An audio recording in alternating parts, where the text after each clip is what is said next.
on.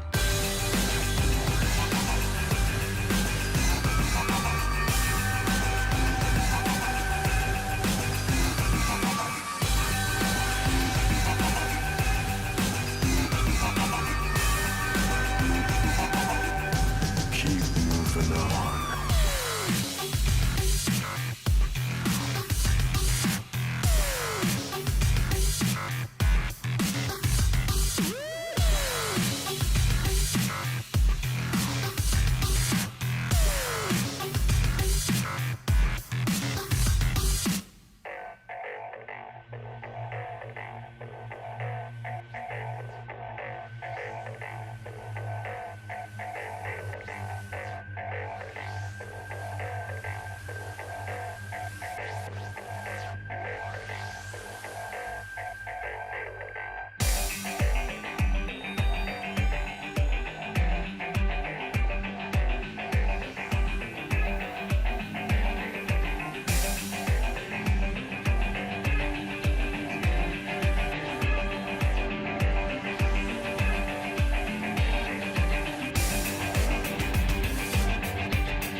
And they say I have a grim sense of humor.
T1 화이팅! Welcome, ladies and gentlemen, to the final time that we'll be in the Chijijik Lol Park here for the LCK Cup this year. After this, we're going to be heading to Hong Kong to see what our top 3 are going to get up to. But for now, we need to cut that number from 4 to 3. One of these teams is going to be going home, D+ Kia or T1. It's going to be a good day of League of Legends. I think the stakes are incredibly high. Yeah. You have T1 recovering from that upset loss to BNK and D+ trying to regain footing here. D+ started off the season great, looked great in Kespa Cup before LCK Cup as well. But I still think T1 are the favorites. They beat D+ 3-0 last time around. We'll see what the bottom lane matchup is looking like today with Smash carrying D+ across the line their last matchup against DNS, whereas PE's had a bit of a rough day up against BNK. Yeah, and of course, they were up against Diablo. That guy looked absolutely fantastic yesterday, even if it was Ruler that ultimately was the AD carry that ranked supreme. It's actually kind of amazing, the pedigree of AD carry talent that we have in our top 4. Kind of sad that we have to say goodbye to either PaZe or Smash here today, but I think we're in for a treat when it comes to that bottom side of the map, outside of perhaps the support matchup, which may be extraordinarily one-sided. DK, though, they did manage to get over the line against DNS. I think the only reason they dropped a game was because they ego drafted the heck out of Game 3. And sometimes, you know, you've got CV Max as a coach. That's just the thing that's going to happen. Look at this, by the way. The Hong Kong skyline. It is incredible. I have spent a lot of time in Hong Kong myself. I actually remember that view, because isn't that from the top of the mountain thingy that you can go and see? Yeah, you can go up to the top. Yeah. You can take the ferry across. You know, there's 2 parts of Hong Kong, the main side and the Kowloon side, where we'll be here for the finals. Very exciting. Whoever loses goes home, so to speak, but more than that, it's not getting to go. Whoever loses stays home, Atlas, and doesn't get to go to Hong Kong. Yeah. If you look at the history between these 2 teams since 2019, the entry for Damwon Gaming, it has been T1 favored 9-3. Really only in that extremely dominant era for D+, or then Damwon and Damwon Kia. There they were winning in 2021. Do you see them take the big wins? They did win in the Worlds Qualifier round 1 as well. But in terms of series like this in playoffs, it has been very T1 favored. It certainly has. You saw 2020 was kind of omitted. That was when it was very much the D+ or Damwon era at that point in time. And not very much a T1 era. Yeah, it wasn't very much of a T1 era. They did make their way back in 2021, and then from that point on, it was very, very red side favored as far as the colors of the teams, not the side of the rift. It's a little bit confusing there. As, yeah, this bottom lane is, I think, where a lot of people's eyes are going to be glued for positive and negative reasons on the D+ side. But let's have a look at our predictions. Yeah. And let's see how red it is. Pretty red. Pretty red. Wait, Jonas Strong. Oh, I thought maybe he'd be... Nah, it's all red and a few 3-2s. G-Sun with a 3-2. D-Gon with a 3-2. Pony with a 3-2. I feel like 3-2 is a little bit crazy. I don't know whether T1 are going to throw away more than one game. I kind of thought that that was going to be the way that they do it. They do like to have a bit of a happy game every now and again. Are we thinking 90+ here for T1? Or are you thinking 95+? 92.7 is probably where I'm at. Whoa, okay, never mind. The Korean side, definitely a few extra D+ fans. Yeah, look at this. 59-41. Only 76 here on the global side as well. A lot of D+ believers. All right. And I think part of this is that loss that T1 did recently take. And if you're just looking at recent results, obviously D+ had a positive and T1 had a negative result. But I do want to remind everyone what happened the last 2 times. The last time these 2 teams faced off, it was not close, and D+ could not make a dent. Yeah, and now it is time to hear from the coaches and what they have to say about this matchup. 여기서 감독을 하고 있는 CBMX 김대우라고 합니다. 재밌을 것 같고요. 좋은 경기 하고 싶습니다.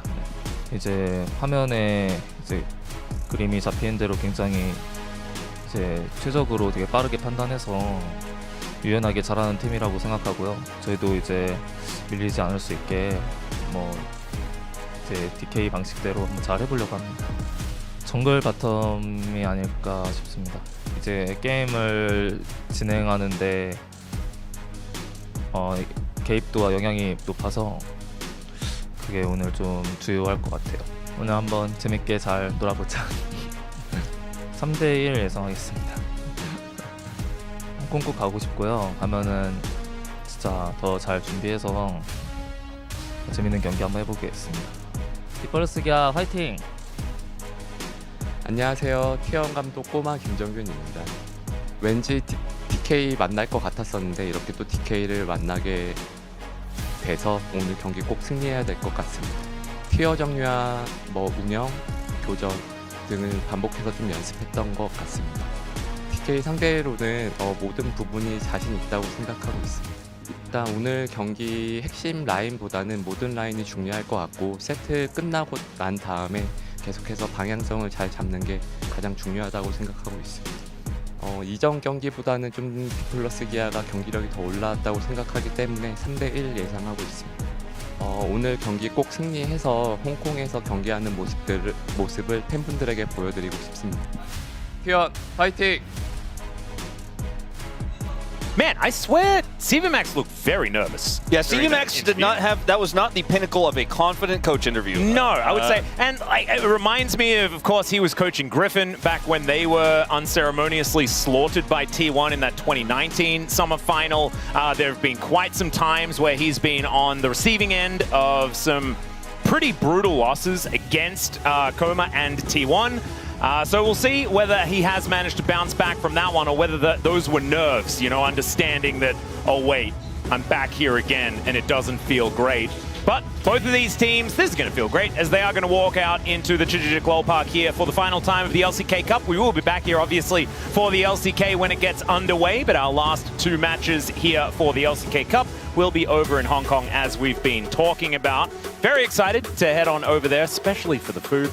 I just love a lot of the food in Hong Kong. Anyway, I want to get into this matchup in a more detailed way of talking about overall stakes here. Obviously, we've already gone into that. The Hong Kong ticket is on the line. In terms of what happened to T1 in their series against B&K, I think two things were true, right? B&K came with a really strong strategy. They played through their bottom lane. They were able to outplay Pays specifically, I think, a lot throughout that series and get him punished. Like, he was punished severely by the Pantheon. He was punished when he was trying to farm in mid lane. And B&K saw the weaknesses of T1. Now, T1 have had since a lot of time to think about what they did in those drafts. They've had a lot of time to readjust in terms of what Como was saying there, in terms of how they team fight. And T1 has been one of the best teams ever. And I think we can almost confidently say have just been better than any other team at being rotational on the map, right? Yeah. Even if other teams are better than them at straight up macro or sometimes straight up team fighting, when it comes to making those decisions and pulling people around the map and looking like they're vulnerable and then turning that into a one-team fight and being able to rotate quickly into taking what looked like a 2v5 fight into a 5v4 fight, you know, because they cut somebody off and Talia's walled in, Faker gets there, that type of gameplay, I think stylistically crushes D+. And even in the games that D+ played against T1 last time in that last best of 5, there were some ins for D+. It looked like maybe one of those games especially looked pretty winnable, the Anivia game, and then T1 just said, nah, I'm taking control now. You make one mistake against this team, and they will thrash you. And I think that's one of the weaknesses of D+, when they've started to fall off a little bit towards the middle part of this season, is their decision-making hasn't been as crisp. They relied on their mechanics, and Showmaker's individual play has been insane, right? Oh, yeah. On his best days. They've leaned on that a lot, but I think the evolution of the 5-man unit hasn't necessarily been there. And you already alluded to it earlier. Smash versus Pays, this is an epic matchup, obviously, because Pays took the spot that Smash may have gotten otherwise, right, to replace Gumayushi. And now he's over here on D+, wondering what it would have been like if it had been him wearing red on the other side. That's epic. But Keria has been the mainstay support for this roster for a very long time, since that 2021 roster. And Career is still finding his footing here. And this mismatch between Keria and Career is the one that's going to have every D+ fan worried. Yeah, I'm very worried about that one. It's just not really it. And I want to go back to what you were talking about the stylistic differences, because I think it's been something that's evident throughout many, many years. And that is, on the T1 side, they have a habit of never giving up. And on the D+ side, if you even suggest a potential outcome of giving up, they'll take it. They'll take it every time. And that is the problem. The tenacity of T1 is what always overcomes against D+. And they've just always crumbled at a certain point in the series. That's why you saw it so T1 favored towards the latter end of the last few years. It's just been a little bit of a wash. And I think the stylistic difference is going to be a big problem unless D Plus can get their act together. Let's see whether they can as we dive into pick and ban for game number 1. First pick going over to T1 here as D Plus get their favorite side in the blue side. We'll see whether they continue to pick that. They were experimenting a little bit in their last series, but it looks like they're back to their blue side ways. The good thing for D Plus is that I don't think they want Korea to play Bard, and they really don't want Keria to play it. So there you go. It's you know, it's a mandatory ban against Keria for most teams, but at least you don't feel like it's a detriment for yourself. As the Ambessa will get taken away. It's a fantastic pick for both Shiyu and Lucid. I really like this ban here for T1. Let's see if the Varus gets a look here. I think the Pantheon is expecting it actually to be banned by D+. Going to be taken away first off. And no Nocturne here, but the Orianna has been the stronger pick as of late in the trade that we often see in Game 1 between the Orianna and the Azir. And Showmaker's Azir also has left us a little bit wanting. Yep. So we'll see if that's a trade they want to go for. They are going to ban the Varus. Yeah, I kind of thought this was going to be the way. Like, giving over the Rumble has been a thing that D+ just kind of like doing these days. I don't like it, personally. I feel like Rumble is still extraordinarily strong, but they have been successful against the champion. Doran's still going to lap it up, obviously. It's a fantastic champion, but let's see what Shiyu's going to be picking into it. They'd rather have the Orianna themselves, and so they're just going to say, we'll give you something that you think is too strong to refuse taking, right, and give you the Rumble, and then we'll grab that Orianna ourselves. And with the Vi banned, Rumble Vi is no longer as much of an issue. Obviously, you're not worried about that specific combo. There are other strong picks that can empower this Rumble, but that's the big one. Yep. And now we'll see the great ball carrier picked up here early in the Jarvan. And Jarvan really is one of the best junglers that's left up and available, right? There's technically 5 junglers that have already been banned away. And so Faker will be able to hop onto his Azir. We know how incredibly good he is at this champion. Although they didn't win their Azir game last time they played. It was the Azir Ornn composition, if you remember, that we didn't really like all that much against the Orianna comp. But I believe that time around, the Rumble went the other direction. So this will be a little bit of a different story as the Xin Zhao for Owner. Happy 5th anniversary for Owner, by the way. And he is going to be on one of his signature champions. Yeah, crazy to think it's been 5 years already since that crazy Daney 10-man roster. Yeah, right. And now it was the mainstay towards the end of that 2021 period, and now he's just been the fixture ever since. He says he never wants to leave. He wants to be a permanent jungler for T1. But enough about Owner, as we will see the Cassante picked up here in response to this Rumble rather than the Ornn in this draft here for D+ Kia. So our top sides are locked up. It doesn't get more T1 than this draft, right? Faker on his here, Owner, Xin Zhao, and then whether it's Dorn or in the past, Zeus, the Rumble here on the top side is a classic. Now to see what goes on in the bottom lane, we really only have the Bard and the Varus taken away. Everything else is up and available. Sivir, a lot stronger for the side of D+ Kia here, just simply because they have the Jarvan on their side. I don't think Paze is interested in playing that. Jhin, definitely worth a look.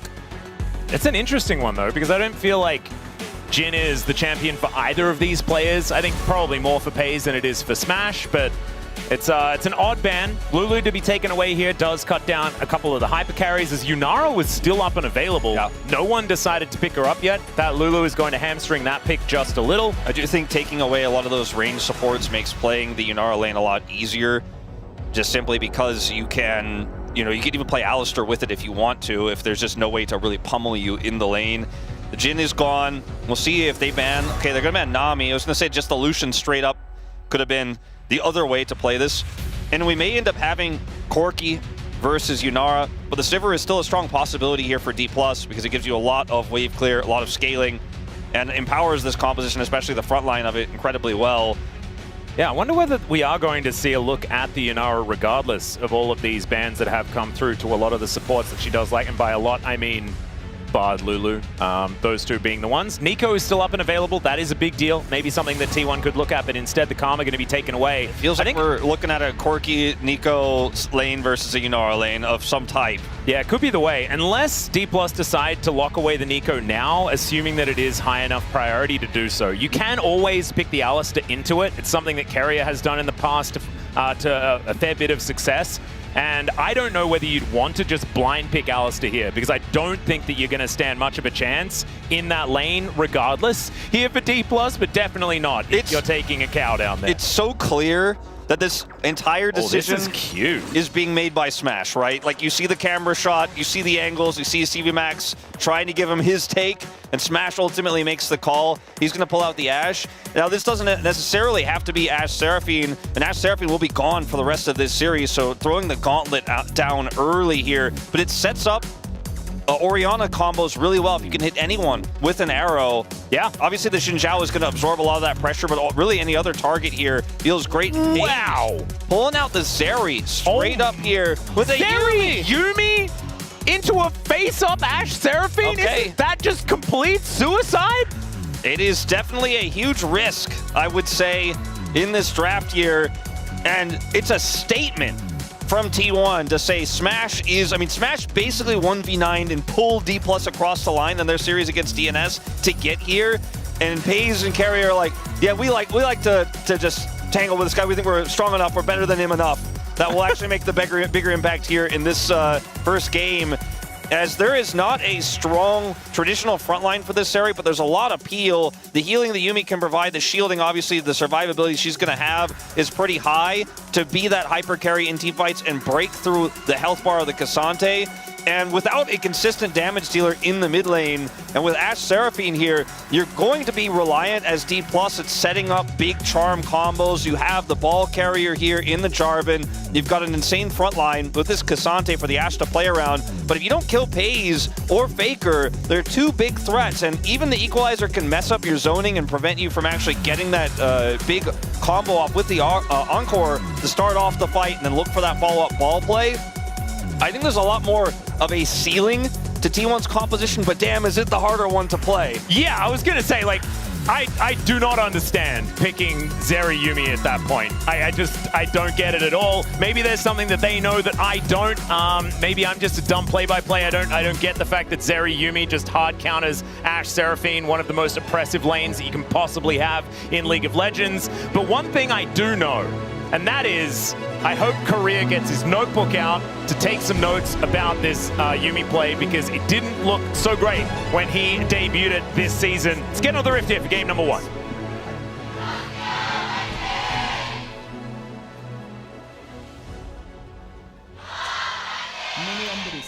All right, here we are, ladies and gentlemen, onto the Rift for game number 1.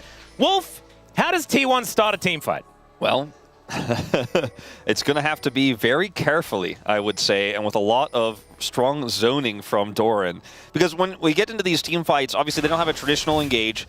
They don't have a Nautilus here. There's no top lane that can go for a flank to set up the engage or get onto the back line. Not to mention that their main target, the Ashe in this case, has some pretty good self-peel in the fact that she's got slow, she's got her arrow, she has a Seraphine that's going to be on top of her, and then there's a Jarvan, can put Cataclysm up, and there's an insane Cassante frontline to fight through as well.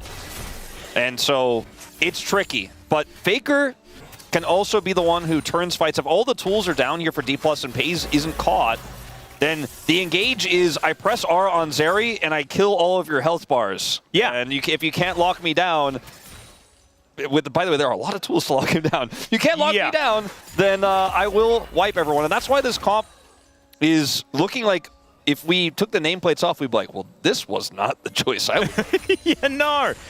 Wouldn't be the one I would have made either.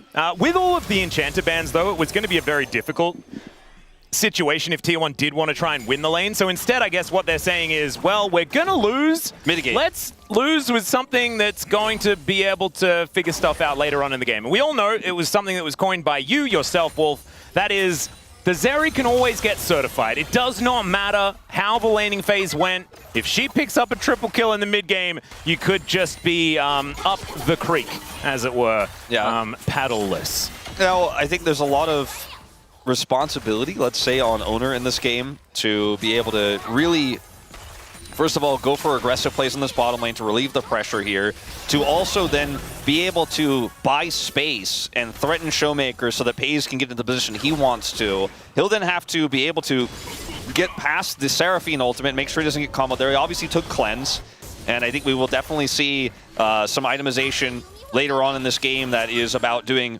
massive team fight. Like, we're going to see Runans, I think, in this game from FaZe for sure. And he's just going to have to basically 1v5 team fights after the engage is down. So his teammates need to make sure he can do that. And when he finds that angle to press R, he better hope he hits the targets he's looking for. Yeah. And it's crazy because we have 3 AD carries, I think, in the LCK right now that we really consider to be this type of playstyle. And I don't put Ruler in this conversation because he's a little bit too well-rounded. But we have FaZe, right? We have Smash, and we have Diablo. Yeah. Guys who are like, I am going to make the crazy play. And they are really saying they're doing it right here, right now, in game 1, as we have no owner here in this bottom lane. He's just saying, good luck, FaZe. Just farm it out. You'll be fine. Yeah. Figure it out, guys. You can get there. As we do have the Jarvan going back home, so no gank here or dive or anything like that here for D+. And as you can see, T1 actually doing just fine down here on this bottom side of the map. Better than I was expecting. Only a 3 CS gap as that wave is crashing forward. But an even game still feels like a pretty good one because I just don't understand how this composition is going to work later on in the game. Here for T1 and D+, very obvious. As level 5 here for Faker, not going to be throwing Showmaker back, but he takes a lot of damage as he wanders his way out, refusing to press flash. That was a lot of damage indeed, and obviously used his teleport already. Xiu manages to find the knockback on the Q. Wants another one here as the Scrap Shield will silence Doran. No, the flash, and he misses! Oh no, Xiu takes 2 turret shots for his trouble as well. That is not what you wanted to see. However, Doran did have to flash to get himself into that position. And so I guess no harm, no foul, and Xiu just going to go back home. Yeah, it felt like a big missed opportunity there for Xiu, however, as that's going to be a bit of a split back for Career. I like that, though. He managed to protect Smash's back as Faker going in once again. Another Dissonance doing a lot of damage here as the Clockwork do be winding up. Faker taking a fair bit of damage from those autos. And that was, I think, not ideal for Faker there after getting such a nice advantage moments before. Showmaker didn't flash, as you pointed out, so now he has to completely leave. And Lucid is actually coming up here, see if he can find something owner nearby. A tiny window, no way, no way! There's no chance. He finds the flag. That's just an interrupt, though. Oh, I really thought that he might be going in there to try and stop him, but that's huge still. Yeah, this is the thing. Delaying the back is actually almost as much damage as now I think he's either going to have to stick around or sacrifice a bunch of these minions. There's a cannon here as well. This means owner has to stay in the area for Faker to get this cannon wave. And he doesn't even get the cannon. Oh, it's painful. Yeah, he gets the experience from it, which is obviously extraordinarily important. However, not being able to get that money is a big deal. Showmaker almost a wave ahead right now. I think the biggest win here for T1, anywhere, is that, well, obviously Doran living on the top side was pretty huge, but that FaZe and Carry have been able to hold their own here. Like, they are dead even in CS in this lane. This Yuumi pick is absorbing a lot of the pressure. The shields have been able to get a lot of value here thus far. And so even though owner's been a little bit busy, hasn't actually given them any attention down there. They are just totally self-sufficient. And with Yuumi, that often is the case in tough lanes. If you play really well and you play really carefully, you don't take bad trades, you can stave the pressure off, but you're never going to have prio.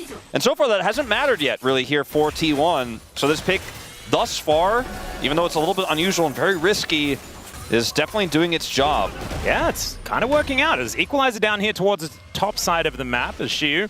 Down to about 300, but he's got the all-out. He's also got a Jarvan, so he should be all right here. Health advantage to Doran means if this became a 2v2, don't think it would be what Xiu wants to see.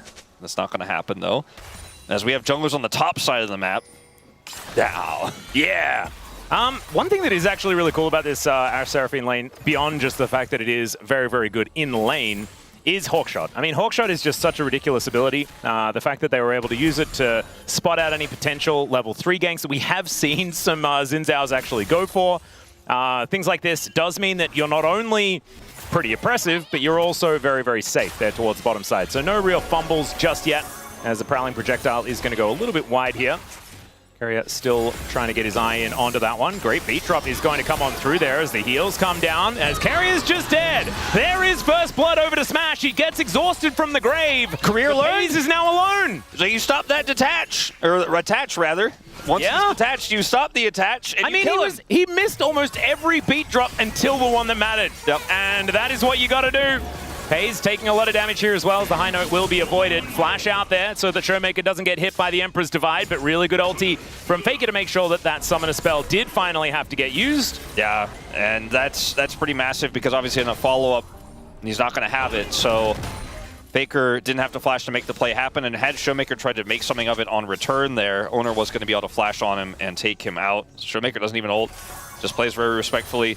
So Keria detaches here, and for what is the question we're always asking. We ask the same question to Career. Like, he wants to get one auto off? All right. Pays gave a little bit of a frustrated shake of his head on the player cam as well right after this. I think that was definitely... I don't know. It's happened to Career. It's happened to Keria. Now it could happen to anyone, I suppose. Yeah. But good punish from Career. Let's say that much. Justice for Career, man. Maybe it's just Yuumi. It's just really, really hard to stay alive in lane.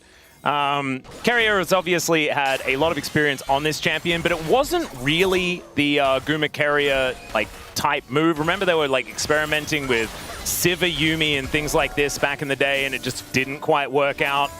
So it's never been so, like, oh god, Jin Yuumi. Oh, Yeah, no. I shudder to think.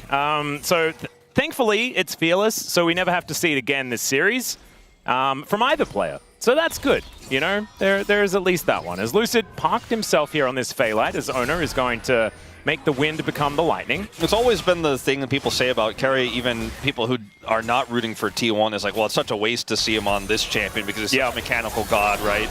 But then also on the Yuumi, just decides to try to be a mechanical god and then get rooted and unable to attach. You just need to prowl your projectiles. Just stick with that. As Arrow going to connect, there's no cleanse here for Pays, but not a whole lot more. Final chapter is going to come on down. And Keria does make sure he mitigates any sort of dive attempt. Owner going to be able to take some crab towards his top side of the map. And we've got some grubs that are up and available as well. No one really taking a bite out of them just yet. I mean, even though it's been perma Pryos, no flash. Yeah, Emperor's Divide comes down. Now Ono looking to make his way in. There is a Shockwave to try and buy some space, but I mean, there is a Rumble there. Yeah, and he's got TP, so he can just go straight back to the top lane after this back two and should be able to catch this wave. Doran is making plays on both sides. He's going to get this one, but that was as elementary as we set up when we talked about Showmaker being down his flash. Owner's in the area. They knew this, and Showmaker just plays really greedy. Gets punished here as Faker just kind of casually walks up and is like, okay, I guess you're dead. Yep. He's like, oh, you got me? And he's like, yeah. And he's like, okay, I'll shuffle him. Yeah. Remember that flash that I got before? Well, my ulti's back off cooldown, so you're dead. And that is kind of how this matchup can work. Unless you do have a lot of support from the jungle. Lucid was not quite there, and therefore Showmaker is not going to survive. He is, however, still ahead in farm, so not doing too bad. As we have Lucid coming down towards his bottom side. And we really haven't seen that much jungle attention from Lucid despite the massive amounts of prio that they've had in this bottom lane. Like, we haven't seen a dragon get taken just yet. They haven't really set up big dives. They had an opportunity earlier on but didn't commit fully. Now Owner has the time to come down here, and there's a lot of vision, so they're not going to be able to get the punish here onto Smash and Career. We may have a delayed 3v3 here, but the fact that T1 are even in farm despite Yuumi dying, despite the fact that playing into Ashe Seraphine means this pick is working out incredibly well so far for them. And just don't know if D+ have utilized this bottom lane as well as they would have liked to. As Faker here is just like, shuffle, and he's like, yeah, he still doesn't have flash. Yeah. He waits for Showmaker to see if he's going to go for the ult first, and then Showmaker doesn't. He's like, okay, well, you're dead now. And it worked that way. It was also not able to press Dissonance in time as well, and so Faker got to just like waddle up to him and managed to throw him on over. So really nicely played there, as there's an all-out here from Shiu. Let's see whether he can find Doran. Does have his flashback available, does have to use it. Shiu now has a flash advantage. 5 seconds until the equalizer's up again once more. Lucid clearing out some vision here as Pays with his static shiv already done. Haven't seen that item in what feels like years. I mean, you need it in this early game to be able to clear waves, and we are going to see a bit of a scuffle here around this dragon now. Owner avoids the root. They're going in. Yeah, gets the knock up onto Lucid. Prowling projectile is going to connect as well, but he flags and drags, gets himself out of there, was holding onto that for quite some time, and they're just buying time for Showmaker to push down this mid lane. A little bit off tempo was T1, and they do suffer for it. As the beat drop going to land once again. Arrow up and available here for Smash, but they want to hold onto it to make sure that they have that for any potential dragon fight. But the dragon has been started here by Owner, and it looks like DK have no real idea of going for it. Yeah, I mean, they just really can't. I think with the situation here for T1, the amount of damage they did in that initial salvo, Lucid taking so much means that they just can't contest, and if they try to, they might be setting up that Zeri moment you were discussing earlier. Yeah. Walking into that, even in this early game, Zeri's skirmish power is really powerful. Speaking of, Yep, Zeri looking for the angle as the cleanse comes out. It flashes the arrow gorgeously, and the encore doesn't quite work out. Prowling projectile is going to miss though, and the flash out from Korea Owner's here. will keep him alive. But now it is clean up Xin Zhao time, and in he goes. Picks up a swift double with the 3 Talon Strike. He had a Talon Strike left over after that one. pretty nasty stuff here in the bottom lane. D+. They thought, okay, well, we're going to give up the dragon, but maybe we'll be able to get a little bit more in the lane. And these angles for Pays, he was famous for it when he was on Genji on the pick. And he's certainly showcasing why here again, as Doran does not have flash. He doesn't. And he also probably doesn't have his life either, as Shia comes on over. That's a dissonance to complete the kill, and Ona not quite here in time. A little bit of an overstep. I'd say overstep. He is in his own jungle, but Doran just not really allowed to be there. I think maybe just trying to head back over to maybe set a trap there with Faker having his ult available, but they're just, his friends weren't close enough for him to play that way. As Pays is going to now kind of clean up his mess here in the top side of the map. But this is the level 6 Zeri all-in angle that you see in a lot of matchups. Doesn't have it at level 6 in this case. The flash over the arrow. The encore isn't enough. Is Showmaker just going to die as well? We getting that certification I got my paper out. I got my paper out. A little bit worried about this one is now Smash. We're going to try and get some arrows into Faker here, who's in a little bit of trouble. Lucid comes on over. There's a great Crescent Guard, but I think Faker is still in a lot of trouble. Lucid going to be the one to pick up the kill. Korea thankfully stopped auto-attacking to make sure that he doesn't take that one. But this is the big problem, is that Pays Zeri situation on this top side of the map at the moment. We said it before, it doesn't matter how difficult the lane can be. If he starts to grab a couple of kills in this mid-game, now I have to say goodbye to that cannon. I'm a little bit concerned about what happened in the mid lane there. We'll have to go back and see exactly how that eventuated. As we'll go to this play first. So Showmaker just way too far up here greeting. Pays gets over the wall, has a Yuumi on his back, and gets the slow. Yeah, that's just 400 gold. By the way, he has his quest completed, so the fact that he's in top lane, there's no detriment there, and he's getting the extra gold from the takedowns. As Faker misses, and then flashes immediately, now doesn't have his flash, and the Jarvan shows up, and he's still trying to play through this with Owner. A lot of greed. Owner's, unfortunately, Crescent Guard isn't able to push Lucid away the way he wanted. I think Faker was likely dead either way. A little bit unfortunate there. Not going to quite find the shuffle. So Smash keeps himself alive. Now, Pays does have Owner here alongside. This is one of the good things about the Yuumi now that we're into the mid-game, is that Yuumi pairs very well with the Xin Zhao at the same time, so you can really empower Owner, who is very strong in his own right. That's a flanking TP. That's a big old flanking TP, and Showmaker took a little while to get there as the arrow is going to connect. There's the flag and drag. Encore connects as well. That is all the CC, but Owner didn't get hit by any of it, so the Ashe is just dead. Career down as well, and if you hadn't written it already, Wolf, I think it's time to write the certification note now. I've got my crayons ready. It's signed. It's already been sent in. Kespa is notarizing it as we speak. I think this one is a Zeri game for the books, to be sure. One of the biggest Pays ones so far of the year.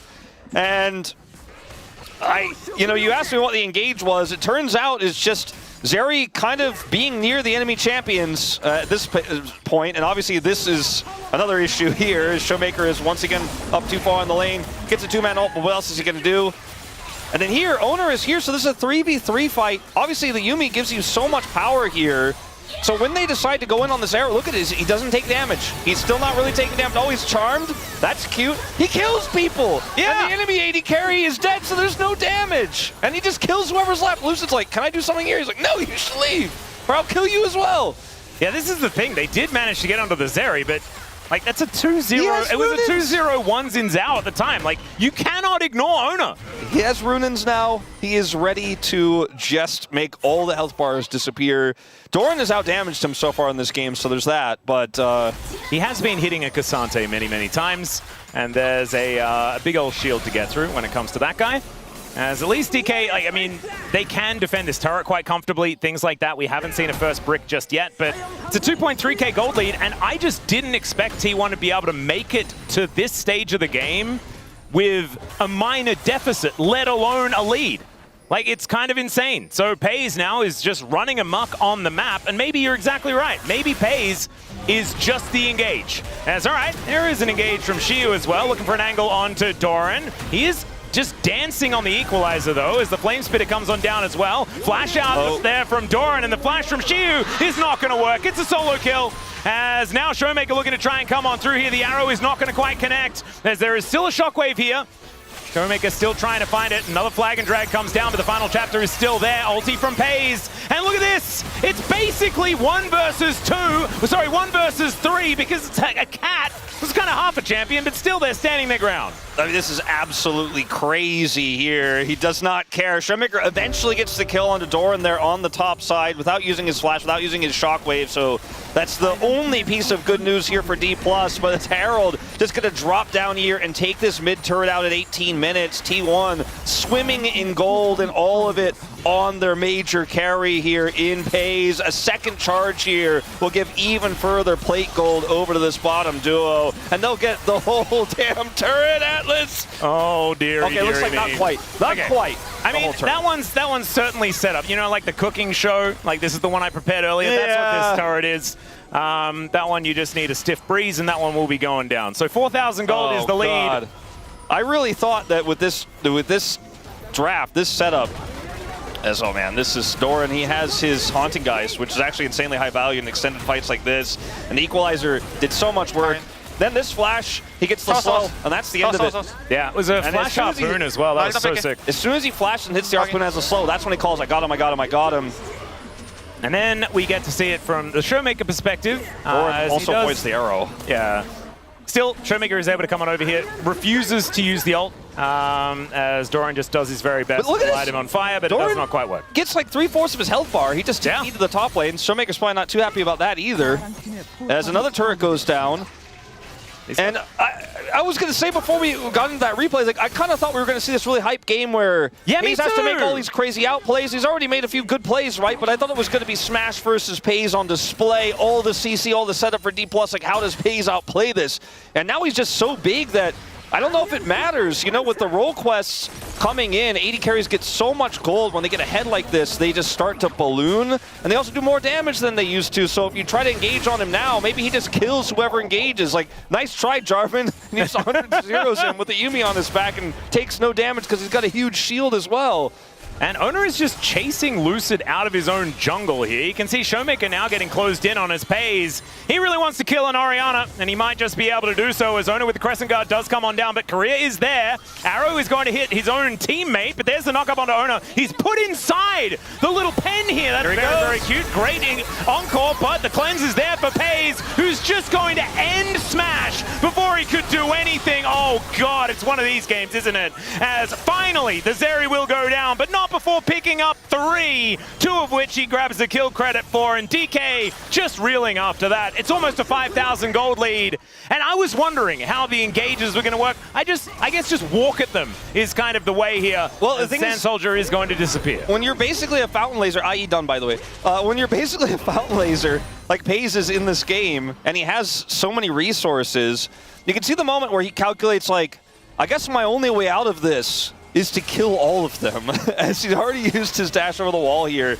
He's like, Owner's buying a lot of space for me. This is kind of an unfavorable situation. They're going to collapse on me. What if I just go in and start getting the health bars low, or the health bars already low? I just need to go in and start killing the damage. Let me kill Smash. If I kill Smash, like, no one can kill me, right? Gets on top of Smash, kills him, and then Shiu can only really help kill him because they have the turret, and they have enough CC to hold him under turret. If he doesn't get under turret there, that fight probably continues. I think T1 continued to actually force the issue there. And they almost did, because Lucid almost went down underneath his turret beforehand. That did go down, as we said. It was prepared earlier, and so that is going to fall there as well. So 5,000 gold still, I mean, it's not like it's changed the lead or anything like that, but Smash has got like 2 and a bit items, you know, building towards his Mortal Reminder. Does not feel like the 80 carries are on even footing, even a little bit. The damage that Showmaker has is really, I think, if you're a D+ fan, what you're praying is going to be enough. Like, if you can get one big R button pressed on, with Q and W as well, you know, all 3 of those buttons get pressed on Pays, and there's a flag on him, maybe you kill this guy.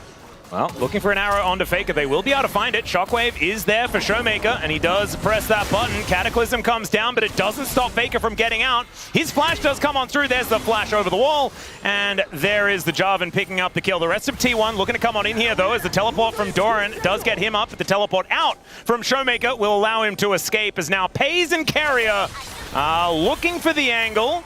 Extendo beam, not quite going to find Lucid, but I think this Jarvan is still going to die. He's got exhaust. Turret here. Shiu does stand beside him, but Ona's going to be able to finish that one off. And now Shiu might be in a little bit of strife as well. Prowling projectile doesn't quite work, as now the Crescent Guard. Ona is going to be taken down, but immediately dead. This Pays guy just doing so much damage, as Shiu really wants to find it. There's the Q to finish him off, and now Doran comes in. He's got the damage. Showmaker now gets missed by the Harpoon, though, and so now Doran could be in a little bit of trouble. Carrier trying to make sure that he's as scary as Pays, but it looks a little different here, as Doran is going to get taken out. DK finally finding an angle in this game. Yeah, that was definitely a moment where Showmaker was like, "Shiu, careful how close you pull back that rumble towards me." That guy does a lot of damage, as they do kind of eventually turn Doran into a pinball there and eliminate him. All right, so at what point does happy gaming become sad gaming here for T1? No, I think it only ever gets to happier gaming. Because at this point, okay, Faker gets caught here, and I thought, okay, he's probably just not going to flash. He'll buy some time here. Does flash to buy space because Owner is coming up, but he's not there in time. Pays obviously looking for this play here on the follow-up as Lucid is on the wrong side of the map. And then from here, did we really need to do this? Like, Owner obviously goes for the all-in so that Pays can get that damage done. They end up deleting Smash, but there's too much damage here. There's too much CC as Pays eventually gets taken out. I mean, Doran is actually a real tank. And so it is more difficult for Pays to kill him, at least, as we got another fight going on here, as at least DK are able to take a dragon. Let's see whether they can actually keep themselves alive, though, because Pays has a kitty cat, and he's not afraid to use it. Korea now completely separated from the rest of his team, does find an encore onto Faker, but now Pays wants to skate his way in, and just an extendo beam is going to be enough to take down this Seraphine. So a little bit unfortunate positioning there for Korea, and he's just going to fall. And now with one dead, did T1 just do Baron? I think it's a little bit tricky here to try to pull that off without a little bit more setup. Like, they don't have a ton of vision here in the Banana Brush. They're going to maybe try to set that up now. Daylight hanging out, and then... Or just go straight to it, I suppose. I guess it is T1, you know? Yeah. They have great turn here, right? When they do have Emperor's Divide, so there's that. Well, Shiu's not going to be too worried about that one. Is now looking for an angle towards Owner as they go for the turn. There's a shockwave, but it's only onto the Xin Zhao. Now Lucid in a lot of trouble. Shiu dive forward, is now Pays possibly separated, or never mind, just in range to kill everyone. Owner somehow lives, and that is just two freebies here, as DK are just going to have to sacrifice the Baron now. Pays is making a statement about his gameplay. I think he's making a statement about the state of AD carries in this meta. And with a Yuumi on his back, he just says, well, if you guys want to come to Baron, so be it. Yeah. Oh, man. This game is 1-12, by the way. Yeah, this is a... I want to call it a statement game, but I don't know what the statement is. The statement is, we can beat you no matter what. I think it's a list of statements here for T1. I don't know. They look for Owner, like, look at Pays' positioning, okay? He's just like, okay, use the engage. There's no engage. Oh, Cataclysm, I'm not, thank you. You put the guy close to me. I like to shoot him. And the rest of the team is like, well, we can't keep fighting him. I guess we have to leave or he kills everyone. So I guess we'll just let them have Baron, and just a few kills. It was like 3 they got there in that fight. And now, Rebel Baron power play is sitting at 1,300, but there is still over 2 minutes left on that one. Inner turret still to go down here towards this bottom side of the map. There is one in the top lane there as well. And don't T1, look at the numbers if you're a D+ fan. Don't look at the numbers. This Pays situation is getting out of hand. He's going to take down this turret very comfortably. 4 items now completed. His model reminder is done, as now Faker could be in a little bit of trouble. The Bash Bros moving on over, but Lucid decides he doesn't really feel like it. And they need to get to this bottom lane, otherwise they may just lose the game. Ace has cleanse, so how do you kill him? I mean, there's a Mikhail's there as well. He's got 2 cleanses. Yeah. How do you kill him? Let's see if D+ can solve the riddle.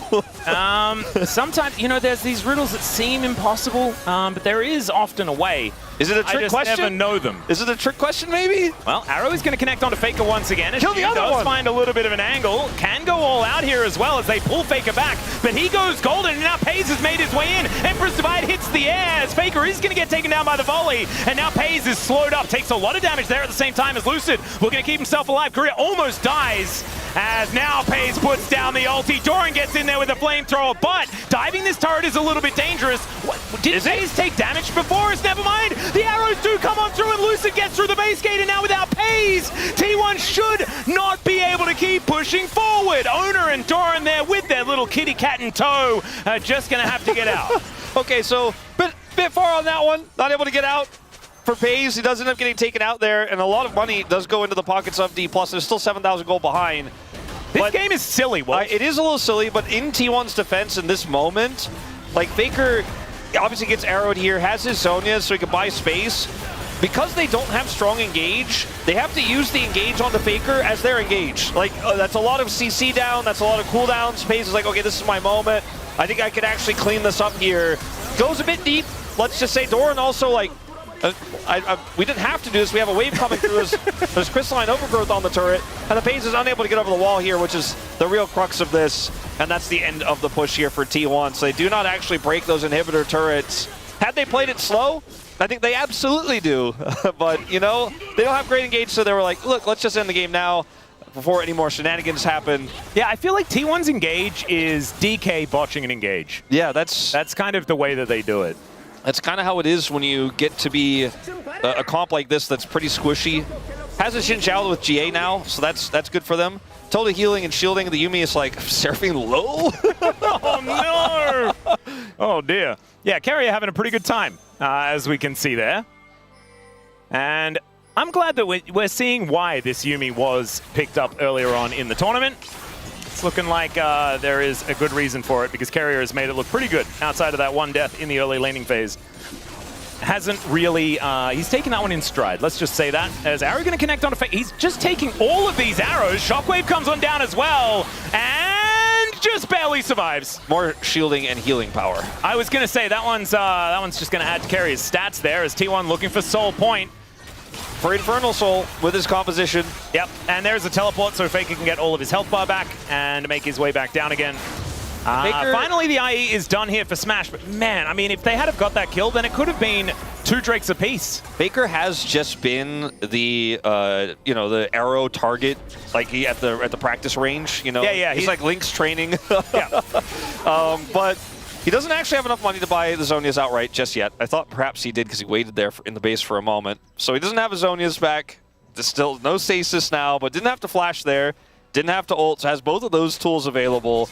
And it seems like we talked about how Faker could be one of the better types of engage here if this comp needs it, but him getting arrowed has been kind of the best thing for T1. Yeah, I mean, that's absorb the engage, and then that's the engage, you know? Yeah, I suppose that's how it's going to work when you have this much map control as T1. As FaZe is engaged. They look for it. There's the Shockwave. They're going to try and blow him up as he pops down the ulti, and Lucid just doesn't have it. Finally, FaZe is going to go down, and Lucid will survive. Now, Shu not dancing on the equalizer this time, but not going to hit the Q either, as he's looking to try and take down Doran, putting that Iceborne Gauntlet to good use, and there it is. Solo Bolo in the bottom lane. Faker. And the Shiu Zante's coming up big. Yeah, Faker is playing a bit aggressively down here towards this inner, and it looks like he has enough friends to get out. They're not going to be able to follow up on this after that kill onto FaZe. They used everything there, so Faker knows he can actually push that one down. But I'm starting to feel like T1 are on a little bit of a timer here in this game, because like we said, you know, Showmaker is huge. Look at the healing that comes through as well, but there's so much damage, even the empowered autos from Seraphine. Like, you will get burst if you get caught by a combo as FaZe at this stage in the game, because before you were so much bigger than everyone else that they just would never be able to kill you, and then you would just melt everyone. But now you're actually killable, so you gotta be careful. Owner is just going to lose his GA. And his life. Starting to wonder if T1 are ahead in this game. Is he going to taxi out using Korea? As the volley going to slow him down, so he is going to survive, so just loses the GA. But the jungler is now going to have to go home. No flash for Owner, and this should be a pretty, relatively easy to play out, Baron. I mean, look at the damage from one extender beam. Well, if he didn't get hit by that, or if the shield was there before he got hit by it, might have been a different story. Yeah, T1 deciding, D+ deciding that this Zeri being alive is a big problem. I'm trying to quantify the game state, and it's really just like a binary, is FaZe alive or is FaZe dead, is kind of the game state. If he's alive, T1 are winning the game. If he's dead or nearly dead and not able to do damage, I think D Plus are winning the game. Really have to watch out here because the base was never broken and T1 don't have permanent prio for this upcoming Dragon just yet. The Baron was not taken. That was defended by basically an extendo beam, as you said, from Pays. If that Baron gets taken and D Plus get map control, this lead doesn't feel as good as the numbers say at 5,000 at this point. It was much bigger earlier, but we're looking at an Ashe that's pretty huge. Look at Showmaker's build. That is not what Pays likes to see. Is doing the damage this game. This is definitely not one of those Seraph's Embrace type builds. This is, yeah, we are storm surging all over the place. And so I kind of like it. I mean, it's not my favorite item, but Luden's Death Cap, any day of the week. You love to see it. And he'll have a Void Staff or something like that, most likely coming up very, very soon. As Lucid keeping his eye on this Baron, making sure that T1 aren't just taking that one once again. And because this game has stagnated so much, that gold lead that T1 had has been cut in half. Yeah, it means very little, I think, when you look at the grand scheme of things, because eventually everyone can kind of kill Pays when everybody gets big. And it's weird to think about think about Zeri and Yuumi as kind of a snowballing win con. That isn't necessarily the case, but with everyone else getting so large in the burst and all of the engage tools we talked about, I mean, the problem is there's just no CC on T1's side, they can't lock people down, so Pays has to survive till the end of the fight. Unless someone just overextends. Never mind, Faker is hit by an arrow once again. And will be able to escape, never you mind. Xiu now looking for the angle though, as Pays just dashes out of the way. Doran coming on forward, and is this the DK's engage, is our engage, type engage the here Seraphine also has the Diadem completed and Moonstone Renewer, and I mean, Smash is ready to fight. He's ready to almost go toe-to-toe with Pays. If they have the setup, if they have the CC. Oh, they are still looking for it here. The equalizer is fantastic. Xiu able to soak it, though, as he goes all out, looking for the angle. There is the golden flamethrower, as Doran will try to help take down Xiu, and they will be able to do it. And now Pays finds his angle. Immediate double kill as he gets revenge on the bottom lane, and Showmaker is one dash away from dead. The little zaps onto the minions, not going to be quite enough there, though, so at least the Orianna can pirouette her way out of there, but I think they're going to be pirouetting their way out of this game as T1, they find the angle, and they will take down D+ here in game one. Get a little bit impatient there, and the equalizer from Doran gives them enough space, and that is the end of it. Yep. T1 with a composition that I was a little bit curious about. Do manage to come through in the end as D+ just couldn't quite figure it out. I really thought in some of those last few moments there that D+ might have been able to turn the tide. I mean, I was looking at the Seraphine shielding coming through, the Diadem, and he's able to block so much damage. Even when the equalizer came down, I was like, does equalizer hurt them? But the slow was enough. T1 are able to collapse in there, and Pays does so much damage when those health bars get low. It's just so easy for him to clean up house. It felt like for a little bit there, maybe T1 had, look at those big dents.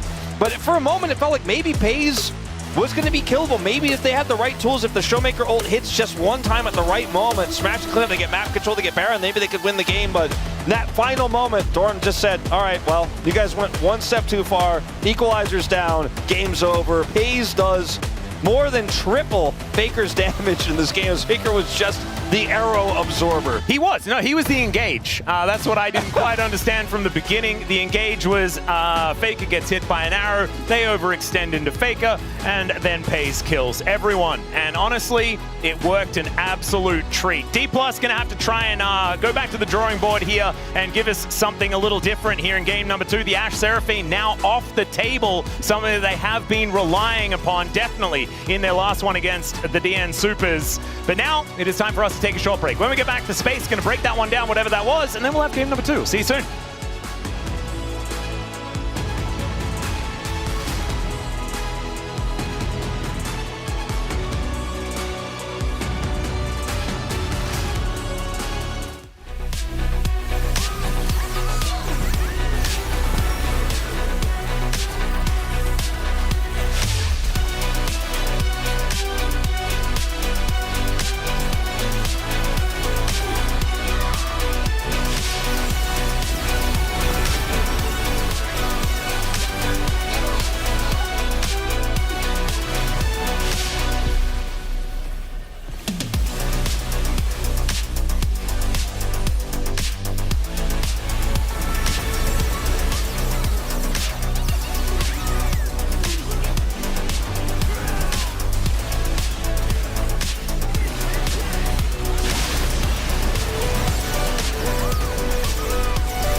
애쉬 가는 중. 아 살짝 위험하긴 하다 이거. 이거 살만해. 아래에서 쓸게. 애쉬 누구? 빨아야 돼. 안 줘. 사이트 더블. 빠진 거 뭐 있음? 애쉬공. 애쉬 오류 녹음. 애쉬도 오류 녹음. 사이트 더블. 애쉬 오류 녹으면 지금 나가자. 텔 찍으면서. 다방공을 모르겠다. 오케이. 나 지금 나갈게. 확인. 산테 노플. 야, 나 아래 디테일 살짝 있어. 디테일 볼게. 이거 천천히 봐봐. 확인. 나 걸어 이거 공 깔아줄래면? 봐봐. 나쁘지 않다. 갈게. 앞라인. 앞라인부터. 확인. 나 뒷라인 볼게. 이긴 거 같아. 이겼어. 사이트 더블. 잘 잡아야 해. 자랑 잡고 올게. 오케이. 이게 다 잡긴 했어. 사람 피. 잘만 잡아야 돼.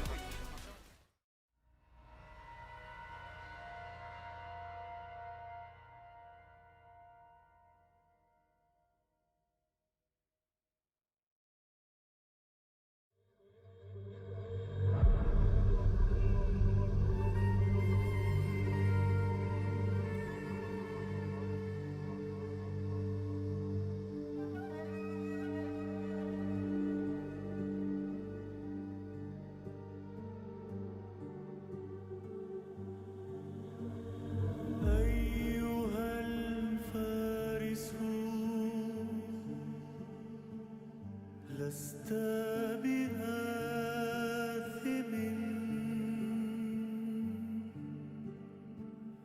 إن وزر هذا العالم ليس لك وحدك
لست بآثم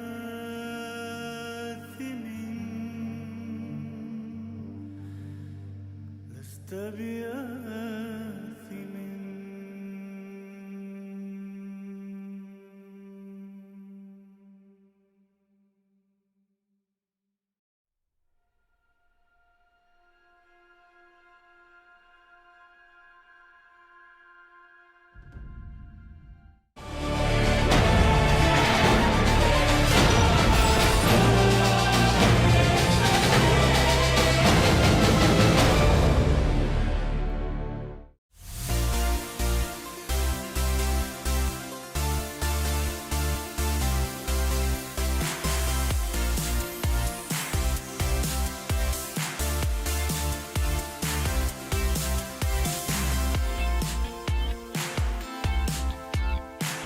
Hello everyone, welcome to Chijijik Lol Park here in the space. We got a special desk for you, very, very special day. It is the Tri-Dan desk. Myself, Daniel Gonzalez, also known as Deacon. It's Daniel Ox Harrison, and of course, the Honorable Brendaniel Valdez. It is 1-0 T1 versus D plus Kia, obviously, just in case that you forgot, even though this is a momentous Tri-Dan desk occasion. And it started with an interesting draft that also had a Yuumi Zeri picked in game 1 and a Yuumi Oopsie, but this time, not from career. Yeah, I feel like T1 got a lot of really good picks for them in the start of the draft, right? They got the Rumble, the Azir, the Xin Zhao. This is just phenomenal for that top side. But then when the bot lane comes through, they're going into Ashe Seraphine, and they opt to go for this Zeri Yuumi. And you're going to be losing out in terms of lane prio. You're going to get bullied. You have some sustain into it, but it's also kind of a ticking time bomb. We've seen some lanes where you just get blown out and there's never any recourse. This is a situation where you have a lot of power at level 6 with the ultimate from the Zeri. You're running cleanse, you have Mikhail's that's going to be built by the Yuumi that can mitigate the ult pressure, and it's really on Smash and Korea to crush you in lane. And when we look at the stats, they weren't that ahead in CS at 10 minutes. They did have a kill because Carrier made a mistake, stepped outside, got rooted. And with the plates and that kill, there was a bit of a gold lead, but this is not a huge discrepancy we've seen in other games when we've had the Ashe Seraphine. And when I'm against Zeri Yuumi, and they're only this far behind, I'm a little worried. Yeah, it ended up being a pretty big issue when Paze just flashed over the arrow and just ulted them. And I think that it's a lot of confidence shown from Paze and from Keria, and this is exactly what happened, where they flashed over the arrow.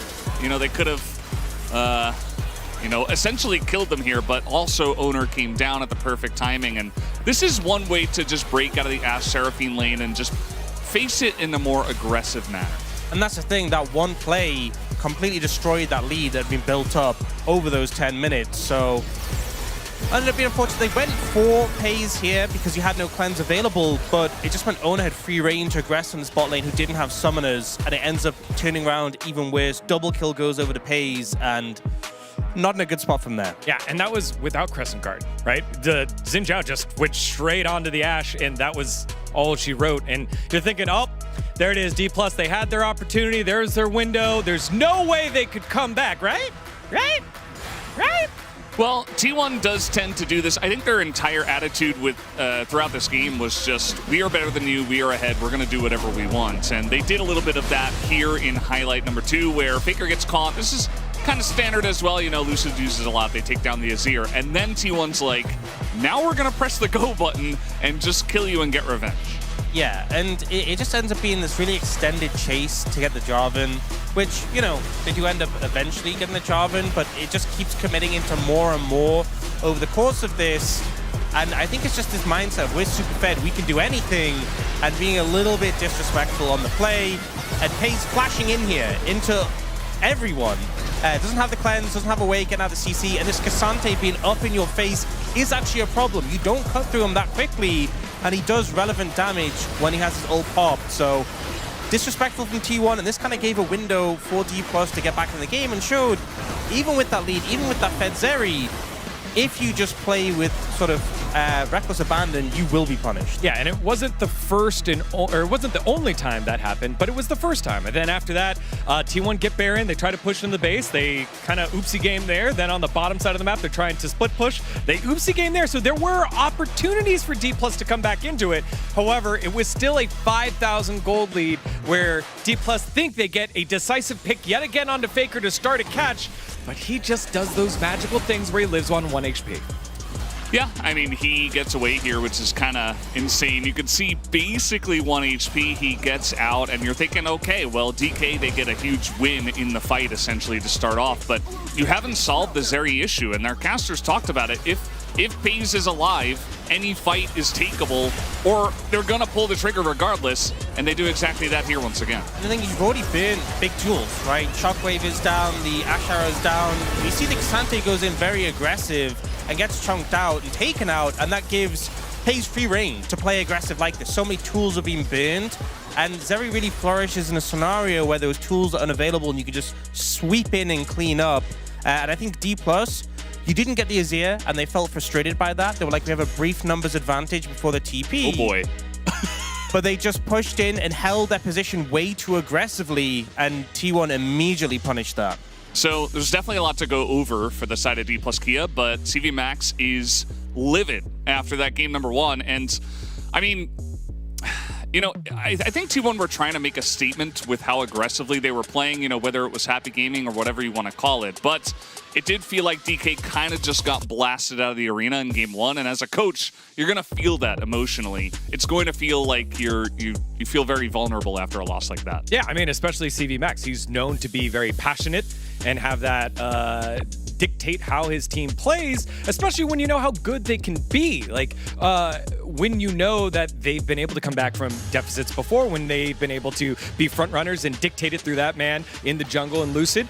But when you don't execute a composition that you wanted to run, and Max was saying, like, hey, I know how this composition runs later. T1 has to get an early lead, and you give it to him. You get upset because you're like, hey, we drafted our strategy here, but then you let Pays run all over us like that. Yeah, and I think even with the mistakes from T1, they haven't been super crisp, super clean. They're still a team who knows how to sort of bring a game back together, rein it in when things get a little messy. They're a team who are liable to do some of those shenanigans. We've seen them do it many times before, and I think Pays on these hyper carries, this is really what we saw him on when he debuted. You know, Zeri was such a big part of the meta when he was on that Genji lineup before. Yeah, well, again, we know that the stakes are high. A win here means that you continue on into the top 3, over to Hong Kong. A loss here ends your cup run. Let's get into game number 2. Thank you very much, gentlemen. And I was just ruminating on that. Did see that even after the time in the coach's booth where all of the players were there, Korea was there, and CV Max was having a chat to him, just making sure that they can get on the same page. But I think maybe the carrot could be the next thing, you know? Because I feel like CV Max for the last 7 years has been all about the stick. And I think maybe carrot from now on could be a good idea. I watched the last fight again, and I think you could really feel the frustration because you and I also felt that the draft for T1 was so risky. And I think if you believe that you can win this series, which CV Max's coach interview before this best of 5 started out didn't really give me the utmost confidence. No. If you truly believe you can win this series, if you truly believe you can go to Hong Kong and do what BNK already did and defeat T1, you have to trust you could win with that draft against what T1 put together.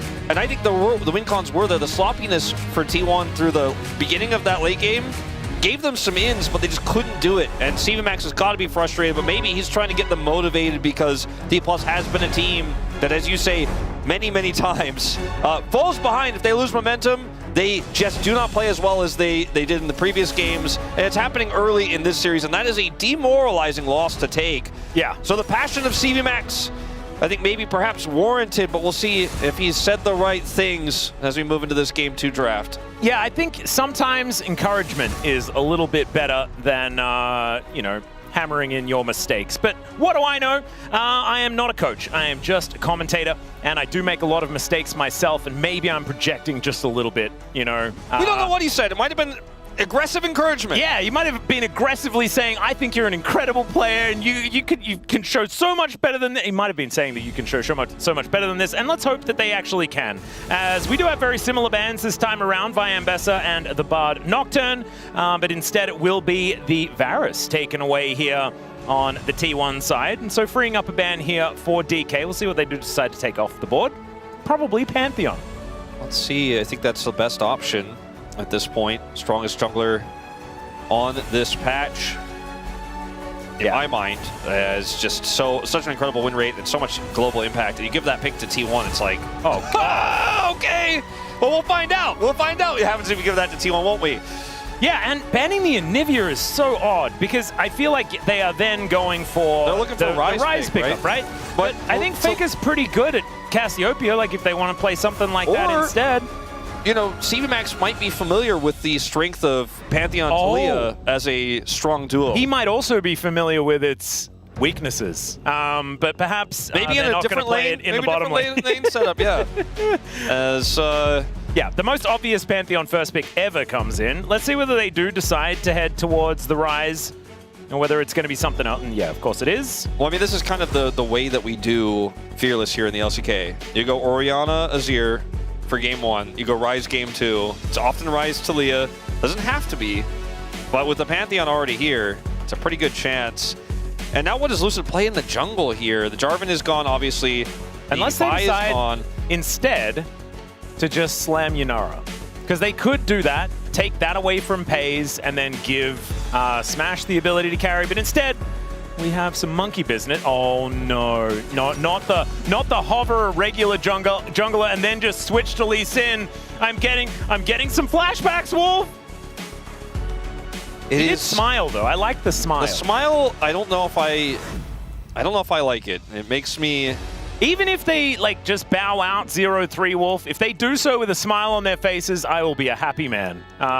You might be. I'm not that happy. I might be a little bit less happy. I think maybe D+ fans a little bit extremely less happy, as we're going to see a Jace to come through here pretty early on. Call.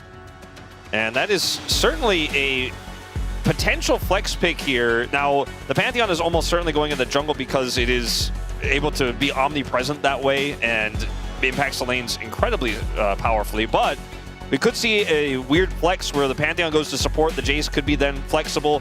I think it's probably Jace top and probably then with the Pantheon in the jungle, but that will make that clear with the Talia being locked in here. So no surprises here, and T1's top side is completely locked up. But what do you want to play?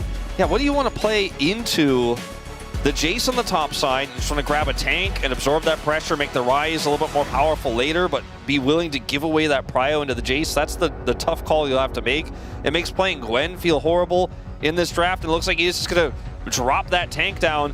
But now the Yunara you mentioned is 100% going to get banned here. T1 are not going to play into that. They're not going to allow Smash to have that win con with the front line they already have. It'll be double threat here with the Ryze Yunara DPS. Yeah, I think the Scion actually does make a fair bit of sense with the fact that you can avoid ganks quite effectively with your ultimate. You're not as worried about being CC'd because, of course, you're unstoppable for the majority of the time. They will need to find a lot of damage, though. So we require Smash to be playing a hyper carry. Like, if I see a Jhin in this game, I may leave the desk. Thankfully, we have another play-by-play in the house, but I don't know whether I could convince Valdez to come and commentate this game if it is going to be Scion Jhin, which just makes me feel terrible. If T1 had a little bit more of a strong, like, in terms of health pool and like sticky top laner, they could play the Jhin themselves, I think, in this draft to a decent degree, but I think Jhin is probably not really going to be on the cards in this one. Taking away the Lulu does feel very smart. It's going to really eliminate a lot of the ranged threats here that PaYS and Keria will be laning into, and they know that Smash is looking for the more carry-oriented play or pick. Yep. You could look for the Ezreal here because it's very safe inherently as Smash, and Smash is very good at the pick, but Kalista does kind of, you know, it's a bit of a nod, but I thought it was going to be a Poppy ban. I feel like Poppy would have been a really good option. We saw Lucid have an incredibly difficult time into the Poppy, I believe, in game number 3 of their previous series. It was why the Lee Sin didn't quite work out. And then he'd have to contend with both the Unraveled Earth and the Steadfast Presence, which would be very, very worrisome. There's still a strong potential, like, even Lucian angle here for T1, depending on how they want to take this draft, because it has a lot of pick with Pantheon Talia. Leona is taken away, another strong pick for Ezreal, and set up there. And honestly, one of Career's best picks, in my mind, is taken away now. So what does Smash want to do? Does he want to just go for the blind Yunara and see if they could fight their way through this and get to the scaling part of the later game? Does he want to play the safer Ezreal? Does he want to play Aphelios? Aphelios without Lulu is pretty tricky here. They could try to go for the Thresh angle, but it just feels like in this situation, we've seen it time and time again, Smash just drops the Ezreal. And he has an individual performance that is insane, but it's sometimes his team cannot back it up elsewhere on the map, and Ezreal is not, to me, the pick that you can get it done alone with a lot of the time. Yeah, I also feel like this composition is pretty all-in, and so if you have started a scrap, I don't think you get that time to sort of just dance around the neutral that the Ezreal does really love to do. As PaYS taking a leaf out of the Guma book here, considering the Caitlyn. Yeah, looking like it. As Yunara.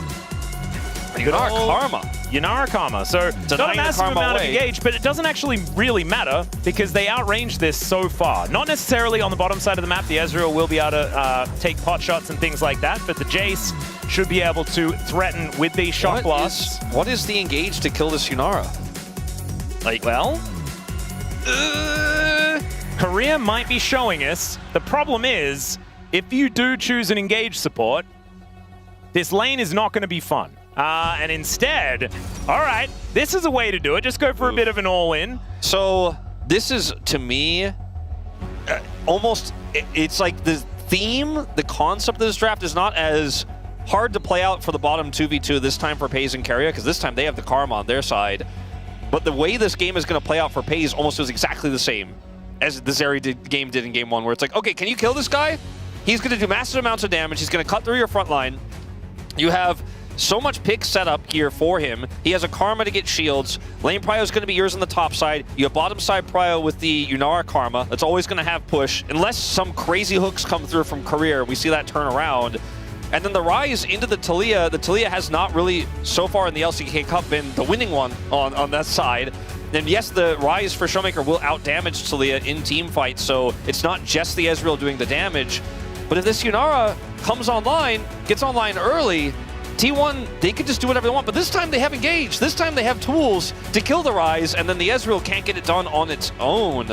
And the fact that they have lane prio in both top and bottom side here, I think is one of the biggest issues for Lucid, who's going to struggle to make an impact on this Lee Sin. Even though Lee Sin has a lot of agency in the early levels, with no lanes to play through, it's going to be tricky.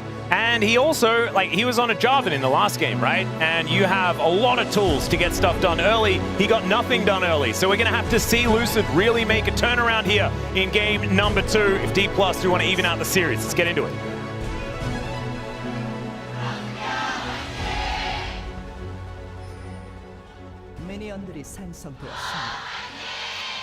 All right, here we are, ladies and gentlemen, onto the rift for the second game of the series.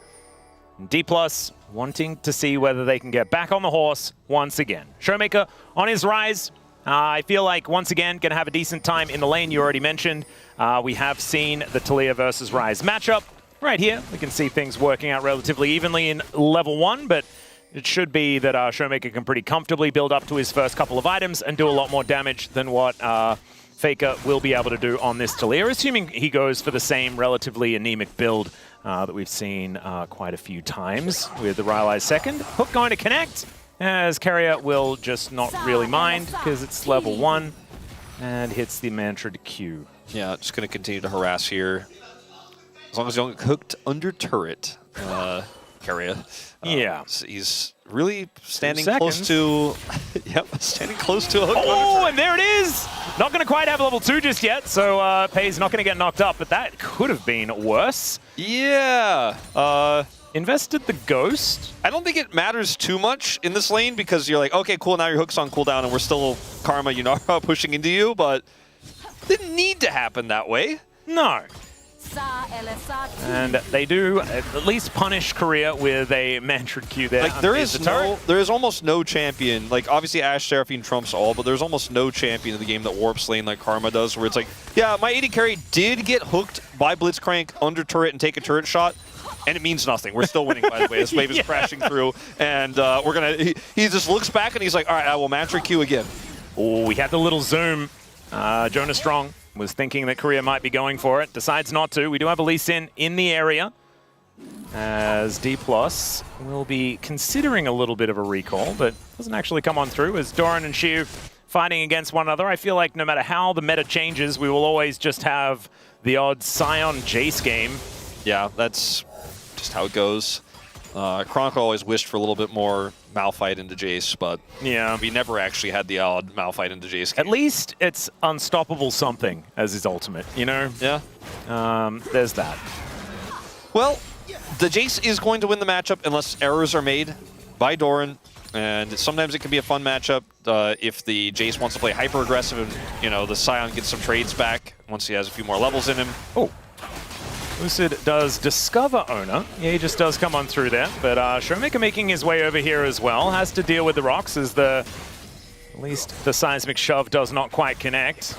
Vision everywhere, though, so Korea not going to be able to find these cute little hooks from the Fog of War. Yeah, actually ends up being pretty good control here by D+ to grab that scuttle. Ooh, Smash not going to quite find the Essence Flux angle. Hayes does not have barrier, so making big outplays on his own is going to be pretty tricky here when he's alone. With the Karma there, he kind of permanently has barrier, feels like, obviously. And Doran is just going to say, all right, thanks for your TP and 4th your health bar. Yep. He had just made his way back to lane as well, and so it's not exactly as bad as it could have been there for Xiu, but still doesn't feel fantastic as Lucid makes his way towards the top side for his Gromp, but that does have vision on it, and so T1 know exactly what's going on. Good angle there as Faker throws a big old rock at Showmaker. Nothing else going to really come of it, as Showmaker does have a slight CS advantage, and Korea is moving up the mid lane, looking to poke his head in, see what Showmaker's up to as Smash will be able to collect this wave. It's not going to be end of the world. Should be able to even out things as far as CS are concerned across the board on that bottom side. Yeah, nothing crazy. The agency that T1 have early here hasn't, led to a massive lead. Speaking of agency. Yeah, there's the knock-up onto Faker. Showmaker in a little bit of trouble, gets the heal as the flash comes out. Korea had already thrown the hook, though. Still gets the flash that he was looking for. Has to invest the heal. They know there's no Blitzcrank in the bottom lane, so FaZe can just continue to push this in and grab a plate. So it's not all for nothing here for T1 with that flash being expended for Faker. They do get the cross map on the bottom side. A small one. Yep. But one to be sure. Bit of extra money certainly feels good, as now Doran dives on top of Xiu. He is a Korean Jace player. Yeah. He is one of the ones that we have here in the LCK. Oh, and actually Smash is taking teleport. Interesting one, as the flash hook not going to quite connect there. You know that you're never really going to have the trade pattern to actually look for a barrier play into this composition, and cleanse feels relatively low value. And really, you're only cleansing a Pantheon or maybe like a root from Keria on the leash. So it does make a lot of sense to go for TP, especially on the losing lane as Faker. Yeah, is going to try and shove back Lucid, who gets himself out of there. The Q is going to miss, though, and so Faker will survive. No flash, remember, that's why Lucid decided to go for it and waited for the rocks to be on cooldown as well, so that he could actually get in. As now Ona, not going to quite find the angle there, but will have a very deadly spear being lined up pretty soon. We haven't seen FaZe complete his first back yet. He's going to go ahead and take that now. See, with the small lead he has, just going to grab Greaves on first back, which is really high value for Yunara. Even grabs the extra longsword there, so a lot of money he had in his inventory. The lead that Showmaker has picked up here hasn't really amounted to too much just yet, but he grabs a plate now and is starting to build up a small CS advantage. Yep. And Doran, obviously on the top side, has a greater lead, but doesn't necessarily mean as much, well, not as much as like a small lead here for Showmaker. I don't want to compare the two of them. What I mean is, this lead isn't a huge one. Is Keria? Yeah, is going to be face tanking here, and down he will go. Lucid able to pick up first blood. True Shot Barrage helping out. There was a ward in the river. Sometimes you walk into Tribrush and you make it most of the way via a hook, Yeah. Okay. Well, that's a big win. It is. Hill goes over to Lucid in the bottom lane. And that lead is more significant. Really what I was getting at is that the Scion is going to be okay to be down on gold into this matchup, and they opted into that. They knew that was going to be the case. His job is to just be a health bar later on. This is a more significant advantage picked up as this Lee Sin starting to get off the ground. Oh, let's see. Korea does not throw the hook. But remember, you miss every hook you don't take, so technically he just missed the hook.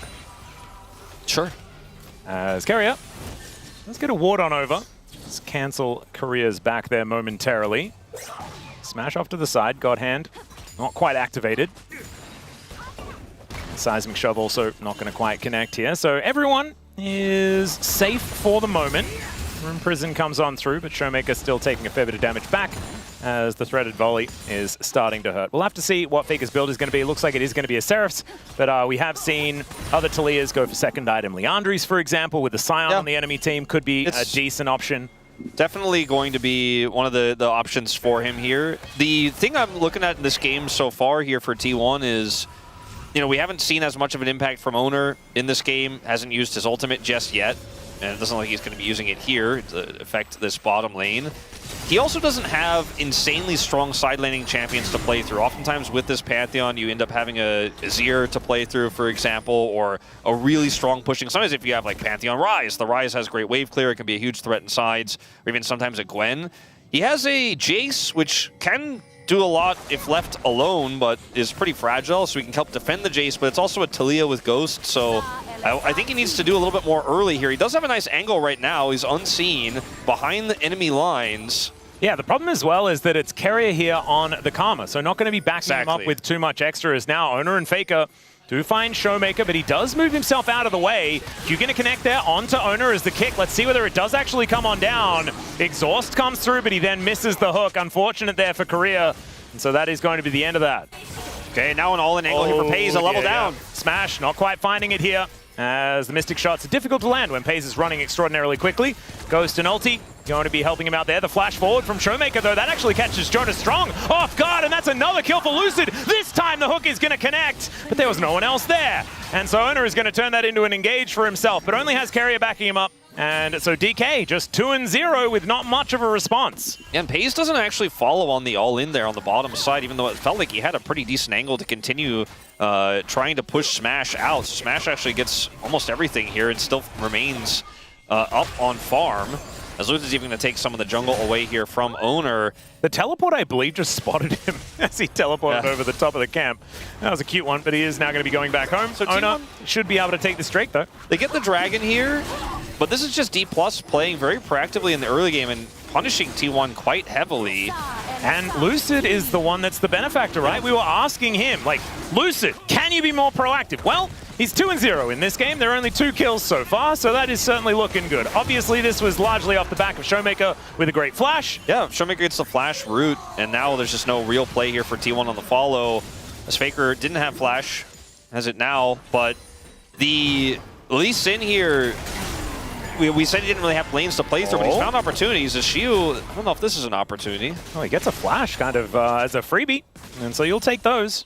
And like Lucid is on the top side of the map. I don't know if they make something of this, you might be able to. Oh dear, Lucid going to be able to at least stop him from backing out of the way, but we know that there's no one coming. There's no teleport on this team, nothing at all, and so that is just going to be an easy one picked up here by the DK jungler. Make that 3-0 here for the Lee Sin. Well, D+ are really off to the races in this one, and T1 are really going to struggle to find their way back in. I mean, consider that this Jace does not have TP. Now is going to find himself, even in CS, the Scion takes a lead as 2 plates are given over. And this Talia is going to take a long time before she can really start setting up plays. And Owner has felt invisible in this game, just behind the plays here from Lucid. Oh, finds himself 1,000 behind. Oh, another hook going to go wide here. This Paze doesn't have his Ghost back available just yet, but also hasn't had to use his flash at all this game. So feeling pretty comfortable on this Yanara. A looming threat, you could say, as that Realm Warp was optimistic at best, and Showmaker will be going down as T1 pick up their first kill of the game. That's a max range hook, very nicely done there, as Keria's burning down.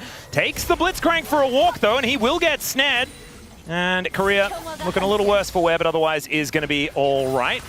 Paze just able to offer so much damage back. Crazy amount of damage, and because there's no real follow-up here when you already used your buttons as career, Paze can just walk up and know that he wins these exchanges because the Ezreal can't offer the same amount of damage back unless he gets everything. He's got sidesteps. Faker will also grab plate gold here in the mid lane. As finally, Owner makes a play. He's been looking for these plays all game long, but hasn't found the right one until just now, as he can stop the Realm Warp here from Showmaker and take him out. He's flashless. The kill goes over to the Pantheon. So finally on the board here, RT1, and with that play on the bottom side, they picked up a little bit more gold there too. So it's a close game. T1 have that first dragon. See if D+ can continue to be proactive here. It's hard to say which comp has a timer on it, like in terms of which comp scales better, because obviously with the Rise here on the side of D+ and this relatively safe Ezreal, they have a lot of this. Here comes the Talia wall. Yeah. T1 looking for an angle towards Korea, and there's the flash from Owner. Gets the flash out of Korea, but he's a little bit late on that one. Seismic Shove going to push him back, and even through the ulti, he is very, very dead. And Faker just decided that Korea was gone. Yeah.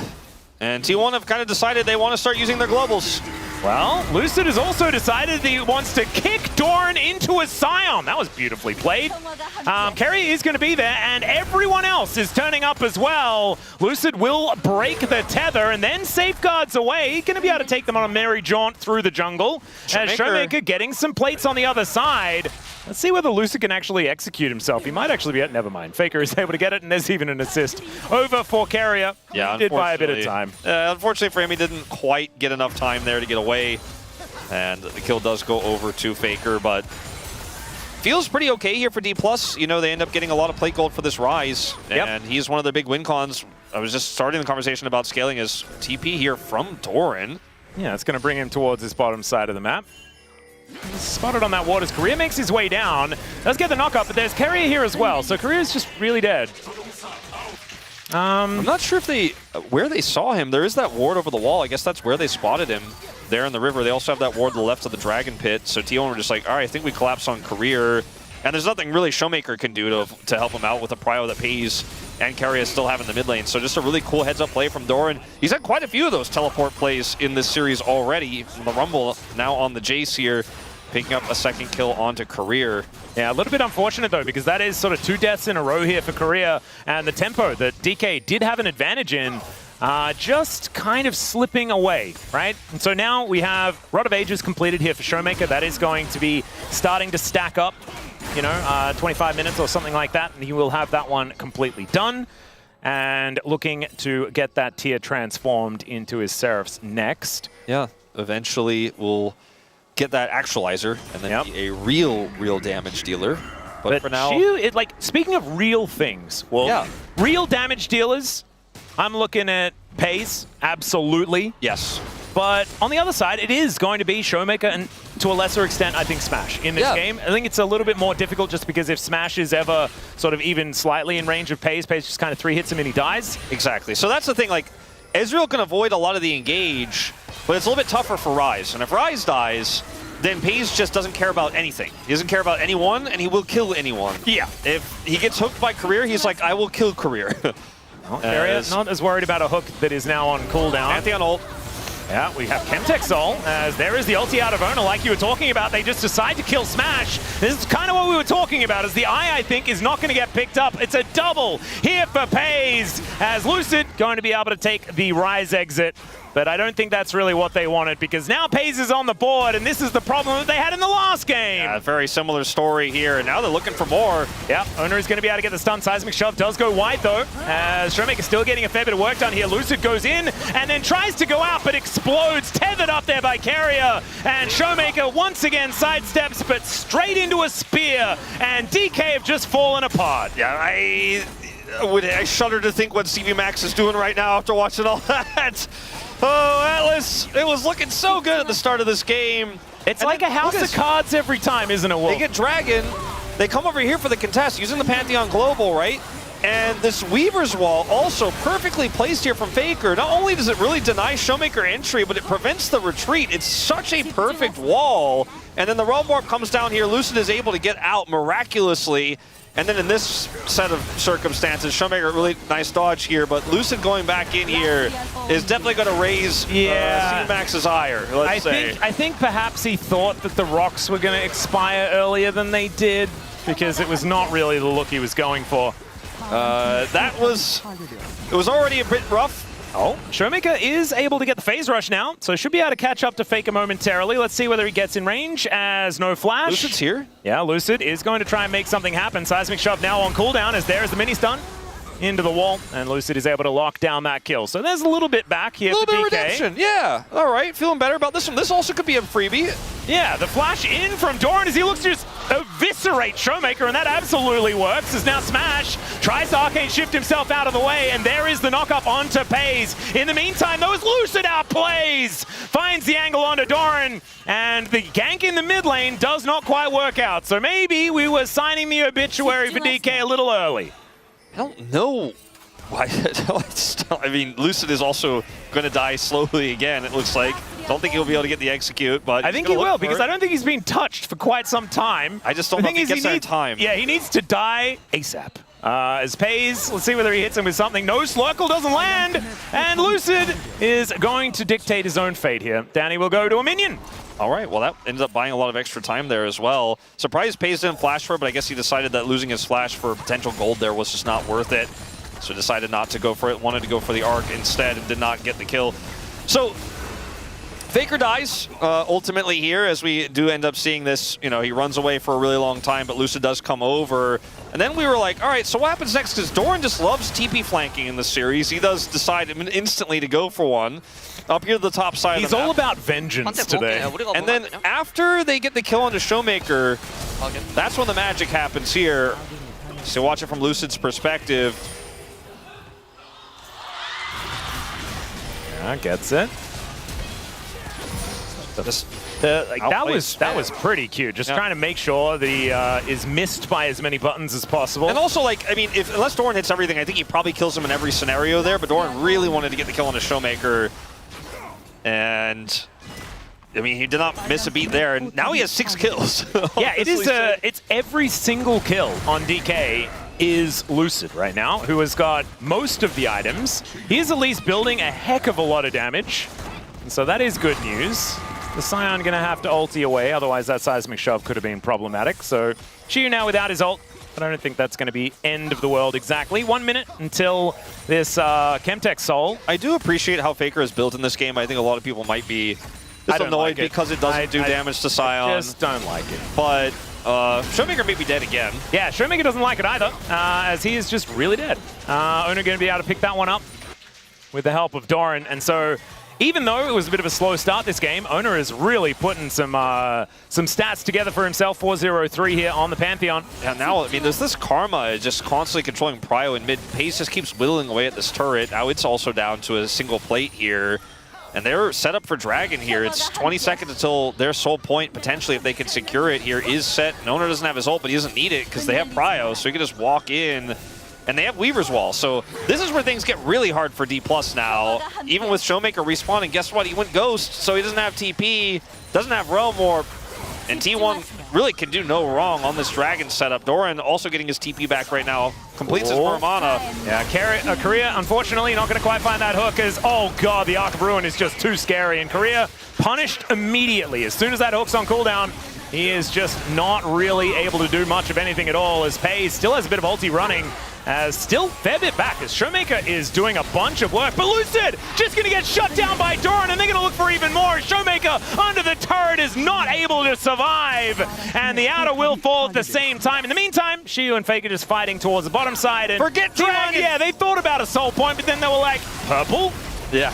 And that is exactly what they're going to go for. With the Chemtech Soul, they get the Empowered Honey Fruit just to make it even easier to take this one down. There you go. And D+. Okay, this is optimistic. Yep. And you know what? Let's see whether he can hit these Mystic Shots as the Seismic Shove does connect. Korea misses the hook. I thought Faker might have hit a goner there, but if he doesn't hit the hook, I suppose it is going to be just fine. Okay, so missing the hook here into the slow means, okay, you're just dead. And that's kind of how Blitzcrank is. It's a little bit binary, but they had no setup, so they had to fish for something. And the pace is just so huge. Like, Smash cannot contend with him. And Doran over the wall. Yeah. It's the vision control, right? It's just everything. They have vision control, they have map control, they have this turret under their control. Showmaker is dying on repeat in this game. Couldn't show up because he didn't have TP. Oh, there's the kick flash as Faker out of position potentially, but does just shove Lucid back. And now Owner's going to turn up. There's a teleport in from Doran as well. Lucid immediately punished as a hook is going to connect, and the Scion is at least able to get some work done here towards Doran, but he gets a big old shield. We're going to check out a replay for a moment, but now we are back to watching Xiu die. We couldn't actually show on camera what had just happened, and so therefore we just panned away. Censored! Yep, censored 100%, and I appreciate it a lot. As Carrier does not have Ardent Censor in this game, but... I thought that was what did it. It's not in this case. He's got a pretty similar KDA to his Yumi game last game. His game state starts to feel pretty similar as well. A little bit more owner focused this time around, as he had a slow start, as you pointed out, but sitting at 12 and 15 KP right now. This game is looking pretty over. Yeah. Hook again, gonna go wide. And DK probably realizing they'll have to possibly concede this inner turret, as instead it will just be a plate taken here by T1. And they look for a little bit of a reset. In the meantime, Doran towards the bottom side, and you said this already, if the Jace ever gets some spare time with some turrets, they just kind of explode. They do. Didn't necessarily think it was going to work out that way for them in this game with how the early game went, but like, this is classic T1. I think T1 fans, they're like, it's my favorite, it's a classic. You think you got Faker, but actually my whole team is coming and you're all going to die. And it's a little bit boring, it's a little bit overdone, but guess what? Teams just keep trying to kill Faker, and in this lead for T1 in the global jungler, you can't get him. You try, you can't get him. He baits you, you lose the game. They were already losing the game, but it feels surely lost now. It certainly is, as we're going to have a look at that replay. Meanwhile, in live, Lucid is dying, and Doran is just going to do some flips and land on his head. Production, we'll go to the Lee Sin. They really just want to shelter D+ fans today, and I think it's maybe warranted. Oh, stationary target, there we go. Never mind, he's just dead. Sometimes you hit the hook and it's not exactly what you want to see. Shiu's on the wrong side of the wall. Faker also just going to come on in there and eviscerate Smash. Ona turns up as well as Showmaker is just kept out with that Aegis. And Shiu is a zombie, but not for very long. This game is donezo, ladies and gentlemen. T1 will just roll over the top of DK here in game number 2. It was a great start, especially by Lucid. But then we felt it, that back-breaking moment. And then it all fell apart. That house of cards just flat on the floor. I feel robbed. I thought game 1, D+ had a great draft into what T1 put together. I didn't doubt T1, but I thought, okay, well, this should be interesting, right? Like, let's see how T1 plays it out. But it just became such a foregone conclusion so quickly. And then in this game, they just let it go so fast. T1, 12,000 gold up here now, sub 25 minutes. Yes, their Nexus will survive for now. But if this is what game 2 looks like, when the team that has historically not been able to find their footing and get momentum back in lost series. It was the Mega Cone engage into death angle. Yeah, well, that's one way to describe it. As here, you thought you caught Doran, and they did catch him, actually. Yeah. But they just don't have the damage to kill him. Yeah. And then Faker, this is hilarious. Faker's just like, I don't like that Smash guy anymore, he left us. Like, Faker just is like, I'm gonna kill him, you guys Wrong keep pushing jersey now, buddy. Oh no, it's a tragedy on the Rift. It really is. Yeah. I mean, I was a 3-0 predictor, and we're not there yet. But it starts to feel more likely. I wanted more. These two teams, we had the history of them together, right? It's a massive win for T1, 9-3. But it's still 32-18 games, and a lot of these series have been pretty interesting, especially in the Damwon and D+ Kia early days era of, you know, them playing T1 close, right? And taking a finals against them, but ended up being pretty one-sided in the last time they met up against each other earlier this year. And it's looking like it might be the case here once again, as like these drafts are also not that desperate. Like, yes, it's tough to play into the Karma. They went for the Blitzcrank, but 0-5 on the Blitzcrank I think is not really what they had planned. It's not how they imagined this game going. 0-5 on the Rise, getting collapsed on in sides, I don't think is what they had planned for this game. And sure, Lucid got a lot done, but he was the only one who was able to pick up gold, and T1 were just able to out-macro. And this Pantheon pick, even though it was slow, it could just impact everywhere. Dalia's Weaver's Walls from Faker have been so good this game, too. And it just feels like now you're thinking about your Game 3 draft more than anything else, and maybe Max won't pick blue side this time. Yeah, let's hope so. I want to see like some second pick options, maybe get some counter pick angles in there, although I guess they had that for the last couple of games. Never mind. I don't know. I don't know what the... I really think that it's about mindset more than anything else. I think they need some encouragement and things like this on DK's side. Someone needs to tell them that they can do it. Because right now it looks like they do not believe that they can. Now, let's see whether they can do this one, as the hook is going to go wide because Ona is engaging onto Shiu. Endless Hunger has been done for Smash, but the Scion is done. He's just leaving. And the rest of DK now kind of caught with their pants down just a little bit here. Safeguard does get Lucid into the Realm Warp, and so that will get them out, as there's a flash hook. Gets the flash out of Ona. Is pushing this bottom lane with a pretty big wave here. Shiu is going to have to answer. Looks like he's going to pick up 2 plates off of this. And if they had Realm Warp, maybe they could collapse on him, but he's got Weaver's Wall, and he's just going to be able to run away here as the rest of his team does Baron. because it's a 3.5 item Yunara. They did at least stop going for Faker because they realized that the Baron was up. So Okay, they are learning. that is a good idea. I think it might have been too slow, though. Yeah, I don't think they're going to be able to get over there, as the Q's going to miss some Lucid, and he is just going to be taken for a walk. So there is just a free Baron, and now the Weaver's Wall from Faker as he looks to try and start this fight off. Korea taking a lot of damage as he gets a big old shield. There's a flash out from Faker, though. True Shot Barrage is decent as Showmaker is stunned up. The hook is going to connect onto Ona, but he survives, and Doran dives into the backline and just destroys them. What was that damage? The Scion is able to punish him, but this is game over, ladies and gentlemen. Pei's able to finish off the Scion, and that'll be the ace, and T1 will march up the mid lane. It's not quite a record-breaking pace here for T1, but this game certainly felt over a long time ago, and it's 2 demoralizing losses back-to-back here for D+, as T1 recover fast from their loss against BNK and now put themselves 1 win away from going to Hong Kong, trying to fight their way to face old rivals in Gen G. Yeah, Korea almost dies on his fountain, but will be spared that fate, because the game was already over. T1 moved to match point exceptionally quickly here in this series against D+, and there's going to have to be some massive changes on the D+ side of things in their strategy to figure out what they can do up against T1, because there's kind of been an everything gap so far today. Doran has been he's been playing so aggressively with his teleports. This is a bit of a different look for him today, but I think it's not just because Doran's decided that he's playing aggro or he's playing flanker today. It's because D+ have given him a lot of avenues to find these angles, and it just keeps being catches and side lanes onto Showmaker that have been problematic here in Smash. He picked the Ezreal, but he was playing into a Karma lane, didn't have any agency this game. His high skill-stealing champ of the Ezreal gets nothing done here. And maybe they have to hope for like a Lucian draft, some sort of Callista angle here for him to hit that ceiling in game 3 to maybe bring us to the start of a reverse sweep. But right now, I can't see it. I can't see it either. We can try and imagine something like that, Wolf, because it's a Pog State day today. We need more than 3 games, otherwise we're going to be way too hinged.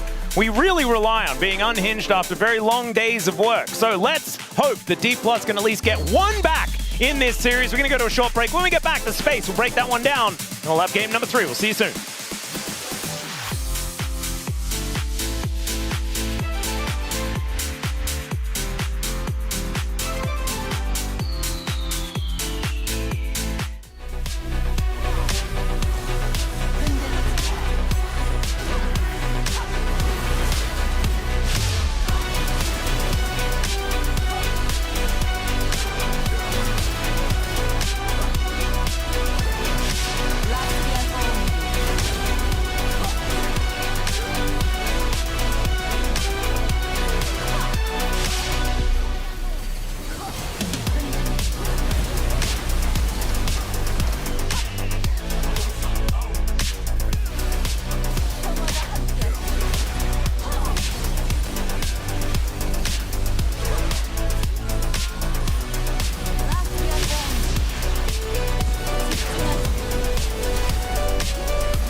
먹긴 했고 용 천천히 가보자. 나 테니스 왔어. 미드 공 천천히 봐볼래? 오케이 오케이. 공 박았어 그냥. 얘 불치 맞았어 일단. 짧긴 한데 공 박았어. 불치 노플이야. 불치 볼게. 이신 노플. 라이즈 왔어. 가자. 나 괜찮아. 나 가인이야. 이지 봤어. 정면 좋아. 더블 킥 끝내줄게. 나 좋아. 사이언 노플. 더블 3초. 여기 되게 미들까지.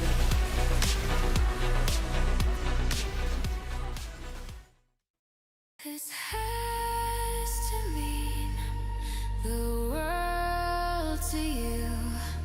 This has to be top priority. Legends never die.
It's looking like classic T1 here. They are doing everything they want en route to the 2-0 lead they have over D+ Kia. D+ have no answers, but gotta find one quick. Digon here alongside Dan and Brendaniel Valdez as the Try-Dan desk is back, just like T1. Like, that B&K series is way in the rearview mirror, and they look like they're back to form that no one can match. This was not a great game for D+, especially after they got off to a decent early start. We look at the draft, and it was very centered around the Lee Sin, right? We have the Ryze Lee Sin, which is a pretty strong combo, but we knew it was going to be into the Taliyah Pantheon, which is also a very strong combo, and especially the Taliyah can do a good job of shutting down the Lee Sin, and Pantheon has just been so strong. Also, the Ezreal, we saw the Karma denial come through, and it ended up being the Ezreal Blitzcrank. The Blitzcrank really didn't get off to much of a start. It is a Lee Sin with setup in all three lanes, and it did give some early ground to D+, but it just felt like in the team fights, the composition of T1 had so much more power. Yeah, I just feel like it's a little bit like what we saw in Game 1, where, you know, you have Ash Seraphine, you're looking to win the lane, you're looking to get ahead through that, and we had that with the Lee Sin once again, but T1, once the game opens up at all, they're just like, no, we're just better than you, we're just going to make plays, and as we were talking about in this draft with the Taliyah Pantheon, and even the Jace, like, you just have so much set up to make plays, as it started off pretty good here for DK, though. Yeah, that was the thing, right? You wanted to get Lucid going, have him dictate the game. Not 1 kill, not 2 kills, but 3 kills. He was rolling on Lee Sin. This is exactly what you want. Yeah, it's kind of similar to how Gen.G had that Nidalee draft, where you had setup in all three lanes. In a similar vein, where you want to have setup for the Lee Sin, lanes that can provide that CC so you land the skill shot. But you know, this comp just wasn't going to snowball as hard, and even though Lucid did get a massive advantage, getting another kill here onto the Jace, it just felt so much more difficult to push it from there on out. Yeah, I mean, the game plan was get Lucid ahead, get your team ahead, win a bunch of the lanes, and essentially snowball through the mid game. But they only did the first part of this plan. You know, 3 kills came through, Lucid's really fed, all your gold is on the Lee Sin, and then what? T1 are just like, nah, we're just better than you. I mean, DK, they showed some really good play in early to mid against Gen.G. They were able to take 1 game, but I don't even see that happening tonight so far. No, definitely not. And the next point here, D+ trying to now transition that lead into an objective over at the Herald, but Pantheon, strong pick, shows why right here. Yeah, immediately gets onto the Ezreal. They blow the Ezreal up. It was a great wall to cut off from Faker. The Herald does get secured by D+, but both the bot lane are gone. And this is, it's bad, especially Inara getting the kills, not the end of the world, but then Showmaker pushes up for the wave. T1 move in to punish, and then Lucid ends up going in. Sonic waves over the Unraveled Earth, and it goes from being just 2 kills to being 4 kills, and now it's just really bad. The early lead on Lucid has kind of been thrown away, and it shows that, like, in the structured team fights, it's T1 who have all the edges. Yeah, and I feel like D+ Kia, you can feel a little bit of this urgency from them, where they're like, we're behind, we are behind in the series as well, we want to make plays, we want to control the tempo, as CV Max is telling us to, or at least it looks that way. But they're just stretching, they're too desperate. Like, some of these plays are just a little bit too much from behind, and they're getting punished every single time. Yeah, and then this one, I mean, the game already shifted hands of who was in the lead, and this is just more to show how dominant T1 has been. They've got the lead, they know how to start the fight on their own terms here, even though D+, again, they're fishing, they're trying to use the Blitzcrank, but when you miss, you are so useless. I think we've had so many Blitzcrank games which have really had just taken over. You know, Dura's had plenty where he's just massively taken over the game. This is kind of the other side of it. If the Blitzcrank isn't hitting the hooks, if you just don't have the pressure, the pick just feels useless. And not only do we see the Blitzcrank go down after missing that grab, but then Doran comes in on a great angle, they take out Lucid, they clean up Showmaker, get the mid tower straight into Baron. Everything just crumbles from there, and the game is basically over. And I think the problem is, even though you got that early lead, the Blitzcrank never got off the ground. I think the Blitzcrank pick felt a little bit out of sorts, and I think it was just a situation when the 5v5, it was just really hard to execute. Also, the Lee Sin, felt suffocated by the Talia. I think giving over Pantheon, also a big mistake in the situation. Oner had a pretty phenomenal game on this pick. Yeah, I think he's gearing up for a POM tonight, playing the Xin Zhao and the Pantheon. He's just controlling the entire pace of these games as, once again, not feeling good in the booth for D+ Kia. I also feel like, you know, things are getting started for them. Showmaker, he's struggled against Chovy. He's now struggling against Faker. Like, he's setting up some plays, but he's not having the impact we need to see from a key player here of D+ Kia, especially the main veteran of the squad. Yeah, well, again, one win away is T1 from going to Hong Kong. They will have their opportunity to make it to the grand finals through the lower bracket. And, you know, one win away also for our friend on the desk, Wolf, who, you know, earlier this week, a couple pre-shows ago, him and Wadid made that coffee bet with the Korean side broadcast where they were going to buy coffee for everyone, all the talent, and the production on that side, because they thought D+ would be the ones that make it on through. Well, D+ need to start doing some winning to help out Wolf and Wadid. Let's see if they're able to do so in game number 3. Wasn't that Dagon that did that? Well, I mean, they kind of persuaded me into doing it. It was Wadid more than anybody else. But I, at the time, did feel confident. That was a while ago that D+ were stronger than B&K. I do not feel that way as much anymore. And even though I was hoping that maybe an upset would happen to save me from buying a lot of coffee, I did predict T1 to win 3-0. And so far, it's looking like we are headed in that direction. So it might just be a lot of coffee for those knowers before I became a knower. Like, I am now a knower. I was not. I was younger back then. Yeah. I was a few weeks younger, and I should have been a little bit more cautious. You were there on the POG state, man. I already told you. This B&K team, we're better. However, it's only transitive properties that we have because D+ haven't actually faced up against B&K at all. So maybe your argument could be we actually don't know which team is better out of those two. We just know that T1 can always demolish DK these days because they just have a mental advantage over the team, and that is looking like it is continuing here as they are moving to 5-0 in the matchup as far as the last couple of best-of-5s are concerned. Isn't it crazy that we talk about the play, the individual play, the Blitzcrank wasn't great, but they gave Oner both the Xin Zhao, which again in this meta, that is going to happen, right? But also the Pantheon. Yeah. They gave him that. And then he was like, well, guess I'll win. Well, I mean, the priority picks have been just kind of absurd that T1 have been able to get their hands on. And the Pantheon can really warp games regardless of what he's with. The Rumble is a very similar thing, and T1 got both of those both times. Second game, they managed to get the Yunara as well. That has been a very coveted pick, as D+ are going to ban away a Nautilus. I think this makes me feel like Smash wants to play a hyper carry, and I want to see that as well. He's been on Ezreal and Ashe duty so far, and I feel like the release date's really been holding him back as far as those two champions are concerned. They did go first pick. I don't know if you want to first pick Lucian, if that's the way they want to play this, or go for a more late game scaling carry like you're talking about. Nautilus definitely much stronger into the Yunara and the Zeri, which are both fearlessly banned here. Yeah. And now the Lulu is gone, which could have been a pick to empower some of the remaining carries like Aphelios or Jinx in that bottom lane. I think that's a really smart ban from T1. And our big prio mid lane picks are gone. Orianna, Ryze, Azir, and Talia. So maybe Aurora first pick with the flexibility it has could be where we're going here as D+. Yeah, we have seen that before from them. Let's see what they do want to do. Hovering over Showmaker for now, but we are really waiting until the... Okay, we're just going to remake the draft. Not entirely sure why. Something may have gone wrong. But we're going to be diving back into it. Thankfully, we didn't have a lot that was already locked in, so it's going to take us a little bit of a shorter amount of time to get back into the draft. Yeah, just looking at the players' faces, like this is completely my speculation.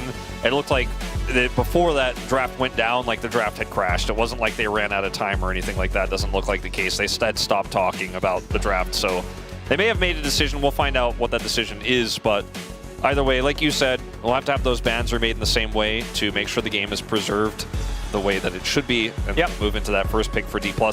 I think the Aurora is, again, the most likely pick because it is both flexible in mid and top lane, and it's a great pick for Shiu. He's had a lot of success on it in the past, and it is one of the top-tier mid laners that's left. Also, Faker enjoys it quite a bit, even though he didn't win on it last time against B&K.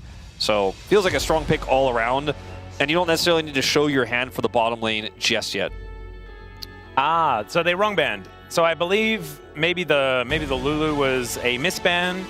Yeah, Lulu was a misban. So I actually kind of like the Lulu ban. I didn't mind it either. However, Lulu not often picked in the first round of bans. Sorry, the first round of picks. So maybe that's what should have clued us in there a little bit. Could have been that. I didn't mind it. I'm thinking about picks they could be thinking of instead, and like Lucian. Lucian is the one that comes to mind, right? If they would misclick that there and we're typing that blue in, that certainly could have been what was being considered, because that was the other first pick I thought about. We saw Diablo get a ton of value out of the first pick Lucian against T1, and he was empowered by the Milio there and had a great game. Pays did not, unfortunately, on the T1 side, but I wonder if that's what we'll see instead, but these bans will be repeated with the exception of the Lulu. Yep. So Bard, Varus, Nocturne, Vi going to be coming through first, and then we're going to see Nautilus into probably Lucian, I guess, just because that is right next to the Lulu button. But we'll see what does actually get locked away. I've already crossed out the Lulu on my little sheet. So... they wanted to ban Mundo. Okay. Obviously, the other champion that starts with Lu. Mundo has been really Mundu. kind of exclusively played recently with the Seraphine. Yeah. Surprised to see this be banned here. Well, now they can go for the first pick, Lulu. Instead, the Ambassador is going to be coming on through. We've seen this banned throughout most of the tournament. Most of the series. And so Shiu will get his hands on it, or Lucid will. Maybe I think that Lulu T1 is just go Aphelios Lulu, yeah. Yeah. Take that away from the Ambessa, and get the Lulu lane. This is the third time that Pays is just on a hyper carry that he can carry the game on by himself. And I love it. It's exactly what's been working here for T1. It's how T1 won Kespa Cup. From it, yeah. You know, like, we walked out of Kespa Cup being like, okay, Pays is back in a big way. He hasn't even really practiced with his team yet, and he's having flashy individual plays. And he is going to have a Lulu in his lane here now, and we need just Jinx Thresh as a return here? Yeah, it's either Lucian Nami or it's like Corki Nami or something like that if they want to be able to stand any sort of chance into this. But I still think that, yes, Lucian is better in the early to mid game, and the Lucian Nami has always been powerful, but you don't have the same kind of late game carry threat that an Aphelios has. I think you could just go Aurora here as T1, hold the flex. They'll go Renekton instead. Don't mind that one either. They can protect it in the second ban phase, so it's not that risky, and it's one of the strongest picks on the patch at just shutting down a single target. Not to mention the fact that you can slice dice your way in there. Wild Growth can then make you feel a little bit tankier. And if you just get on top of the Lucian and set him and get a Wild Growth on top of the Lucian, Aphelios is shooting at the Lucian dies, his comp falls apart. I think Renekton has been one of the biggest benefactors of, has benefited the most from the extra levels that top lane gets, the extra farm that top lane gets. He has just been one of our big bruiser champs that is just so difficult to deal with in sides. And like Renekton in the past, he gets to a certain point, you're like, okay, we can deal with him now. But yeah, he doesn't really hit that break point anymore. So the Aurora will be banned by T1 here instead with this setup. I don't mind it. Shocker. Faker hasn't been having a whole lot of fun with Aurora more recently, so it's not really too detrimental for T1 to ban that one away. And now a couple of bans to come through here for D+. They are making sure that they take as long as they can, but it will be the Wukong eventually. Actually really like that, the bouncy castle that you can get with Wild Growth. Yeah, very annoying. See what they decide to ban here. Could just be a Gnar ban and take that away from Shiu if they're afraid of this Ambessa being the jungle pick and the counter pick to the Renekton coming through. Or a Kennen, similar idea. Okay, they choose the Gnar, that makes sense. The Kennen could still be a threat, but getting the Kennen to a place to get on top of this Aphelios is easier said than done, especially with how these games have been looking. Sejuani, interesting. It's an old owner favorite and works well with the Renekton setup top side. But, is it Nidalee? We saw it yesterday, and it was kind of fun. Instead, Twisted Fate here for Faker. It's been quite a while since we've been talking about him playing TF, but he did certainly used to be a big fan, and it also takes it away from Showmaker. This has been something that Showmaker has lent on largely in games 3 through 5, right? To get towards a TF game, make stuff happen that way, so it's a good pick away. This is a pretty risky answer. Obviously, the ultimate is going to allow you to go where you want to go and try to get access to the Aphelios, but if you fall too far behind in the game, it just doesn't do enough. As we'll see the Ahri to come through here for Showmaker. This has been one of Showmaker's most successful picks. And oh man, This has to be Jungle Jax, right? But this is an incredible Jax angle. Like, as far as the Jax angles are concerned, the counter-strike value, Ruthless Predator, and the gold card both being entirely mitigated. If you go Jax into the Renekton, then you can have, okay, they're going to swap things up, it looks like, but they have no plan, Atlas. Like, there's like 5 seconds left, and you're flipping through these three. I'm a little bit concerned, but Olaf kind of makes some sense, but I don't quite like it just because, okay, that is the Kha'Zix. So we saw Kha'Zix get banned yesterday. Canyon did not want to see it, so it's obviously something that's been lurking around scrims, but Owner is going to pick it up, and the last time I saw it, I swear, was Canyon picking it into Owner in the final. Was it into Owner or was it into Peanut? I thought it was into Owner. It was a successful pick in a grand finals. And then I seem to remember it being Owner's Xin Zhao, but I might be entirely wrong. It was a Xin Zhao. I just don't remember. I don't know why I'm thinking of Peanut, but you're going to find the answer. I'm often thinking about Peanut as well. But like, this pick bursts down the Lucian. Bottom line, TLDR is we're trying to kill Smash. We're trying to burst him, and it has a lot of mobility. With the jump, the Kha'Zix can then be a wild growth extender and setup to then kill the Lucian, right? And there's a lot of damage. The isolation is going to be very powerful as well. He can do objectives quite quickly, Dragon very quickly, as Kha'Zix has done in the past. And they have great single target blow up in this draft. You hit the Lucian with a gold card, you follow up with the Kha'Zix, you follow up with the Renekton. Same with Ahri. She gets caught. She does not last very long at all. No. I'm very much looking forward to seeing how this one's going to go, especially this Kha'Zix jungle pick. Let's get into the rift for game number 3.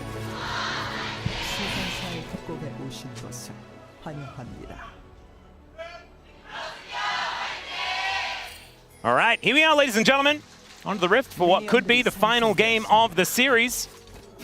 As already, we see a little bit of a setup here, as Paze and Carrier feeling pretty confident by the looks of things. Yeah, Lulu lanes usually get to walk up, and Paze has the extra range with his Calibrum, so he's just gonna, hold spacebar and look to see if anyone walks into the circle. As at this point, level 1 should be a pretty favorable one for T1. Yeah, ebb and flow working out though here, as Smash really wanted to find that Light Slinger, but could not. That'll be okay. Ambessa versus Kha'Zix. Haven't really seen that one before.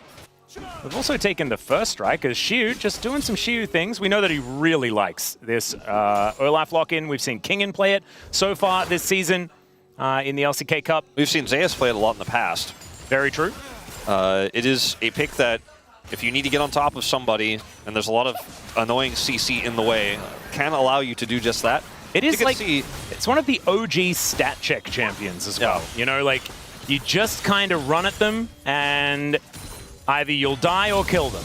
And that is just sort of Olaf in a nutshell. It's kind of designed that way. It is a very fun champion to play when you are ahead. Very less fun when you're behind and the Aphelios has 3 items. Well, right now, he is looking pretty ahead. So are we finally going to get that Smash versus Paze game where Paze, has a Lulu with them, right? He's set up for success, but Smash still has a lot of agency. Like, that's my dream scenario here for this third game, is that we see Smash have some really cool angles. He finally gets some outplay opportunities. He's not so far behind that he just can't play the game. Like game 2 on the Ezreal, where everything is on fire, and he's like, well, I don't even know what the plan is here for me. I really can't offer anything for you guys.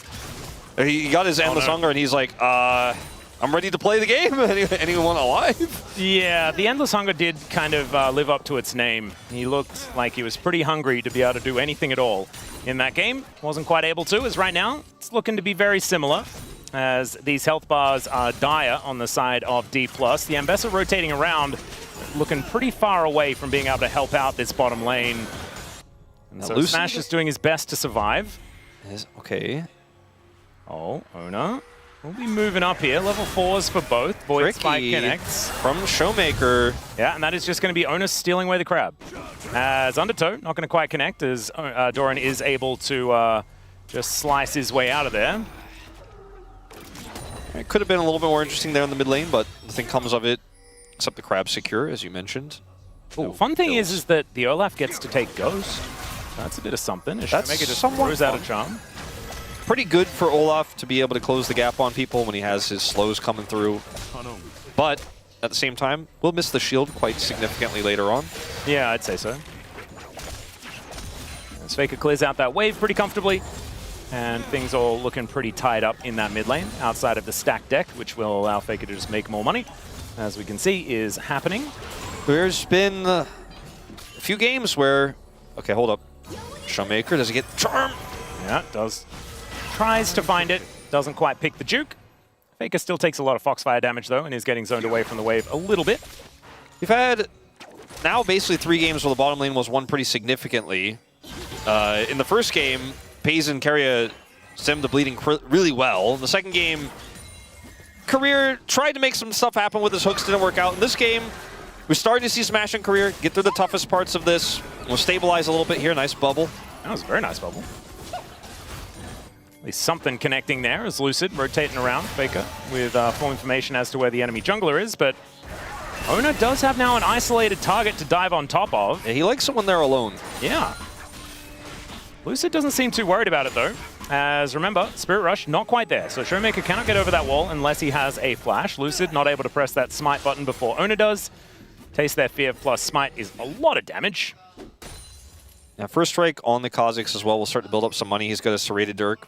Mbessa is pretty durable, you know, in the early levels compared to a lot of other junglers. So with his mobility, Lucid can kind of just go in and see what he can find, and then there's no way for Owner to really follow up. If he gets that burst damage, he just walks away for now. So I like the idea of kind of fishing for that type of play. The bottom side of the map, control regained for a moment for Smash and Career. They'll get their synced back, whereas it's a split back here. Rip. Yep, a little bit sad there, -1s in chat. As Doran looking to try and stop some backs, but looks like he is just going to go back to clearing out this wave. He has TP, and Shiu does not, so if he can mess up some of these back timings, keep the wave right here. It's very annoying for Shiu. Yep. And he's just going to have to run back as fast as possible. And, well, not ghost back, it's not that desperate, but still pretty good position here for Doran to even up the CS and keep himself in a safe spot. As now we're going to put the attention on this dragon here, bottom side. And it's going to be a pretty big fight, potentially, for this first dragon. Faker does have his ultimate to join at a moment's notice. One thing I do want to see is DK actually up the amount of pressure that they have in the early stage of the game. Actually fight for the first Drake or two, because they've just been giving them up, and I feel like it's given away so much of their tempo in this series, as Lucid will be able to at least get a crab, so that's going to help give him a little bit of extra control around that area. There's a lot Drake, though, is very tanky. Yeah, there's a lot of burst damage on both sides as Doran. Yeah, there's the gate, as we're going to need to throw out the Ragnarok. Let's see whether this kill can actually come through. The undertow, not enough, and first blood goes to Doran with the help of Faker. And there's just no quick response here from D+.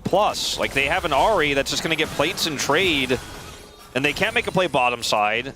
Obviously, the Ahri can't follow here, so just going to be a little bit of plate gold on the other side of things here for Showmaker, and it's just not equivalent. Oh, remember, Shiu, again, does not have teleport. This, I mean, it's a cannon wave, but like it's minus the cannon. Yeah, it is. It's looking real dire. And this was a lane that DK were winning. And it's pretty set up here. Like, I think it's hard because the wave was set up really well by Doran. Like, what do you do as Shiu when you see Doran's like, got his Fury ready for an empowered W, and Faker's missing? Well, in the meantime, Red-White Gun's here for Paze, and Smash is going to have to try and cull him down. There's the bubble that connects, but it's just last hit by the Moonlight Vigil. And Paze is on the board. Showmaker can try and take him off that board, though, as point blank, the charm will connect, and down will go the Aphelios. So, bit of extra movement speed for the Ahri, but Keria will survive. Well, that's a big win for D+ if they get that back. If they had just lost Smash alone there, would have been a disaster for them. It's still not great, but at least there's a consolation prize there, and the Ahri will close that gold gap a little bit in the mid lane. It's a very fiery early start to this game suddenly, with Faker making that play top side. Shiu gets caught, waves in an awkward spot, can't get the kill. Bottom side, they make the all-in happen with the level 6 advantage. It's played brilliantly by Paze, gets the ult up before the bubble goes down, secures the kill there. They almost get Career as well. Okay. As I watch this from his perspective, he hits level 6. goes in for it.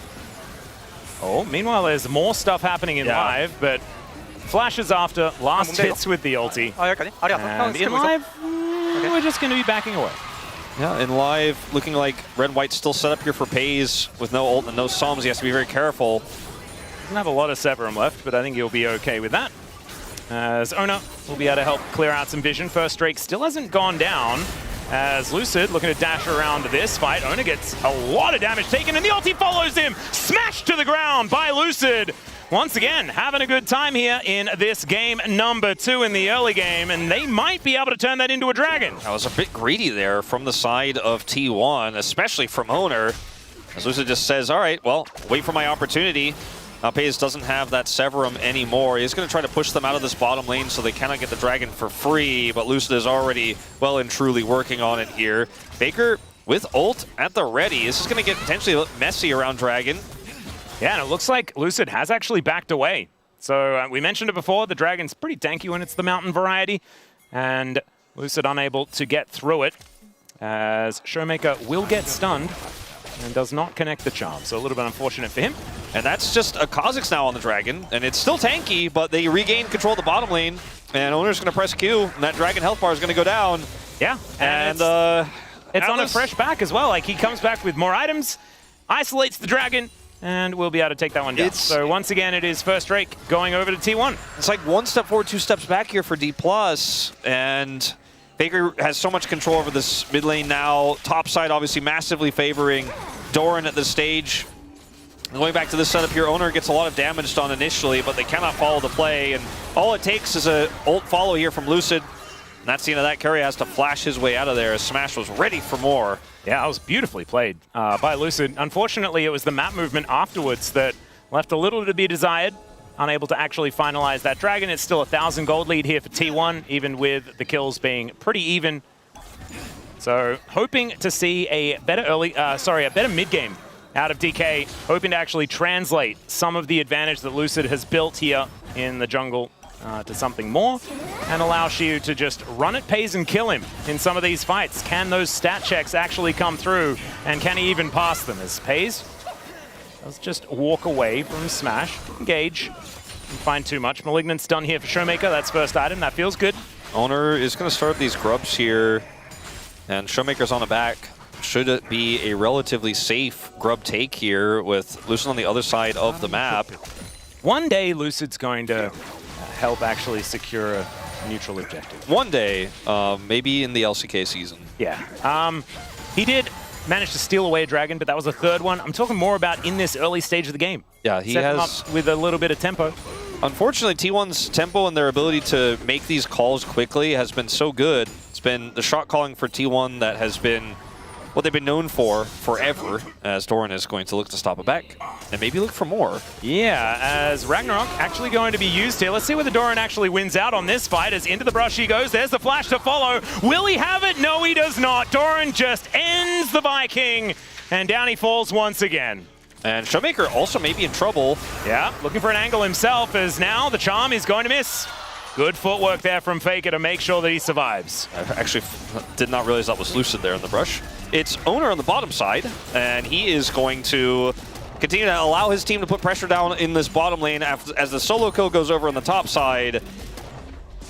And Atlas, I was hoping for a game here, and it's still possibly going to be a game. Smash wants it to be a game. Yeah, he's going to call.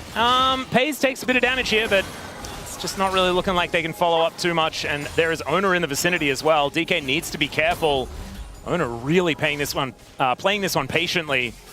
It's crazy how it seems like how little credit Doran will get for this series, but he's had an amazing one as, oh boy.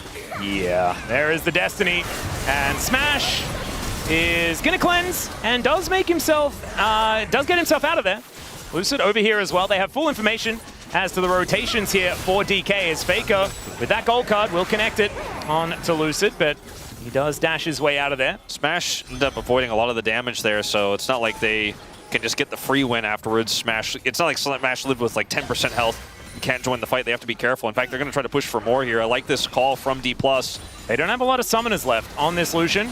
And Pays does have both of his still available, so they do need to be a little careful of that. But Lucid Faker is now back in the mid lane. on a good angle here, and he has flash. They can try to make this work. Let's see whether it does work out as the bubble is going to connect. That means that the public execution comes down. Wild Growth is fantastic as Carrier will be able to take one back as now Lucid looking for it on a Pace. He has red-white, but it is not enough. The Ambessa will reign supreme as Owner just finds the angle, and he's looking to taste even more fear as Lucid dashes, and the smite comes down to make sure that it's Pays that grabs the kill.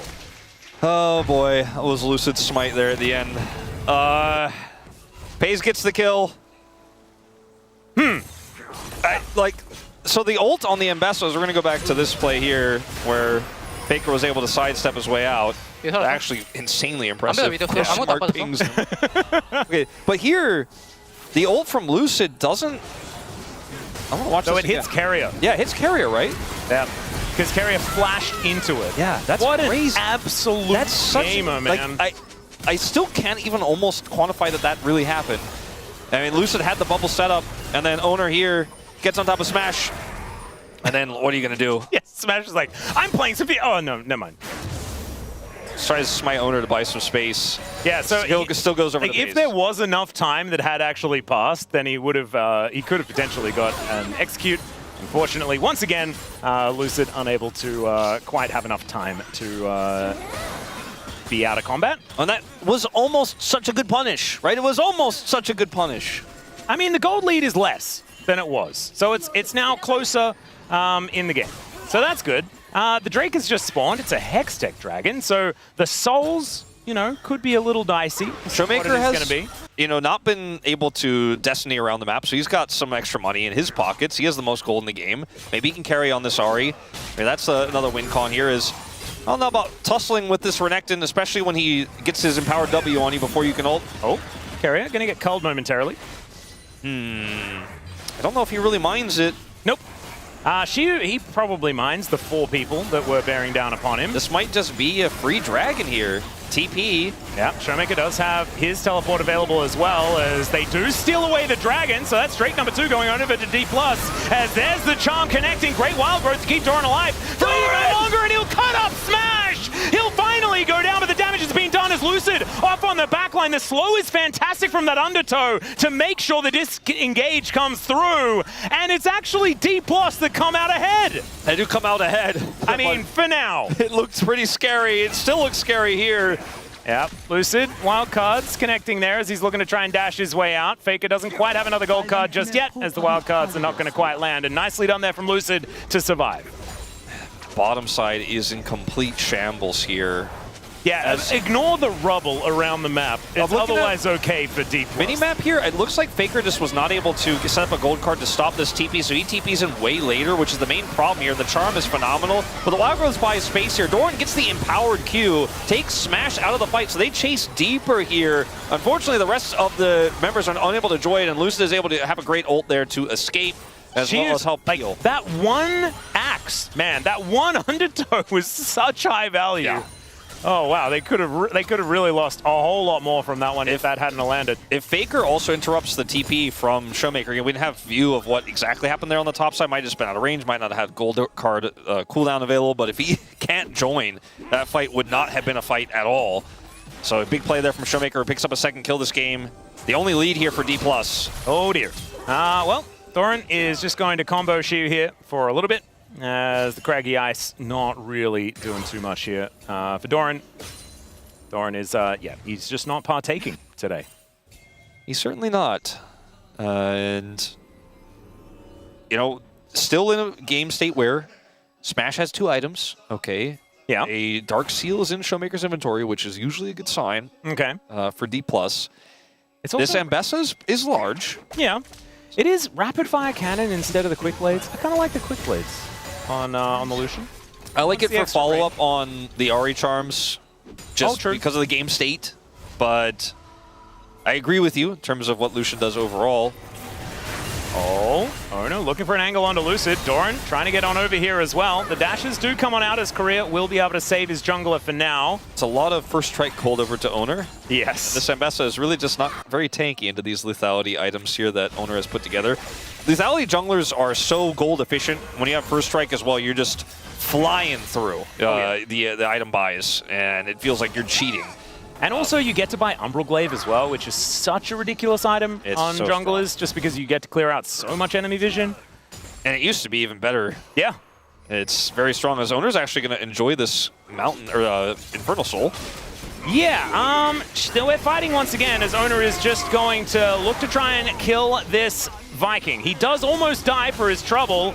And now we've got Gravitum coming on down, Smash in a lot of trouble as there's the ulti out. Good tidal wave does come on in as the Rift Herald getting a little bit antsy there as well as the ulti from Lucid goes wide. Good sidestep there from Pays as Doran is just having the best time on this Crocodile. We talked about, or I briefly mentioned, let's say, Renekton seems to be the biggest benefactor of role quests in terms of the top lane in the meta, right? I'm not saying that, like, you know, a Camille could be worse than Renekton if she is in a similar game state, but of meta top laners, he just gets so huge, and he's getting even larger here now in this game, taking this whole turret down.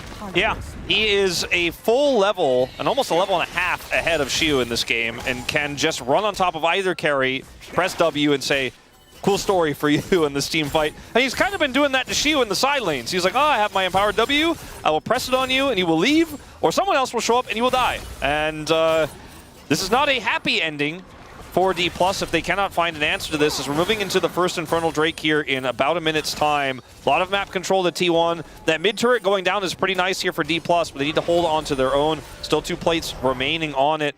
So we'll see what Pays is able to pick up here. Does complete the collector with this timing. Pretty huge for him to come into this next team fight. I'm really scared for D+, moving into this next fight. Obviously, it's not double dragon for either side, so you don't necessarily have to fight for this one.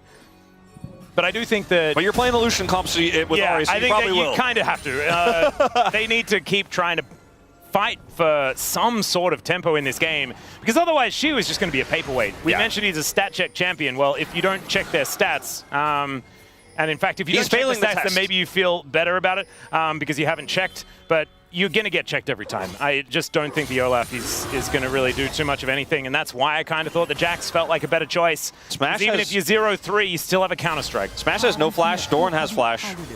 That's a problem. Well, Doran does have a lot of money on the table for D+ if they kill him, so I guess there's that. T1 are just keeping Smash away with Renekton alone as they look to force this dragon. Yeah, Showmaker moving forward here as well. It's another steal from Lucid. Nicely done there. Ona not quite able to find the angle. Xiu teleports in real late. This is pretty good for D+. Let's see if they can also get this charge. Well, oh, no, all no. of T1 around that corner, and Lucid gets himself out of there. The charm just misses, though, as there's the Destiny Wild Growth's fantastic as Showmaker does make his way out. And now Lucid looking to try and cut down this Crocodile Smash on a flank angle. Not sure about that one, as Faker gets in. Good cleanse. Moonlight Vigil comes down, though, and they're not quite able to secure the kills. T1 wanting to try and chase them down. Lucid's on a ward and is just going to be backing. There's the ulti. Good dash, as Doran benefits from that ward over the wall. Successful heist, I suppose you could say here for D+. They do not lose the Ambessa nor anyone else on the Herald attempt. It doesn't hit the turret either, but that's for the better. Unfortunately, it may lose their mid turret, though, after they all had to retreat. So much damage is pushed down here, but they will group up now and clear this wave. So they keep that mid turret alive. They grab their second dragon of the game. It buys them some time, and it's some extra stats here for this Lucian, so it feels really good for them. It's not enough to make you feel like they've gotten a foothold in this game, but it is hanging on that I think is what we didn't necessarily think we would be saying about them in the rest of this game and the series, as it's again a great secure here from Lucid. And then T1 decide to, the old Faker, not hide on bush per se, but hide on corner where there's no vision. And they try to go in here and make these plays in live. By the way, Showmaker may just die to Kha'Zix. He might, or he might. He gets away. Yeah, dash away. Smash? That was a flash in trade. I think Smash, actually, his culling is not really blocked by Keria. They might have actually been able to win this fight, but it doesn't really do enough. Pays is at full health. His ultimate is super high value, and it's just hightailing it out is the best that D+ can hope for.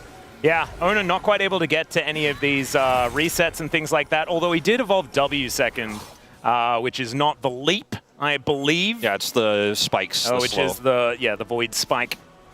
Not to be confused with Vorpal Spikes, which is Cho'Gath's toggleable ability. So there's that. So it's way more fun to evolve E, right? You just get to reset, leap around the fight. It is more fun, you know, if you are and then you get to enjoyer. queue mid-air and stuff, and you like get to do all of those really cool highlight plays and things If you remember that movie with the redheaded girl Annie, one of her catchphrases was "leaping lizards." So if you like to say that while you're jumping around, stomping on everybody, I think that's what Owner has been saying every time he's been leaping. Unfortunately, he just doesn't leap very far without the evolution. Well, with this crocodile in the game, it feels like we got a bit of a leaping lizard, you know? Yeah, he's getting in there. He's getting into the back line. He's doing a lot of damage. As he's 2,000 gold up, and she was still just not quite passing that stat check. Yeah, it does now have his Hex Plate, so you can get that ulti back up again, but you can see Doran just looking to break Shiu's stride, and Shiu's saying, ain't nobody going to break my stride, and then he's going to try and break Doran's stride. Yes, and something like that. The same thing will happen, and it rotates. Lucid is going to try to find an angle here, but they're already out. But I do applaud D+'s ability to group and put damage on these mid turrets. Like, they got their early mid turret, they got some plate damage on the inner. All right. Owner dives on in. Cullen comes out. FaZe takes a bit of damage, but otherwise not too much more. Good bubble, as Faker is going to get McHale'd, I believe, or he just used the plans that he had because he has an unsealed spellbook. Yes. Got to make sure that you check those spellbooks. As Lucid dancing around the fight, Doran taking a little bit, but we know that he does have Wild Growth and Dominus. So and this he has is all, a lot of HP to call on. This is all set up by D+, just sending it down mid, which didn't end up getting them a win in terms of getting the turret, but it gets them this blue buff. They pulled the Renekton out of sides. They are pulling T1 around the map a little bit, and I think this is the best you could really hope for, and they're coordinating it well. And there's always that threat of Lucid getting access to the backline and getting on top of FaZe that they have to respect. And T1 playing respectfully as a result, though, will lose a little bit of map control here. Yep. Again, the gold lead is still there. You know, this Renekton is most of it. The Kha'Zix's also a big threat and has built up a ton of first strike gold and has 3 items completed now, of which are quite lethal. But D+, maybe if they can pull T1 around the map one way and get one team fight, just one win, Smash gets 2 kills, they're in the game. That's all it takes.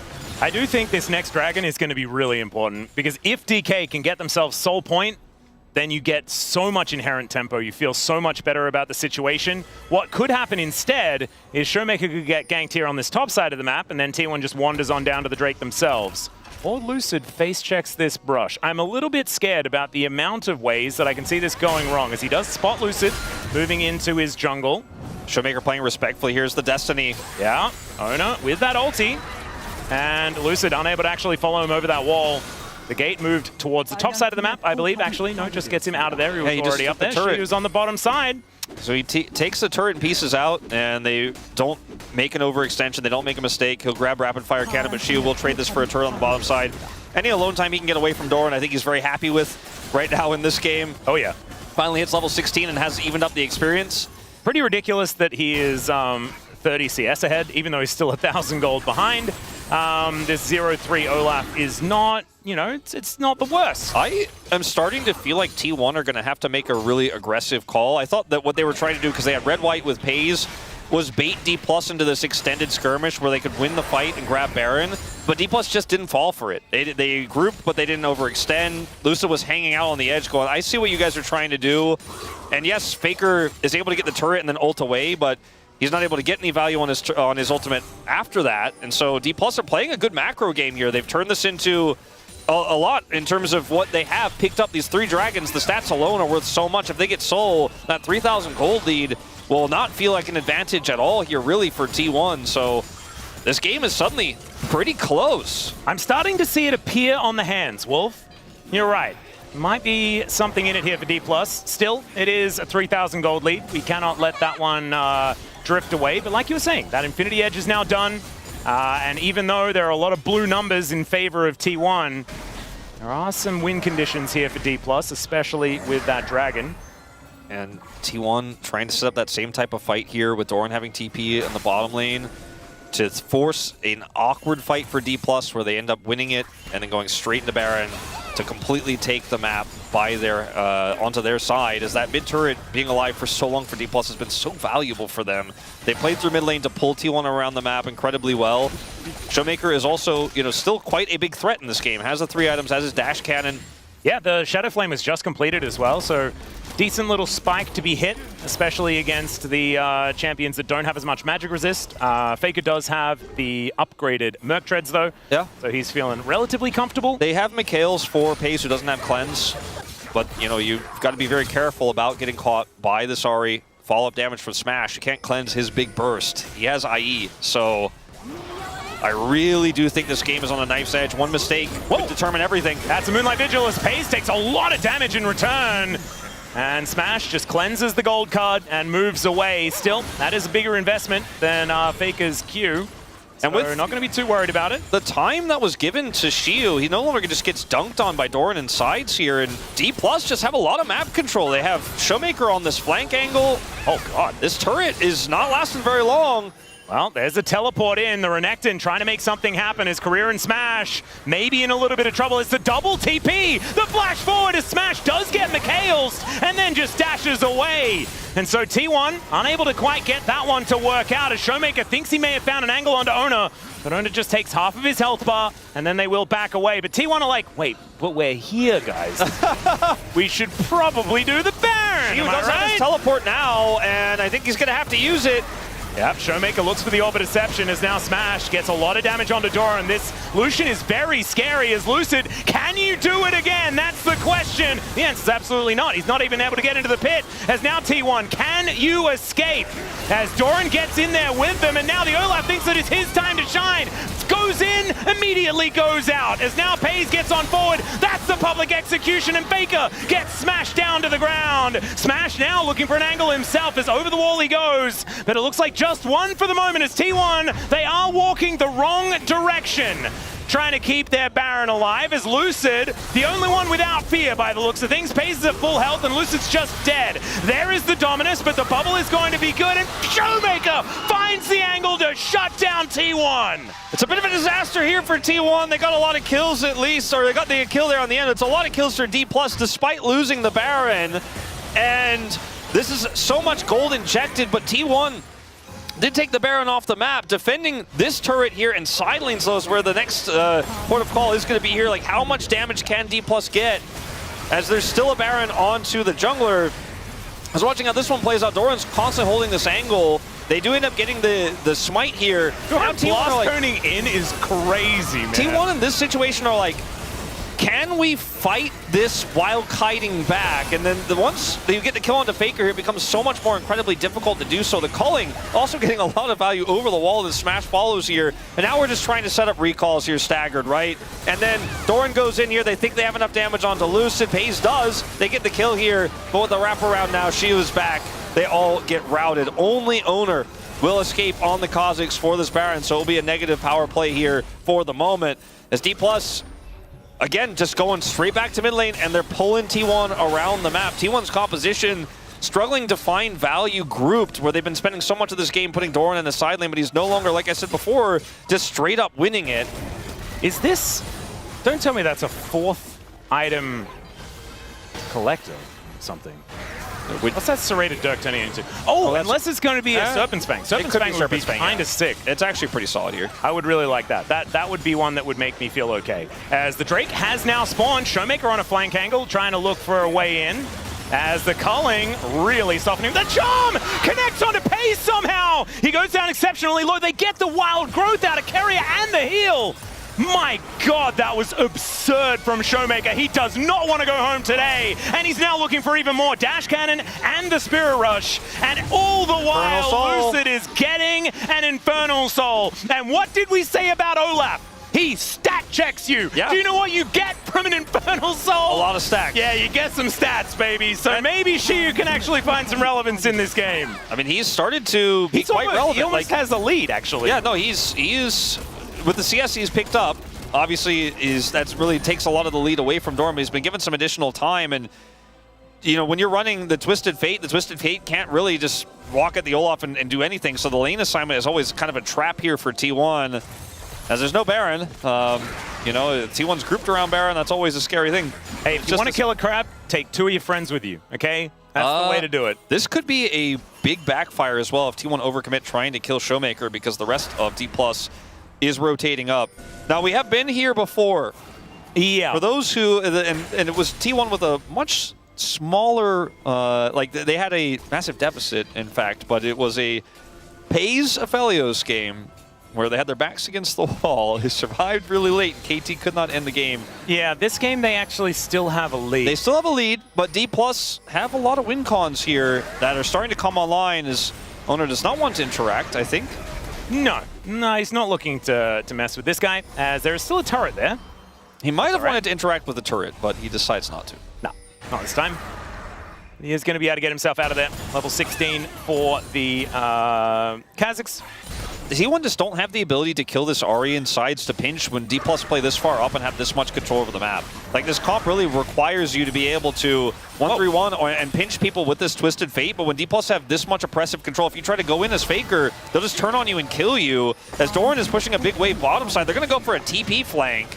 All right, well, that's an idea that you can go for here as Ragnarok comes on through. And so that is a big cooldown, although there is a Hexblade, so I guess she should have that. Oh, Crocodile coming out of the reeds.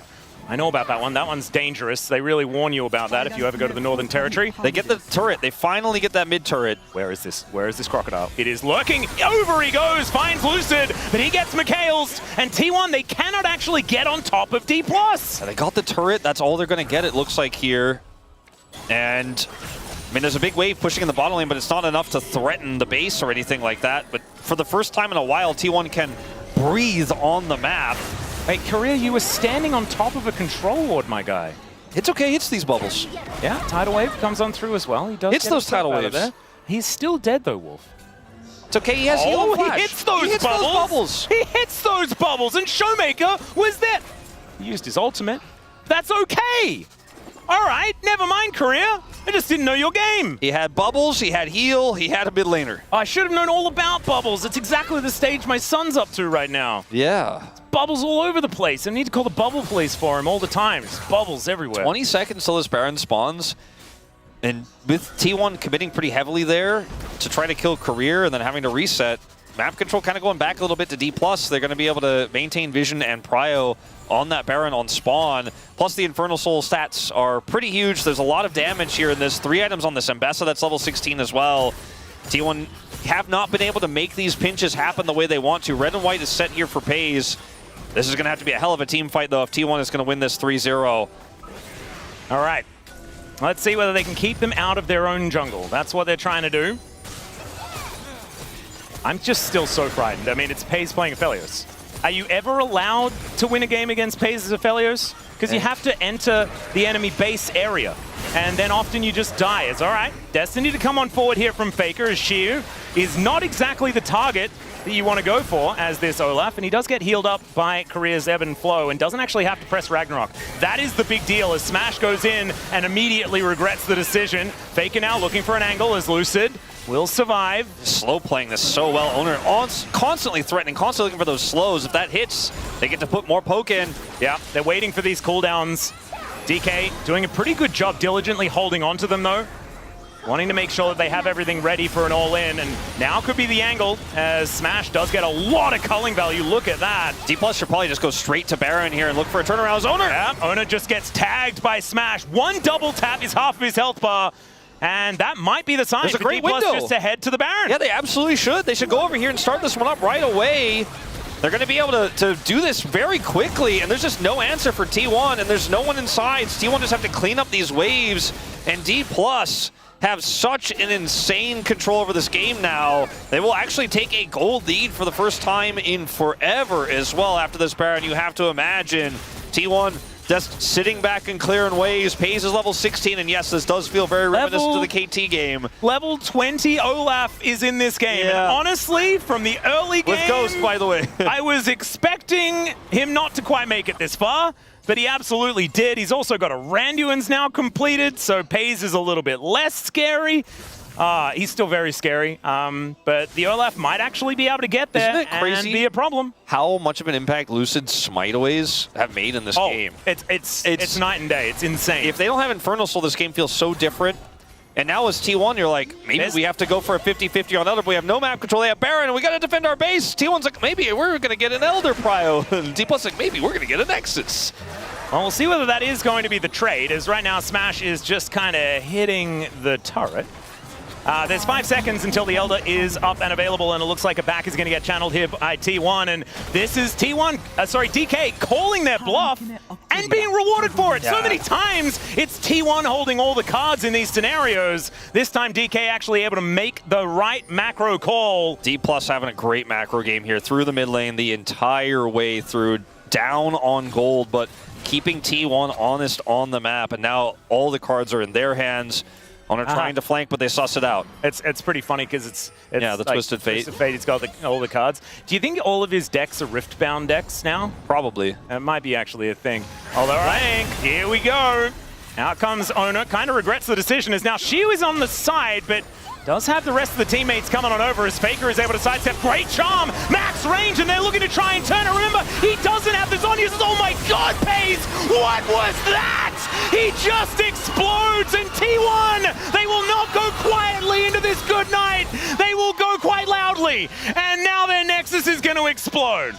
All right, D+, pull it off. In the end, better macro. They push T1 into such an uncomfortable position. They have to make an all-in play. It doesn't work. Paze tries for the hero play, but he goes splat. I loved it though. The gusto, the idea, it straight up didn't work, but sometimes the face plants are as entertaining as the other things. T1 still have a lead in this series, but DK making it interesting, being able to pull back a game 3.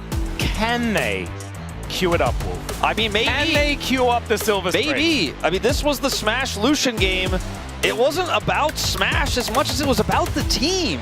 And for once, it backs against the wall, down 0-2. D+ made all the right calls. They pushed through mid, they bought enough time, they pulled the Renekton around the map enough times to where Shiu could actually be relevant. Shiu could actually have gold in his pockets, pick up enough items to where he can go toe-to-toe with Doran, hits level 20, and then Showmaker as well was constantly threatening, and there was never an angle for the Twisted Fate to pinch with Owner. They always were trying to fish for those gold card angles with the Destiny, but they just didn't have enough control of the map to make it happen, so Faker just couldn't really pull the trigger when he wanted to. That last try was the best they were ever going to get, and D+ shut it down.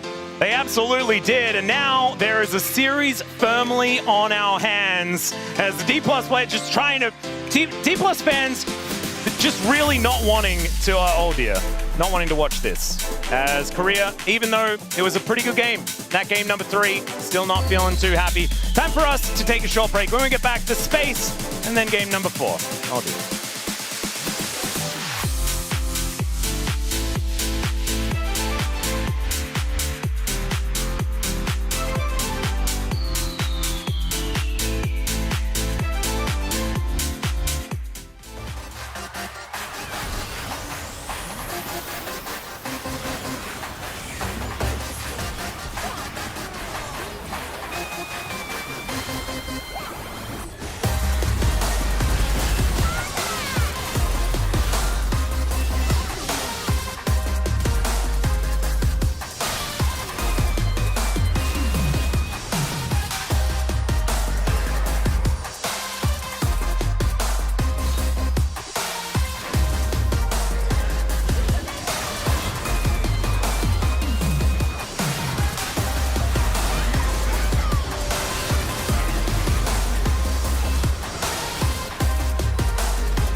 Hello, everyone. Welcome back to the space. There at the end, you got to see a lot of emotion overflowing there for Career and D+ Kia as they hold on a very difficult game that required them multiple different steals at the Drakes to get to late game to eke out a win. That's what it takes to get a win against T1 for D+ today, but they've got it, and we'll see how that shakes up things here.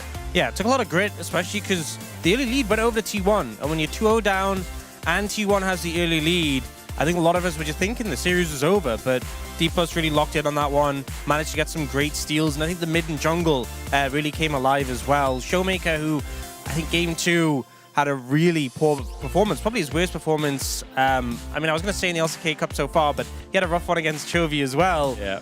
But bounced back massively in this game.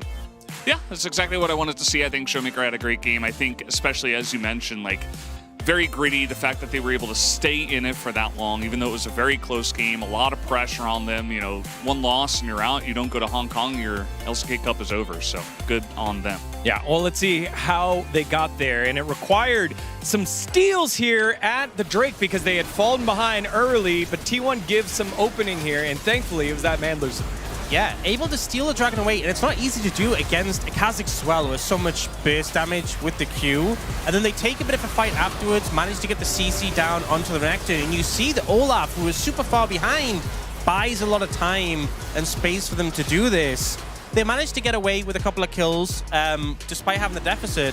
And so they get that first steal, and then they manage to sneak in, and again, it's playing around this banana brush angle, where they have the vision control, manage to secure another steal here. Yeah, I mean, this is huge from Lucid, obviously. He stepped up in a big way to get these steals against the Kha'Zix. And as T1, you really need to be stacking these Drakes when you're kind of relying on a lot of the damage to be in this Aphelios. And we saw Pays at the very end of the game, which we're eventually going to see. You know, he had so much damage, but imagine if he has Infernal Soul. Maybe he just wins the game by himself. But they weren't able to quite get across that line. Yeah, I like that point because you're running the TF, you're running a global comp. Spread them out wide and then go for the Drake, get the advantage there. But that steal stops all that momentum, so they had a couple of them. Then T1 try to go for a fight, catch here in the mid lane when D+ stay a little bit too long, turns into a Baron. Yeah, so they go for this flank play angle and try to go for the Lucian here, who was very overextended. And the Mikhails comes in, saves Smash from the play, and then T1 end up in a scenario like, okay, we've committed a lot of resources, we want to make something from this, and end up going for the Baron. The thing is, Baron, it's worth less gold, it's harder to take down, shreds resistances, so D+ have a lot of time to get in position, poke and prod a little bit, and even though T1 do secure the Baron, D+ are fine with this because they're confident with how they're set up on the map. The only place T1 can retreat is onto D+'s side of the map. Look how many flashes are burned getting out of the pit here. That's 3 there, gone to get away, and they're still on the wrong side of the map, so they just get chased down. And you have great chase potential when you have Mbessa and Ahri and Lucian, so everybody can just essentially funnel them into the right spot and make sure they clean up the kills. So, you know, we were watching this during live and we were saying this isn't worth for T1. Like, yeah, you get the objective, but you fall behind, you lose whatever momentum you had. And, you know, essentially they're able to just clean up here, you know, a bunch of kills go over to Showmaker as well, and that's really the moment where DK actually take over the game on T1's Baron. I think especially T1 being such a practice team on Baron and being ahead in this series, it'd be so easy for D+ to misstep in a moment like that. But they really had a lot of patience approaching. They knew what they needed to do. They knew that they would have the advantage if they just gave time, gave over the Baron, and slowly approached. They didn't let them get the recalls off, but they even had Showmaker come in with a recall on the flank. And I just think it was a great read on the situation and good execution. Yeah, and it didn't just stop there. After that, multiple different attempts by Doran to try and flank around the corner. We saw the Renekton appear over the wall, which was crazy. And they just waited for their moment, which they had down on the bottom side of the map, where the push was on, slowly getting on in, and it's Faker the one that gets caught here. Yeah, and it's very difficult. I mean, you really can't make too many mistakes when the game is this close. And, you know, this is actually a pretty close fight, even though it looked like DK essentially controlled it. But that catch on a Faker to start off is definitely the big one. They try to collapse on Olaf, who has been just unkillable, uncatchable this whole game, and Faker just out of the fight right from the beginning. That's the thing, is this Olaf was super behind early, but level 20 Olaf with the ult as well. So little they can do to him. So they chain down to try and collapse. He just doesn't care. The rest of the team pushes in, and it's such a quick fight, such a quick ace that comes through. And I mean, It's a hard position to be in when you're down 2-0 in a series, but it's a great bounce back from D+, keeping their hopes alive in this one. And now, I mean, I think we turned the conversation and the focus to what we saw there at the very end. We saw Career kind of, you know, he's had a tough series. He's had a tough couple of games, and you could see how much this was weighing on him. Not in review, but as soon as the game was done, he had so many different cleanses, he had so many different Mikhails, and you could see time after time again, he's holding it in, he's holding it in, he's waiting till the game's done, and then just wants to get off, and afterwards, you know, the outpouring of emotion, the pressure of competition. And I think we got a quick glimpse of it, but now with the fuller picture, you can see it's just tough. It's tough. He's on a high-profile team for his first time in his career. We got to see him during Kespa Cup, where he didn't know where to bow after they won, and we are watching a pro player grow in front of our eyes and deal with that level of pressure. But they got the win.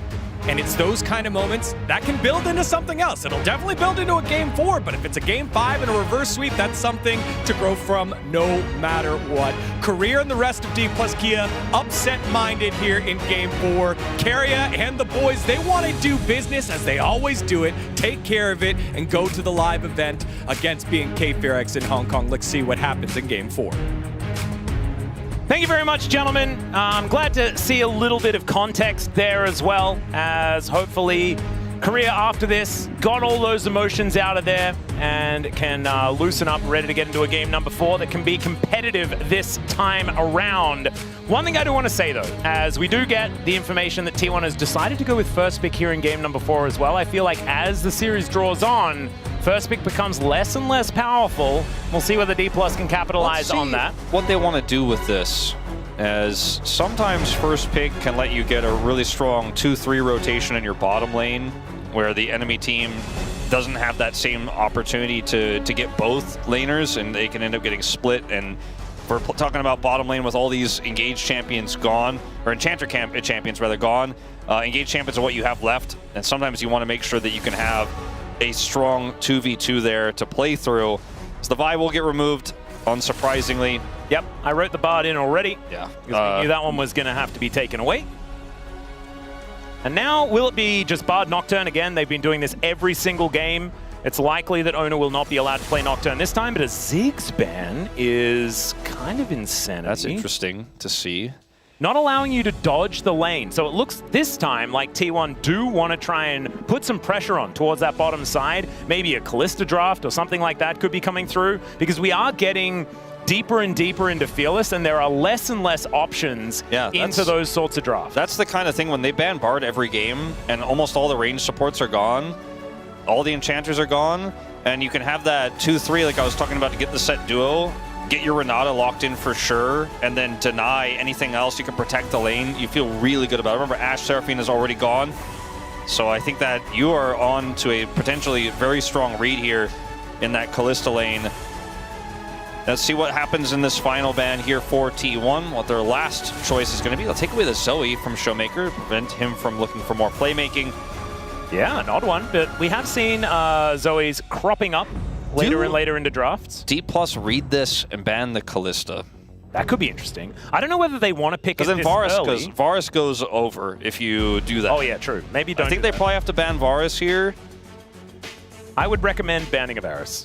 I don't think you want to give Pays. Like, what would he then play? Zeri, which we know he's incredible at and did just dominate. Zeri, Yunara, and then the Aphelios, which they didn't quite find the win on. But then if he's allowed to immediately play Varus, then he's kind of got the cream of the crop so far. So the and Varus it looks is like that's over. exactly what happens. They ban the Aurora instead. So they go for the Callista lane into the Varus, a little bit less appealing, but still can be quite strong.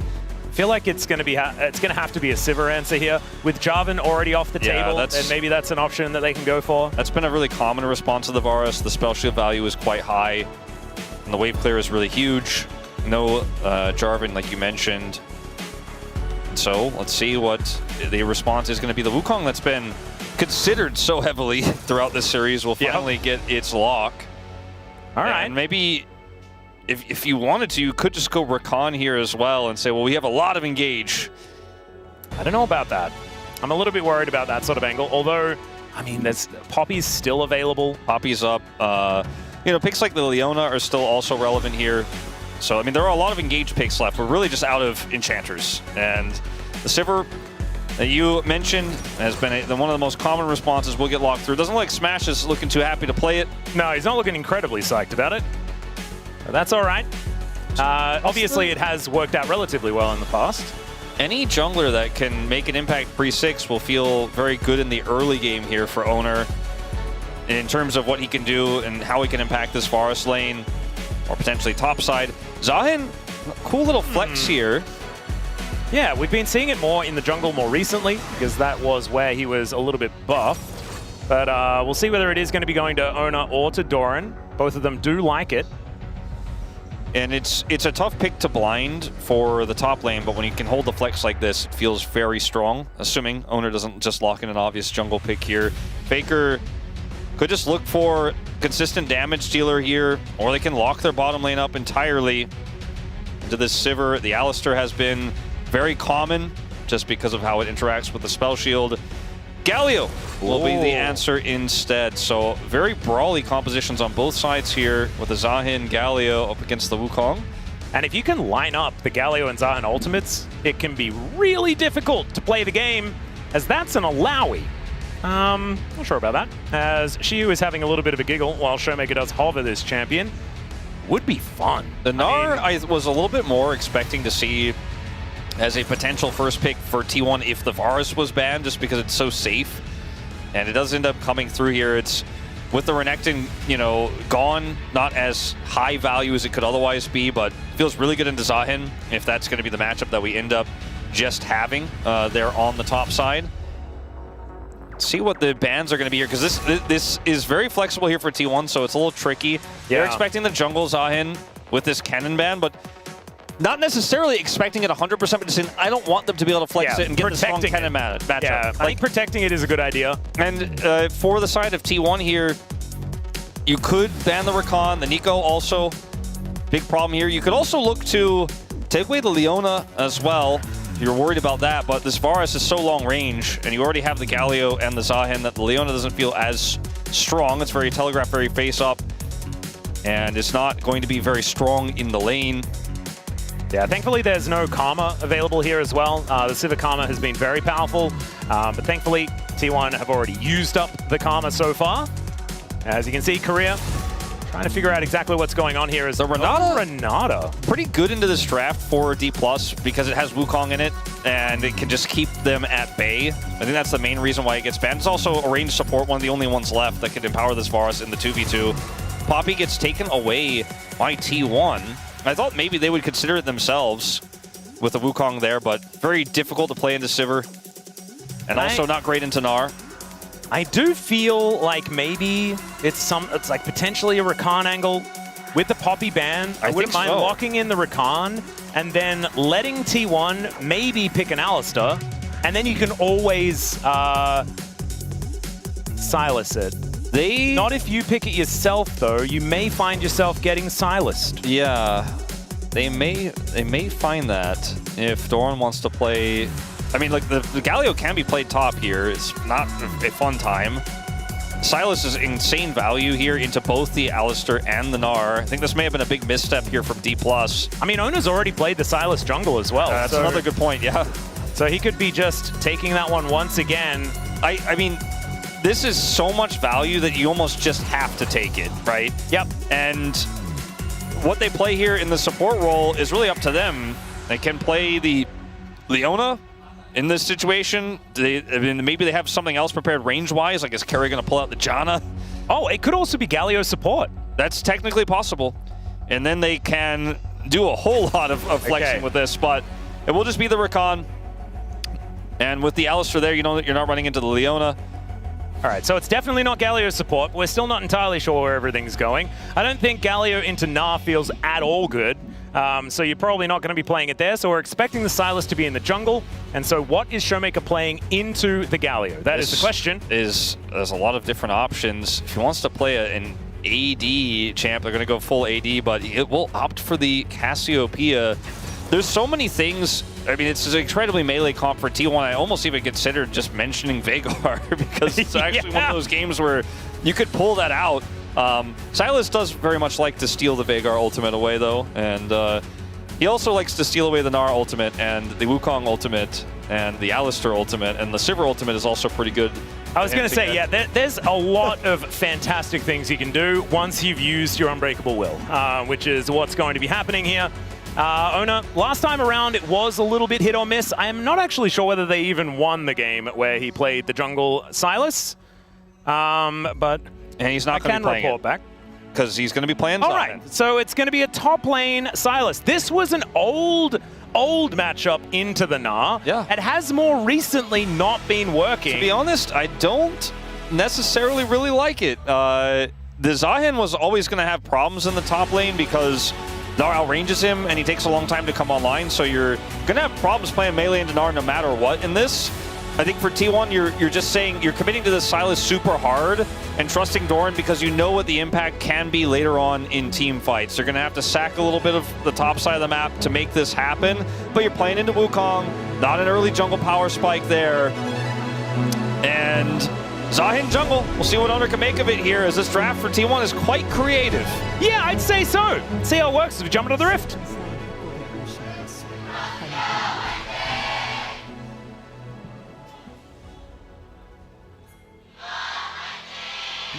All right, so the reason I like the top lane Silas a lot less is you couldn't be further away from the Alistar, which is what you're really wanting to be doing. Obviously, when you hit level 6, you have more access to your ultimate than your enemy does, which is kind of funny.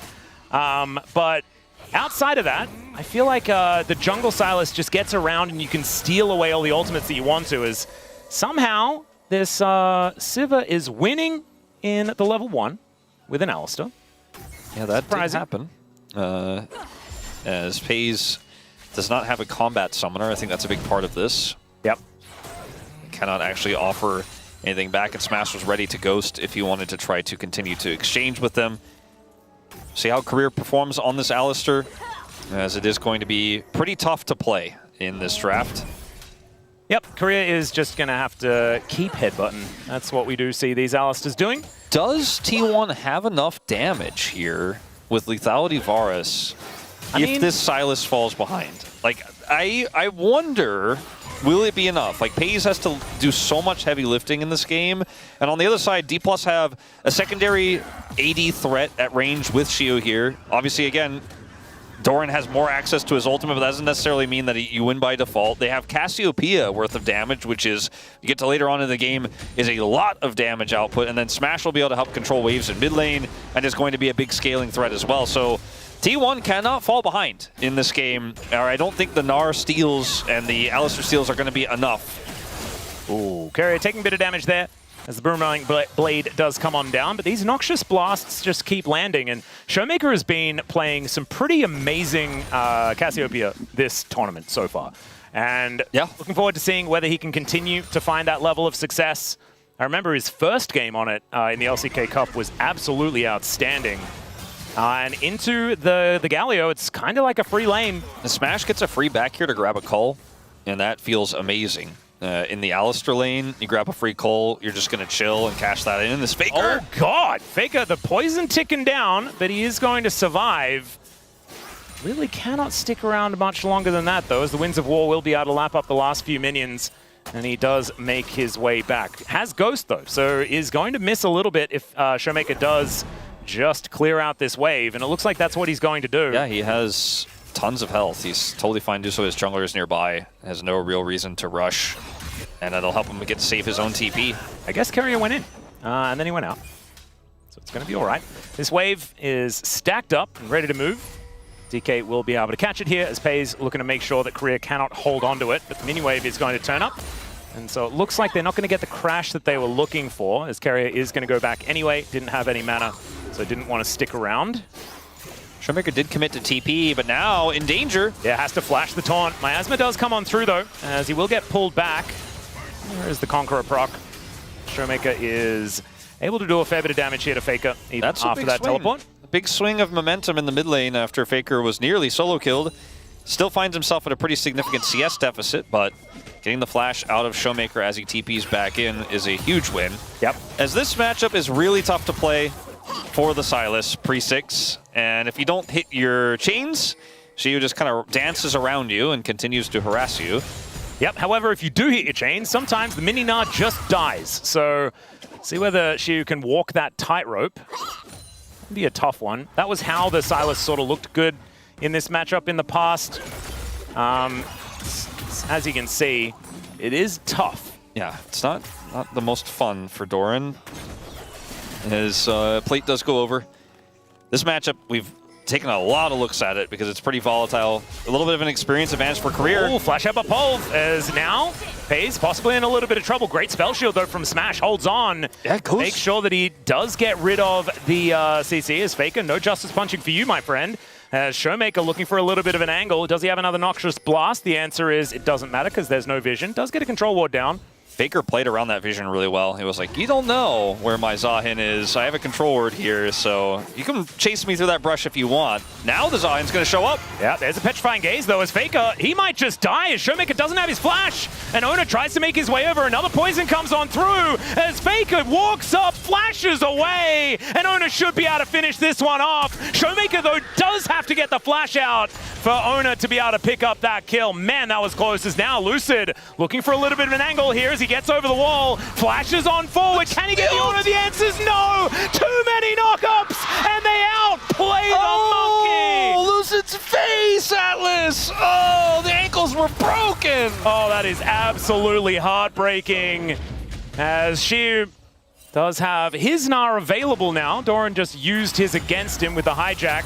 But man, Wolf, that could have been. Everything about that was so close to being great for D+, but T1 were just that little bit further ahead in terms of the setup. Faker initially with the wraparound, everything about it. Showmaker goes for the ult here. Faker gets away initially. One more Twin Fang and he's probably just dead. And then Showmaker here gets taunted. Faker has just enough health. Bashes away. Like you said, like an auto. Another Twin Fang. That's all it would have taken. Owner has to flash here. And then Faker gets level 6. And so when Lucid goes in here, Owner just gets that extra bit. Look at how much health he has. God! In the knockup and the taunt. And he's dead. And Faker just has enough mana for all that as well. Damn. Well, that's the kind of moment where you're just like, I don't know, I gave it my all. To be perfectly okay, he's dead again. And the problem is, like, I don't even think that's a tilter necessarily because it's so close, you know? And that might have been because Showmaker is now getting camped, and that lead that he had is gone. Faker is now ahead of him, and we know that Faker likes to build damage Galio. We don't... Okay, well, this is the replay. It looks like the same play. As Grim Deliverance comes down, Showmaker tries to sidestep it, and it does not work. When he goes for the Miasma, then Faker's going to get the taunt, and so I mean, he tries to sidestep like you said. As now we have chains. Yeah, and there is no ulti available here for Korea. Good flash there from Pays as Smash just trying to do enough damage to stop them from killing his cow. As another couple of autos from Carrier will be required. Grand entrance to finish him off. That's a creative way to get a kill. And now Smash could be in a lot of trouble, although he's doing a fair bit of damage back. And sidestep, not quite enough there as Carrier looks for the angle, doesn't find it. Korea just dead. And now Doran looking to try and kill Lucid here as well. Gets that information, chains connect, and he picks up a Cyclone for himself as well. Now you've got Faker trying to move on in. Justice Punch does get interrupted by the Cyclone, and there's a Petrifying Gaze as Doran has to try and get out of there, but Lucid gets the extra range on the Q. And now Faker looking to try and turn this. Ona gets the pullback. My God, Ona Zahin is pretty ridiculous. Yeah, he's been putting the hours in for Oh, sure. yes. I'm watching this game. That's why he's like, wow. no, you take this Sylas away. I hate this champion. Give me my Zahin. You can play it, Doran. That was pretty impressive stuff. He has had an incredible game here so far, as we're going to see the TP back to lane from Carrier. Yep. Pays will have his in a moment. Pulverized. So he can actually, well, he looked like he was going to back. He's actually instead going to try to kill Career. And look at how little interest Smash has at fighting this, as he does just walk away. And Faker moves back to the lane. So, about an 800 gold advantage here for T1. I think the mental warfare battle, T1 are so far ahead. Tempo it's kind vibes of ridiculous. are definitely, definitely red in this game. The thing is, I do think the compositions kind of favor DK. Yeah, no, I do like this draft for DK a lot. And because yes, the Sylas can steal a lot of ultimates, but I don't know if there's enough damage in this for T1. And there's oodles of damage for D+, Peel for days. And this Gnar is significantly ahead of the Sylas. Surprise, surprise, because this matchup is incredibly difficult to play out for Sylas without jungle attention. There is some jungle attention coming, though. Yeah, now there is jungle attention. Nice little hop does come on through. Sidestep, doesn't get pulled back. Shiu slick with it right now. As we do have the Varus rotating up towards that top side. Lucid taking that as an opportunity to get Drake. And that's a big rotation up of Pays, who doesn't have his role quest completed just yet. Yeah, Smashes. the rotation up, like they did that in the B&K series as well, and it meant that Pays was incredibly far behind on the quest. Yeah, also Pays in the game where they made the rotation up in game 1, he had his role quest completed. He does not have it here just yet, so this could backfire in a big way. As Shiu is just going to be able to walk it off, it looks like. Career, I don't know if he'll be so lucky. Flashes over the wall. That is going to keep him alive. Oh, doesn't have Hex Flash? What the heck? Feels wrong. Doran's like, I've gone from one annoying range champion to another to play into in this game. And now all I can do is yell and run a bit faster? That's frustrating.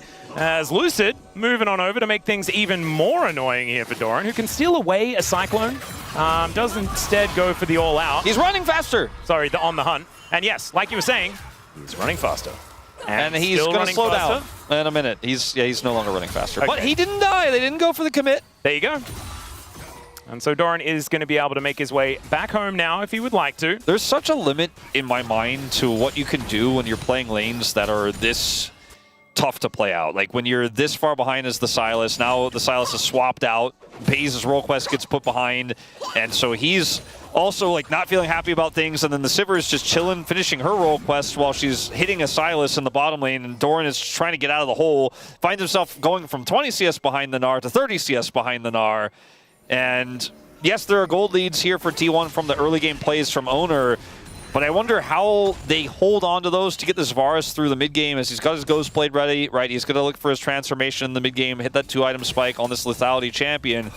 But there are so many there's so many ways to kill him in D+'s comp, and even if you're able to get the jump on Showmaker, for example, you got to kill Smash, you got to deal with Shiu. You only have one Sylas ult at this point in the game, early on, as Doran. Speaking of Doran, yeah, can he hop his way out of this one? This time doesn't get the extra bounce as the flash comes on in. Good knockback, Grim Deliverance, and the delivery is death. Down goes Shiu this time, and yeah, Owner's really good at timing. Owner is like, I'm sorry, Doran, this is why you have to play Sylas in the Yeah, exactly. No, but he's like, if you do play it for me, I'll gank your lane. Yeah. So don't you worry about it.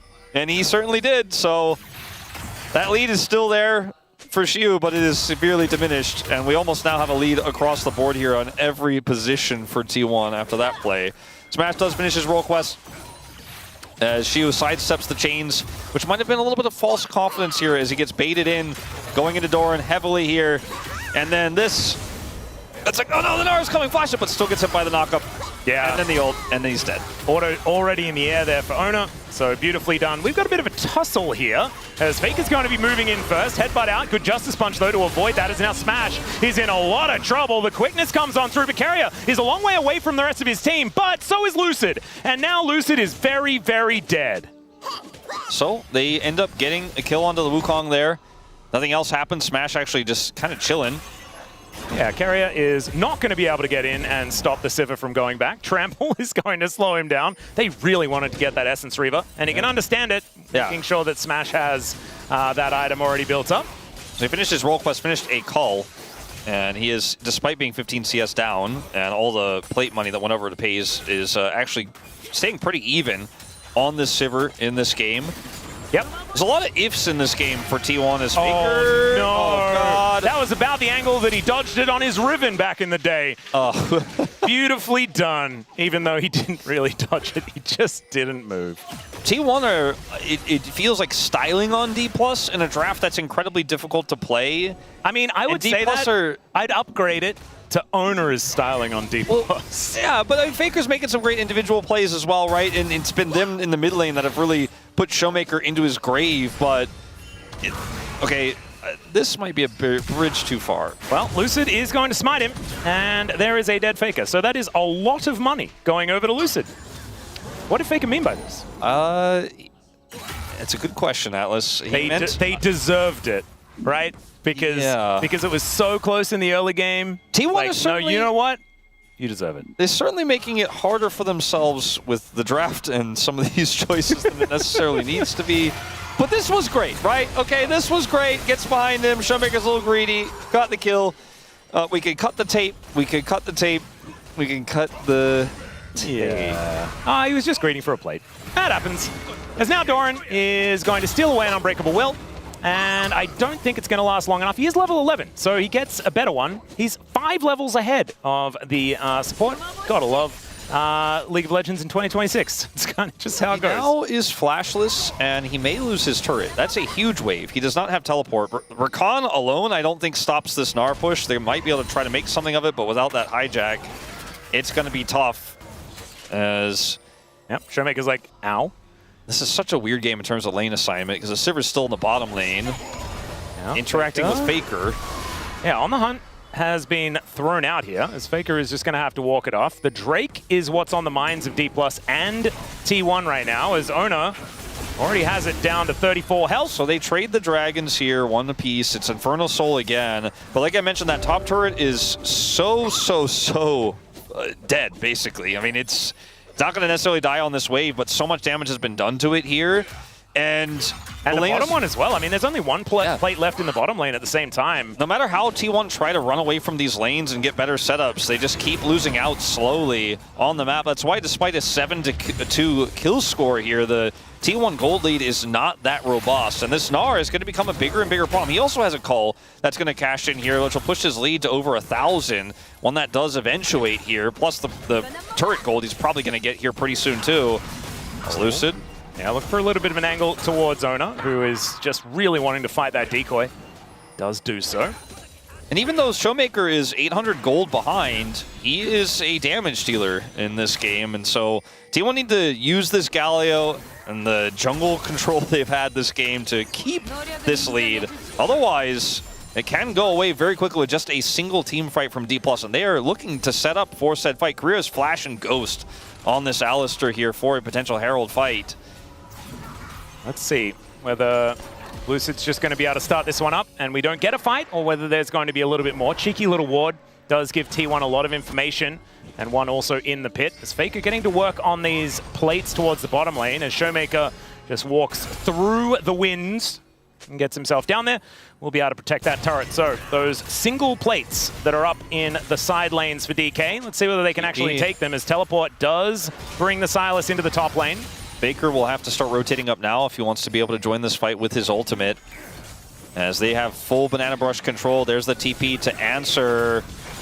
Yeah, Lucid moving on in there, but this Rift Herald is down very low. Teleport does get Showmaker up there, as there is the Cyclone. Grim Deliverance comes on down. Rise is pretty good, as now Carrier just getting himself out of there. Justice Punch comes on through, but we have the Rift Herald taken here by Lucid, and now Faker is in no man's land. In the meantime, Smash just taking matters into his own hands. And so is Faker, actually. It's taking a long time for him to go down, as she will finally find the Hyper Proc, and down goes the Galio. That Lucid wastes no time, and they're going to put down the Rift Herald. Wolf, are you hearing it? Can you hear it, I mean, Wolf? I was going to say that might have just been the game-losing moment for T1. They had no right to fight the way they did, to fight that Herald with a setup they didn't have, frankly. I was going to say with the setup they had, they didn't really have one. And obviously with no teleport for the Galio, it takes Faker so long to get up there. Like, look at how this breaks out here. T1 are here first, technically, but Lucid has the angle here.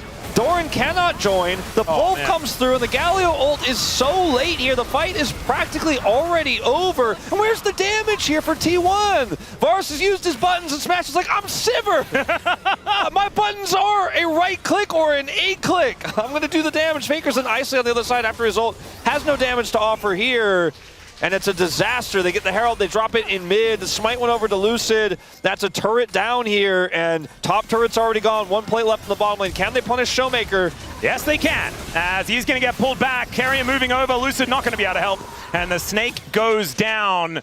And I want to apologize to D+ fans, because last time we heard someone making the Silver Scrape sound, it was DRX, and then they promptly lost the series. So I am not actually a member of D+, and so I cannot be held accountable. As Smash is going to just throw some Beyblades and will otherwise not find too much on Tekeria, who is able to battle dance his way out. I thought perhaps instead of trying to chase the Rakan, they might have looked for the Galio in the bottom lane. But instead, not going to happen as Shio is like, I am better Gnar, actually. Yeah, just throws a house at Doran. He has an Executioner's Calling, which is insane high value, into the Kingslayer. As Smash is just like, if they eventually don't come and defend this, I guess I'll just win the game. Yeah. And this is the problem here for T1. It's not that they didn't have a lead or anything like that, but it's if you lose one fight and you lose map control with these ranged champions into your heavily melee composition, you're going to have a bad time. You're going to have big problems. You're going to really struggle to match rotations around the map. And with this Alistar here, with Flash also, there's so many engage tools for D+ to get on top of the one real damage threat. Because yes, Sylas, he could be a damage threat, but in this game, we're just kind of still waiting for that. We're imagining it. He does have the Arm Guard, which is going to be some extra safety, maybe some extra power in an upcoming scrappy fight. T1 do have prio for this Dragon, at least for the moment. Showmaker does not have TP, so see if T1 can make something happen here with this window they have. Ooh, Smash actually finding a fair bit of damage on Tekeria, but he's able to get himself out. Looks like the answer is position pretty strong. Looks like the answer, Atlas, is no. If they were going to try to make something happen, they've just conceded control. Doran doesn't have TP, so they may just try to slow this down and get a topside turret. And Showmaker just completed his Seraphs as well, so he's pretty strong with these two items, pretty stacked up. 7 stacks on the Rod of Ages. And so this Dragon DP should be going over to DK, as there is, like you say, the teleport coming on forward. Can they find a team fight, though, as Grim Deliverance kind of avoided here by DK? But the quickness is so good. Smash does avoid it, though. There is a decent Petrifying Gaze as the Cyclone's there from Lucid. Decoy buys a lot of space as Showmaker does not make it out. Finally, Keria does fall down, as that is Sivir falling as well, and it's T1's turn to win a team fight. Yeah, T1 only lose Keria here, and they will be able to take out this mid turret. Dragon going over to D+ in the meanwhile, but the gold here feels really nice to pick up for T1. As Maze? Yeah, guess what's on the map. Fine. Yeah, Keria is here. When there's Keria and Keria in the game, it does make my brain kind of hurt. But Keria was there, and that meant that she was not under too much threat. That flank from Doran pays off, and it was at a pretty heavy cost, right? Like, he is otherwise just trying to get that top turret in exchange here, but he is able to get into the backline. Keria's charm is massive, and then Doran in backline here with Faker on top as well means Lucid is completely out of the fight. Keria is collapsed on the other side by Shio, but he is just not really in this fight. You'll take that trade any day of the week. The damage threat's now down for D+, and it's an easy follow-up for T1. They'll take that mid turret in turn, and the gold has basically reset to 0 now. Yeah. So the only real thing the DK got was that Dragon. Definitely a big boon. But T1 do let us know that they are absolutely not out of it yet. Shiu here towards his bottom side will actually be an absolute menace in side lanes on this Gnar, as does already have his Trinity Force done, but building towards the next few items will mean that these turrets are just going to kind of melt. Faker does have, with the lead that he has, he does kind of do damage, right? He has a Riftmaker. Yeah. He is not just straight up no damage Galio. Damage throughput is pretty low, but he does offer a lot in these scrappy fights if Doran gets even a little bit of CC, right? With a Gnar that's stolen away. If Keria gets another charm like that, Faker's damage, the follow-up is actually pretty strong. And so that is something to consider with this draft, especially with the tier 3 boots that he has in his inventory. And this Zahin is like actually so huge in this game. Yeah. All right. Smash just asking Keria to be careful. And Keria probably should have listened. It's a fair bit of damage that he's starting to do here. Does have 2.5 items now complete.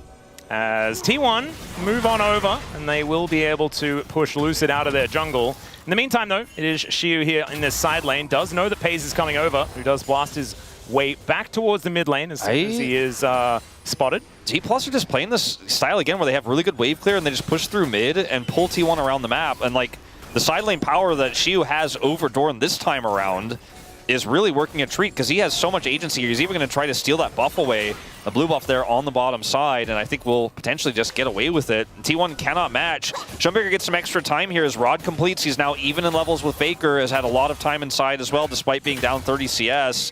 He is eventually going to farm up and be a damage threat later.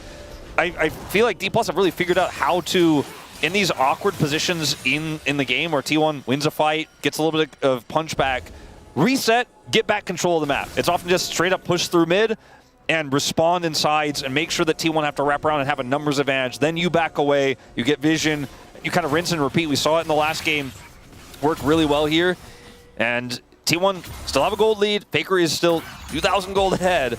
But so is Shiwu, so there's some paperweights on both sides. Yeah, and that's why everything is still very, very even, as the miasma, very annoying for Keria. So it doesn't matter how far behind Showmaker is, he will have value in this game.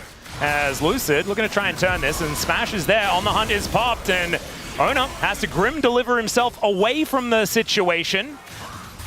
So his ulti's traded, but you'd probably say that it was a bit of a trade up there for DK as she buys some space in the side lane and just gnaws away Doran, because you may as well. When you have trades that win like that and Owner doesn't have his ult anymore, you're like, well, we got the range champions. You guys really don't, so I'm going to start putting deep vision into your jungle. I'm going to let this Sivir rip through another wave in the mid lane.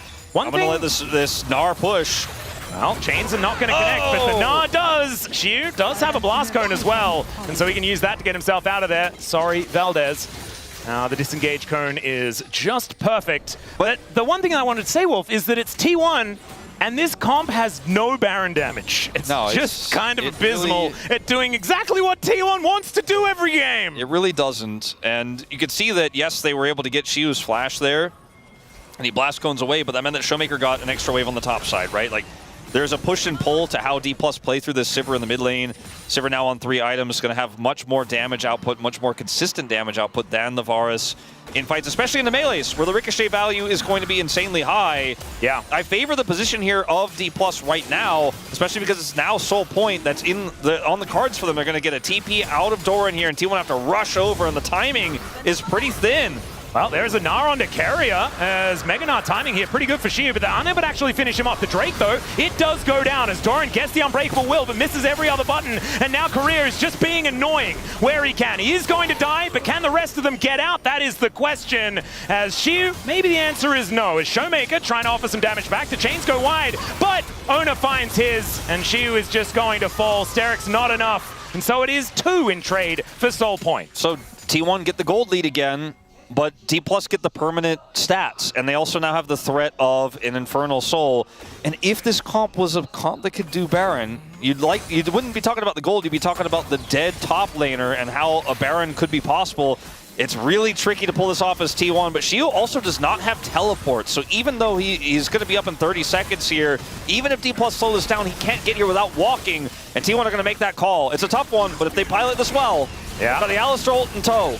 It's going to take a while for it to go down as Chains of Corruption hits a decoy. Let's see whether Lucid can utilize that as they do get the vision of this Baron. Doran looks for the angle once again, but doesn't find it. Petrifying Gaze doesn't hit much as there is a heroic entrance from Faker just to try and get out, but it's Iron that falls down first. The Cyclone's so good from Lucid, but he's still going to fall, and Doran is doing crazy things in the backline. Goes golden with the Zhonya's to buy a little bit of time before he inevitably does fall down, and Showmaker's Conqueror is getting so much value in this fight. It's absolutely ridiculous. Faker has to flash to get himself over that wall, but Career's going in once again because somehow he has ulti back off cooldown. Smash grabs another kill as the Gargoyle falls, and the bane of T1 is the Baron this time around. I think T1 had the same read on the game state that we did. This game was really, really slipping out of their hands, and they needed to make an aggressive call with no Gnar there.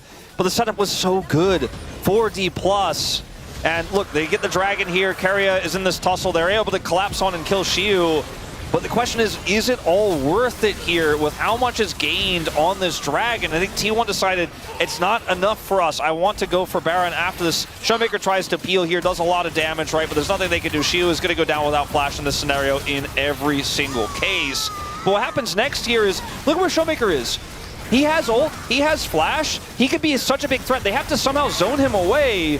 As in live, we are seeing D+ group here, but look, they want to try to zone Showmaker away. He flashes here, gets the ult onto Keria, but it's the front line here of D+ that keeps Smash so relevant, and the Cyclone from Lucid is so high value as Bees can't rejoin the fight. And did he cut down Ona in the sky as he was ulting out? It was kind of insane. And Showmaker, you mentioned the Conqueror value. There's just not any damage anymore once his Varus is gone, whereas Smash and Showmaker are laughing all the way to the bank. Career makes the call to go in knowing there is just not going to be enough to trade and push them back. So D Plus end up winning a huge fight here post-Dragon. They're on Infernal Soul Point. That next Dragon spawns in 2 minutes. Smash has the IE. Oh, God. And this gold lead here for D Plus, again, it's small, but comp-wise, I really still favor them. GA's now done for Lucid. Yeah, and if you're looking down the line at champions that are better later on in the game, Alistair pretty high up there. The Sivir pretty high up there. Wukong, massive value. Gnar in side lanes, especially with good Gnar control, can join team fights and also be fantastic. He's almost got towards that wit's end at the same time.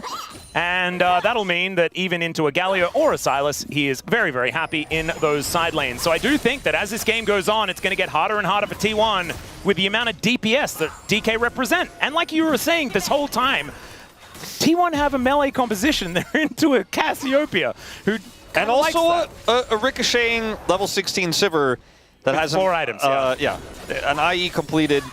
Very scary, very terrifying. And they actually do have the Baron damage, in fact. And now they also have map control. So you have to play around the fact that D Plus could do a Baron really quickly, and you don't have vision around that. They could also do a Dragon very quickly, then have Infernal Soul permanently for the rest of the game. They have a turret lead over you as well. And with this Gnar inside controlling Doran, is up a whole level right now. Your angles are pretty weak here. And D1 had a lot of control in the previous game. They lost it, right, from D Plus's really good macro.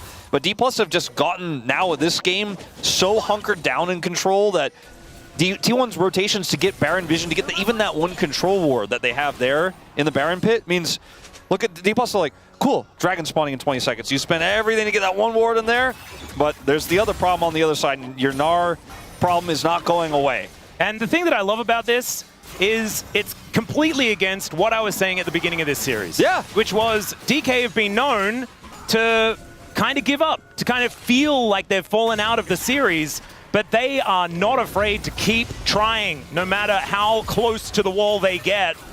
And here in this game number 4, they're looking to try and bring us to 5. This is their sole point as they're looking to catch Faker in this mid lane. Heba Polk to interrupt the taunt, and down he will go. He does go golden, buys a little bit of time, but Smash has delivered another kill. They'll crash the wave as well as be able to take another Infernal Soul this game.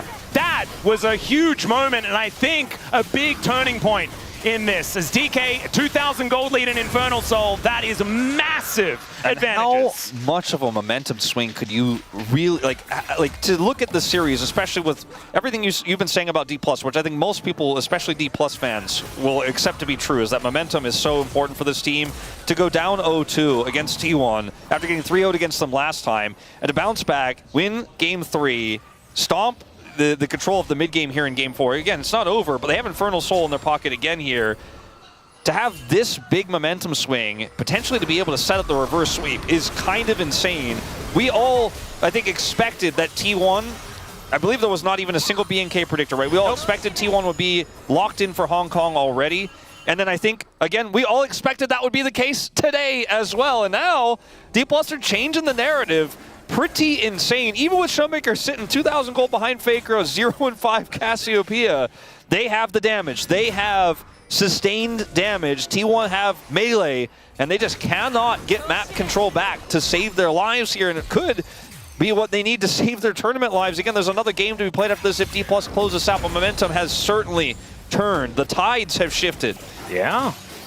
Well, let's see whether that can continue to be the case, because we all know that it's not over until it's over. Showmaker may get delivered some of that information. We know there are some sneaky T1 players hiding in this brush. Showmaker not wanting to walk too close to it, and that does mean that T1 will... also, they don't know where the rest of D+ are, so it's hard for them to collapse here. But it looks like DK are going to look to try and start this fight off themselves as Carrier tries to hold themselves in position, but the heroic entrance only onto Lucid, and he doesn't really care. The Cyclone knocks off Faker, he goes golden, but it interrupts Ona there as well. Grim Deliverance doesn't do much. Faker's dead already. Baron is on D+ this time as it takes down the Zahin, and now Doran tries to do it against Smash, but the flash is too good, and now it's Pays against the world, and unfortunately the world hits back this time. And you know what, Atlas? You can make those super sound effects, because we are going to 5! Oh my goodness, DK, the one team that I did not think that would would be capable to set up a reverse sweep, and they have done it. Nexus turrets in their sights, and they will bring us to a Game 5 and look to see whether they can stamp a ticket to Hong Kong. Absolute insanity and the greed in the drafts from T1. We called it out in Game 1. We were like, this Yuumi draft is risky as hell. There's so many engage tools. Game 2, we're like, all right, T1, really feeling yourselves again. They pull it off, but in Game 3, they get shut down there. And then this 4th draft might have been the greediest of all, with all these melees straight up, face up into the Sivir.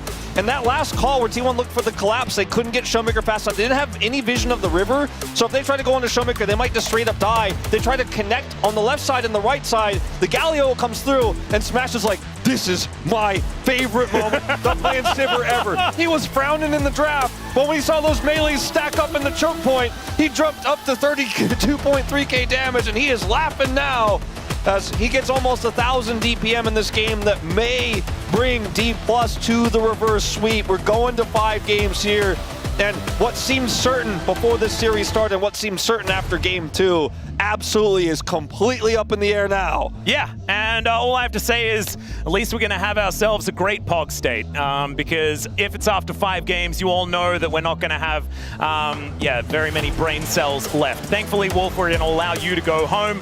It's going to be the rest of us getting up to ridiculous overtime shenanigans. Absolutely. As T1, not looking too phased at all. As you can understand, this is a team that are not very flappable, and so it's D+. It still has the pressure on them to continue making it happen. But there it is, Silver Scrapes gone all the way to 5 here on our last day of the LCK Cup here at the Chijijik Lol Park. We're going to take another break. When we get back, the space will break that one down. We'll have that coveted 5th game.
Wasn't Showmaker 0-5?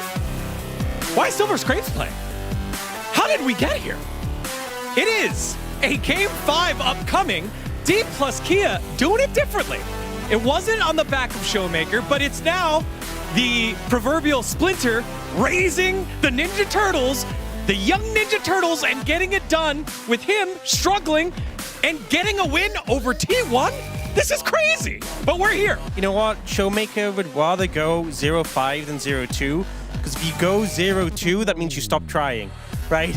He just locked in. He kept going mid lane. He kept getting ganked, but he came back into the game. Yeah, and you know, no one thought it would go 5 games. Actually, you know what? Can we pull it up? There were a couple people that thought it would go 5 games. That's right. Wants to look at this. G-Sun, Pony. That's it. That's all we need to talk about. All right, that's all we need to talk about. It's G-Sun. G-Sun, yeah. G-Sun thought it would go all 5. But again, what a way for D plus Kia yet again. We used it in Game 3. It was great. It was determination when things looked tough. Showmaker laughing, the gank in mid that didn't work out for Lucid as well. They had to laugh that off and continue to work through it, and they were able to do so. I think once again we're kind of seeing gold leads. We talked about this earlier in the LCK Cup, not being as meaningful. We ended up with a draft coming out from T1. The casters talked a good amount about it. A lot of melee champions, a lot of dash-based champions. You're into this Cassiopeia. They went to Silas because there was a ton of ults available with a lot of value. But as the game goes on, you know, you have this Sivir into Varus, which is a good laning phase, but a Sivir into all those melee champions, a Cassiopeia into all those melee champions, the Alistar as well. Eventually the game's going to get to a point where if you don't close it out, you're going to run into problems. And that's what we did end up seeing. And I think we saw from T1, so often for T1, it's been the T1 Baron. But with Baron being more difficult, it's not the same out that it used to be. Yeah, I think they definitely struggled with that, especially with their comp, which, you know, with Lethality Varus, they had like a really Fen Zahen, but it just wasn't enough. They weren't far enough ahead to just rush a Baron. And yeah, I thought this pick from Showmaker was perfect. The Cassio in this position just did so much work. Yeah, Brendo, and you called it out. It felt like they would have some difficulty trying to get onto the Fed Sivir in late game. But how did we get there? Well, again, just maybe doing something that you're not allowed to do, like the Cass said, going for this Rift Herald. Yeah, managing to steal away the reptiles in this situation, and it ends up being a very split fight in this scenario, but the Zahen just not really getting too much value in this scenario, and kind of T1 having to back away on low health bars, the Varus going down, and I think just a good job, because again, they were at a deficit in this situation, but D+ finding the flank angle and being able to take down Faker here as well. Yeah, I think especially because all that damage from T1 just went directly into the Alistar with Unbreakable Will, and then they were all low, just dying to all the poke from the Sivir and the Cassio, and then they were like, well, we just got to leave. They didn't even get to use the Better Gnar ultimate from the Silas. No, definitely not. And then, same area, the T1 Baron, as you're calling it. The changes have been talked about very, very clearly, where it's no longer you get a ton of gold. It is tougher to take. It's the new Otacon if you get it wrong. And again, it's just a tough spot here for T1. We kind of saw this in the last game as well, where they just started up the Baron. The big thing is that Ono is super fed at this point, and look how low he gets in this clip. He's nearly dead already, and he doesn't have his passive stacked up because you need to fight champions to get it stacked. So he tries to join the fight, and he's dead. Doesn't get to res, doesn't get to come back into it. You've lost your most fed member already. We see Doran trying to get onto the Sivir, but it's great peel from Korea here, who keeps him alive. All he can do is stall for time. Fake is out of mana, and also is trying to shred through a Cassiopeia who's pretty bulky at this point. And it just seemed pretty doomed from the outset. Yeah, I think in theory, like this comp from the side of T1, if everything is working together, you know, you got the Recon that goes in, the Galio on top, you're attacking the carries, you have the follow-up damage from the Lethality Virus, that all makes a lot of sense and it should work. But if the turn multiple times is going to look like that, where it's very broken up and you're losing your very fed member first and you don't have all of those, you know, follow-ups like I was talking about, you just have nothing to kill the carries of DK. Yeah, and great for DK to get to that point, but we've seen so many times throughout this year, it's not about getting to the point to win, it's trying to close the game out. And it was tense from here on out, but finally D+ find the fight that they want and close this one and put T1 to the sword. To me, this is where it's kind of hit critical mass. Again, they put a lot of CC into the Alistar. But we see both Smash and Showmaker together controlling this choke. The Miasma goes down, the Melees really struggle to push in. We see them try and move in, but they're just getting shredded. Owner has to jump into the pit, dies to the Baron, having a rough time against the Purple Worm today. And then Doran tries to go forward, but the Sivir, Cassiopeia at this point just shred him. And in the meantime, what can the Varus do against Wukong Nar on his face? Not much.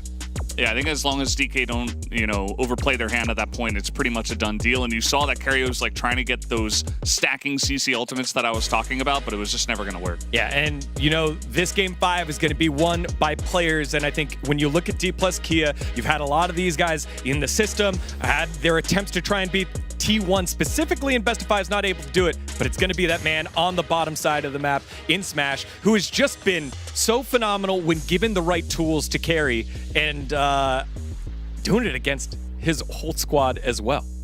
Yeah, I mean, he's been in great form. I feel like really being a big driving force, and I think the team knows they can rely on him. If we get to these later stages, AD carry has been such an important role, the added resources are given, but he has always been a player where when we've seen him succeed, it's because you put resources into him and he can always take over in the later stages of the game. Yeah, and then on the opposite side, you could see the pressure now starting to get to Doran. We saw earlier, it was very talked about, career under pressure, but Doran with the big sigh there.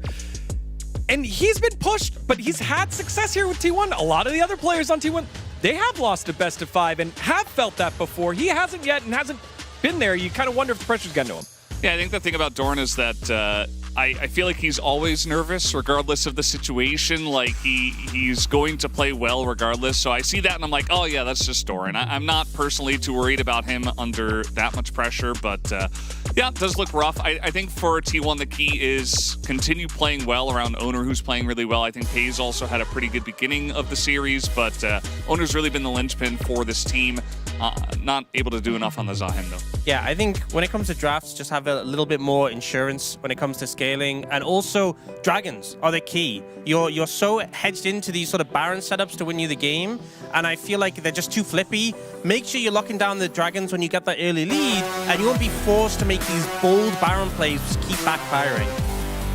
Hong Kong on the line here for both these squads. The last Best of 5 victory for D plus Kia over T1 was in 2024, the Worlds qualifier. Can Showmaker and the squad complete the reverse sweep, or will T1 continue the dominance? Let's find out as we send it over to Atlas and Wolf.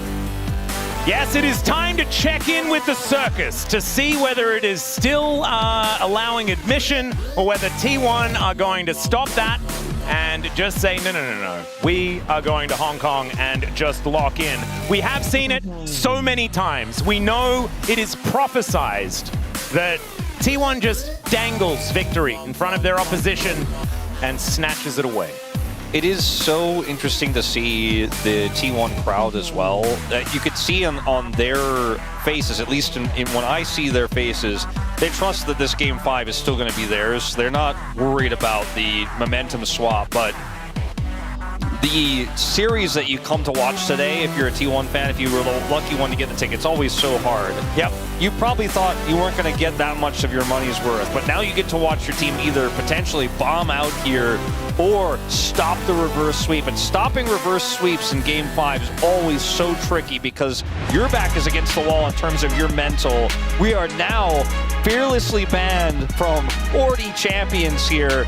Across these roles, we have all the enchanters gone basically, and it is just going to be a bloodbath here. Going for first pick again is T1 rather than counter pick. This Deep and Fearless is a bold choice that did not pay off. Yeah, it didn't work in the last game. I don't know why it would work now, especially with the fact that we are into the weeds, right? We are going to see the Bard and Nocturne both be banned away here, but we are down to Zoes and things like this. Obviously, Vi has been a mainstay as well. But this is interesting. Now, the big picks again that we discussed last game are still out there. The Callista is a huge one. The Aurora, which is also flexible, massive here. This is the Yorick ban. Oh, someone wants to play Kennen. I think so. At least keeping the opportunity open here. And so what's this final ban going to be? Do you just ban the Callista? Didn't do last time. Aurora was what they banned in the last game, but they might you know, Ziggs was banned in the last game And as the well. Aurora again. All right, so that one is going to go. But now, what is the first pick? What did T1 want to get? Yeah, this is the question that I don't want to even speculate about. I want to see what T1 thinks is the call here. First pick Kennen would be absurd, and they will do it. Oh my God! They will do it. They're like, the Kennen counters are gone, and we will pick them up. Let's see what Shia wants to do though, because we can see he's not exactly too unhappy about the whole scenario. Well, he has been known to play a lot of ranged tops, but the Aurora is gone, the Ryze is gone, the Gnar is gone, the Yorick is gone. So, yeah, not exactly a bevy of just options. going to look for a side laning Gwen here. An interesting choice. Yeah, it can be a tough matchup into the Kennen, of course, because you don't have your mist every single time. But let's see what Lucid wants to do. Xin Zhao is obviously not there, so double circle's not going to be available. Sejuani could be pretty high up in the stocks here if you can draft around it with the Gwen in the top lane. But it's difficult to lock down a Kennen there. Instead, we're just going to see the Aatrox. And this is without Seraphine as well, which has been another. It's the Aatrox and the Mundo that have really found the most success with that Seraphine. They pivot, though, to bottom side control and put the real push onto career. But this is what you can do at blue side, where you can see one on the other and you go all in on Kalista Renata. Yeah, understandable. And there's not a whole lot of good options here into it. Oh, Smash. Just show us your Draven. Just show us your Draven. They could also just try to play the Corki. I mean, the Corki is still available. Honestly, Corki Nico pretty good. Pretty good if you can hit the roots, if you can play through your support, if you trust career. Nah, give me the Draven. Give me the Draven. If you trust career, you know. It's MF instead. I mean, it kind of does a similar thing and does have a lot of strong lane presence in the earlier stages. I want to see them build around this Wombo combo, though. We'll see what T1 are going to be banning away to allow for that. It's so hard to build around it now, though. If Rel jungle was still a thing, you'd be like, all right, I could see the angle there. Hell yeah. But they only have Pop Blossom to set it up so far, and I don't know what mids they could pull in here for Showmaker to make that happen, as we'll see a Victor ban, looking for any sort of scaling damage here for Faker. Yep, I think Victor a good choice. Probably would have been nice for D+ as well, but not going to opt to go that way. As T1 see where their focus is going to be. They could also ban away mid laners and allow the fact that Faker has played more champions competitively than any other player on the planet. Is a good ban here. Yep. I do think that that's one of the other setups you could have for the MF, and one that Faker is just not that interested in playing, frankly, in a draft like this. Now, do you ban like an Aurelian Soul? Like, what sort of other scaling damage are you really worried about here? I think the Victor was the biggest problem that they had to solve for. And if there's a jungle pick that they know owner's been playing, that they've run into, they could ban that as well. The Trundle is going to be what they opt for, which doesn't tell us a whole lot just yet. I do really like the Trundle, though, just because it's great into MF. So you can remove that, not have to worry about the whole pillar interrupting your good time with the bullet time. If we play a war of attrition in terms of scaling with the side lane power this Gwen has, I think there is a real world as they ban away the Sakali here for a Smolder to actually shine through on either mid lane. If we get to late game, but with this Gwen, it could be a potential pickup here. Is it just Sejuani threaten Yasuo? I always just want it to be Yasuo, to be honest. Maokai, pretty good into cannon. And you also then allow yourself to play double AD carry if you want to. Maokai Tristana has been very strong in the past. I don't want to get too hung up on the Smolder, but I think it actually can work here. Another decent option. If you trust that you can survive and play through that Gwen side lane. The Anivia is the scaling damage that's here, that's not the Victor for Faker, and a lot of zone power here. And it works incredibly well if you can control bottom side with that Kalista Renata lane. The problem is it's pretty short range. Yeah. And you're kind of at the mercy. Obviously, this has to be a blind pick here for Faker. So is the Anivia the choice? And if so, what is the punishment going to be out of Showmaker here? As it is going to be locked in. And now, what is Owner going to be playing in the jungle? It needs to be a fair bit of physical damage, I could imagine. You don't really want just solo Kalista wow. Talon, those are something I thought about, but doesn't really have CC. You're so reliant on the Kennen and the Anivia setup here. And you're also playing into Maokai. Aatrox makes a lot more sense to me. Yeah. Although it's still going to struggle into the Maokai. Like any melee or low-range champions, like the Kalista, like the Kennen that's trying to flank, will struggle with. The Tristana was the one that everyone had on their minds, I think, here. And this composition can get crazy explosive really fast. There is a lot of side lane power in both the Gwen and the Tristana here for D+. And the thing is, I love Tristana for so many reasons in this draft. Because you've got a Kennen that you're worried about. And so what does Buster Shot do? It just solves the Kennen problem in one fell swoop. And so it's going to be so hard for Doran to find the value unless they get that ulti on cooldown. It also has a pretty fun matchup into the Anivia. You can avoid the wall entirely with your rocket jump. You can, if you have any sort of CC set up here by this Maokai, run away with scrappy fights and skirmishes. And if you end up, for example, the Aatrox gets caught by the Maokai and then the Tristana gets a kill, you can really go toe-to-toe damage output-wise with the Kalista, even in the mid-game. And the side lane threat here for D+ is double that of T1's. And that is something that has been a problem for T1 in this series. In terms of macro, D+ have gotten the better of them. The wins that T1 got were through big glow-ups from FaZe, the big leads that he got, the massive Yunara, the Zeri. That's not necessarily been through the map. That is where D+ have been making the better reads. Yeah. And one thing that T1 does have that we haven't really spoken about just yet is FaZe is playing Kalista. And honestly, oftentimes, that is just enough. It doesn't really matter. It can be Kalista and 4 other champions of any ilk you would like. As long as he's on this champ, he can make magic happen. Let's see whether he can as we get into the Rift for Game 5.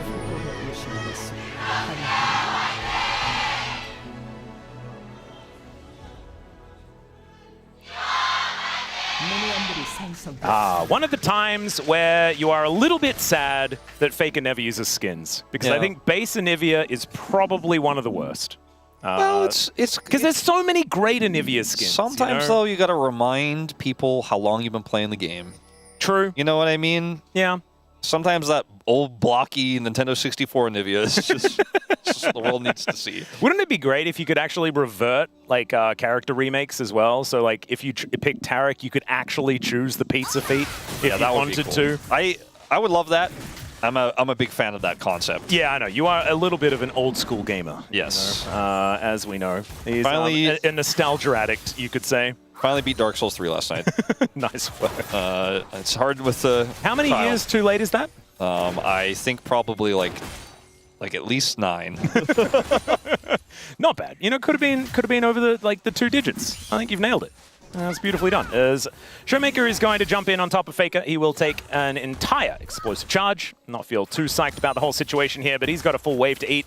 And I think the Anivia should at least be able to keep up in farm. Yeah, the Prio in mid is going to also allow Lucid to get very aggressive in the jungle, starting with the Raptor camp of Owner here right away. Owner is also on the bottom side of the map, playing through the bottom side Prio. Yeah. Hoping to generate. It feels like DK actually got the read this time around. It was Lucid that did this on the Aatrox into, I believe, a Sejuani, as Faker is taking a lot of damage, but Owner is going to come out of the enemy jungle. That's a flash from Showmaker. I'm not sure about that one, and now he's just really dead. Oh, he gets the egg. There you go. Okay. I'm not sure if Faker should have allowed that. But also, like, look at Showmaker's face. He's like, you saw nothing, guys. Yeah, because that flash was crazy. All right, now on the other side of things, this is what I was going to say. With the pathing of Lucid, it also punishes the Kennen lane here if he can get over in time. But there's a ward, and because he wasn't actually able to clear fast enough to come over here before Owner obviously could come and look for a potential punish in this slower gank that would have to eventuate. He can't actually commit further. That's where I had my eyes before we saw the all-in there from Showmaker, which was well played, but now Faker has flash advantage and only is down an egg. Yeah, there is also the fact that red actually didn't get taken. So it should be a 3-buff start here for Owner as well, which is fantastic as we see this once again. Flash for us there to stun up Faker's, Showmaker, but I don't know about the flash. You know, he did at least manage to get the egg, but he didn't get the flash. So Faker is still kind of fine. Now, he's still Tristana into Anivia, and Anivia got a Dark Seal and a Tear. So, you know, you could continue to try to push your advantage here. It's not the end of the world. It's not like, oh, Tristana died, so that's the end of that. But, yeah, not going to have as much power as he would have otherwise liked to. And in this bottom lane, we'll see how much Career can hit, because that's really the determining factor as to whether Smash and Career can actually fight back into this Kalista lane. And they at least do have a lane that can be pretty powerful in the early stages. MF Nico is not bad at all. But Paze and Carrier, we know what they can do, and it's about the all-ins once level 6 hits. You know, it's like when you can find hostile takeover angles, when Carrier can play completely off-the-wall aggressive because he's got Fate's Call available. That's when things get really frightening. And Pop Blossom into bullet time and stuff like that also obviously incredibly powerful if you can set up. I think a little bit trickier to pull off than, you know, looking for a handshake play that can otherwise be non-committal but feel very safe because of the Fate's Call. And for team fights and scrappy things like that we will see start to happen when this first dragon spawns and elsewise post 6, that's where the combos are really going to be actually real. As you know, you don't have to necessarily hit the enemy support who has Fate's Call, but maybe you hit Faker or maybe you hit Owner, you know, and catch him off guard and end up securing objectives. Speaking of objectives, I don't think Lucid's getting much right now. Yeah, Bramble Smash does push Owner away, plus 10 damage, by the way, everyone. As Owner he has Flash, might be able to force Flash out of Lucid, but decides not to. He is just going to enter the enemy jungle, which is right now pretty empty. All right, things slow down for a minute. Owner is going to check ward here. We'll see the control ward. And still will come over here to annoy Shiu and clear it. Yep. Thorn went for Ignite, so there's a lot of extra pressure there. Owie. Showmaker taking so much damage. So close to 6, but just not there. And that could have actually been a kill with the Buster Shot. As Doran now with control of this wave, he will have control. But as you can see, Shiu is actually doing just fine. Finally, level 6 is picked up for Showmaker. And we know that Buster Shot is going to be so important, especially later on. But even here in the lane, threatening Faker is going to be a big deal. And also for safety, as Needlework comes out, Doran trying to get out of here. Does have the flash available, but snip, snip, and the stun. So Shiu is going to have to get out of there. Thankfully, the turret didn't get too mad at him. As Doran, still with the Ignite in hand. Shiu doesn't have teleport either, but is going to be able to stay in this lane. TP, speaking of, going out for Showmaker here as T1 try to take this dragon. And I think they should be able to get it here. There's just no real way to close the gap for D+. Showmaker's TP, obviously his 2 lane isn't going to get him there any faster, and they didn't have bottom side prio, nor do they have those critical ults for the skirmishes we were just discussing to come over there and kind of try to cheat their way into a dragon contest. So that is going to be first dragon over to T1. Crazy we could have another Infernal Soul here with Chemtech as the second. That would be crazy. It's starting to get a little boring. Like, I usually am a big fan of Infernal, but maybe it's a Cloud this time. I feel like T1 series almost always has a Cloud Soul in it, so I think we're kind of due. So next, it's not going to be any of the tech dragons. No. But yeah, it could be a whole lot of different things. At least it's not going to be Chemtech, so can guarantee that Orcs is paying attention. And it's Game 5, DK versus T1. He's probably going to be paying attention in a series like this.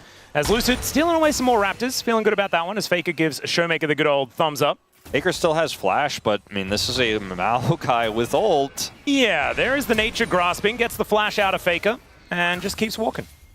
And they know that Owner is likely nearby, so he's not going to commit any further here. Takes a lot of damage. Yeah, Lucid going to be able to get over this wall, and Faker going to stop him from having a good time. I believe did not have too much frost on the Maokai. And Lucid is able to get that smite very, very quickly. Carrier, nice handshake onto Career there, who does get the snare onto Pace. My God, that damage. That damage was pretty unreal. Yeah. Wow, okay. And that's a BF sword back, by the way. That's a big one. Carrier could have been Fate's Call. There's now Showmaker's just going to go in again. Yeah. Faker still has a little bit of mana. This is somewhat risky. So, Buster Shot is available here. Showmaker decides not to use it. Egg available there for Faker, so he can play a little bit more aggressively. Meanwhile, here towards the bottom side, they desperately want to get that plate. They're unable to do so. That is just prepared for them for next time. Yeah.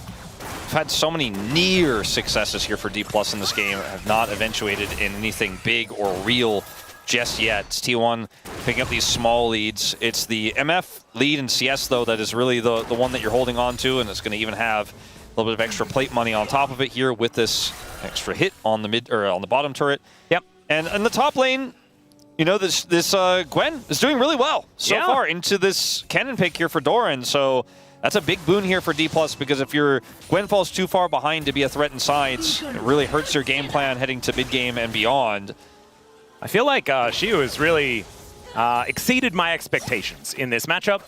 Obviously, it was a blind cannon, so Shiu feels confident in this matchup regardless, but I didn't know that this early on it would be going this well. So that's fantastic. Does have his Boots of Lucidity already completed. Wanted to make sure that he has as much movement speed up here, but also getting as much ability haste as he can find. He also loves his jungler Lucid, so... True. And he also likes having having flash available, which I imagine is something that you would like. All right. Showmaker is once again going to have to deal with that Glacial Storm as Shiu doesn't quite find the needlework this time. Kind of a scary moment there for Doran if he wants to try to go back in with the Maokai so close by. T1 going to try to look for something here on the bottom side, I suppose, but Faker just going to leave, and I think that'll probably be the end of the aggression. A lot of pings going down here. Yeah, they are aware that Paze and Keria are otherwise missing here. There just isn't really anywhere for them to go, so handled it well, and now this Gwen has 3 grubs, so that's very good for D+. Also, the Tristana has 3 grubs, so side lane win cons I was talking about before, very strong here for D+, now significantly empowered. Yeah. And actually, are these the first grubs that D+ have been able to take so far this series? Sort of feels like to me. Is now Doran maybe in trouble. The nature is grasping as Shiu gets stunned up. Does he have the snips? The answer is yes. Lucid going to be the one to lock down that kill, as now we are 1 apiece between these two teams in Game 5. And DK getting the money where they want it. Although I guess Lucid getting the kill is not great, but Shiu getting any sort of advantage is exactly what D+ want. Yeah. Who would have thought that this Maokai pick would come out again? Was what B&K used to great effect against T1 last time. It's Lucid playing it now with Chronicler watching on as an ex-LCK commentator who was very critical of Lucid's Maokai throughout the early days of his career, but making a huge impact here already in this game. As we're 1-on-1 apiece, T1 with a small gold lead.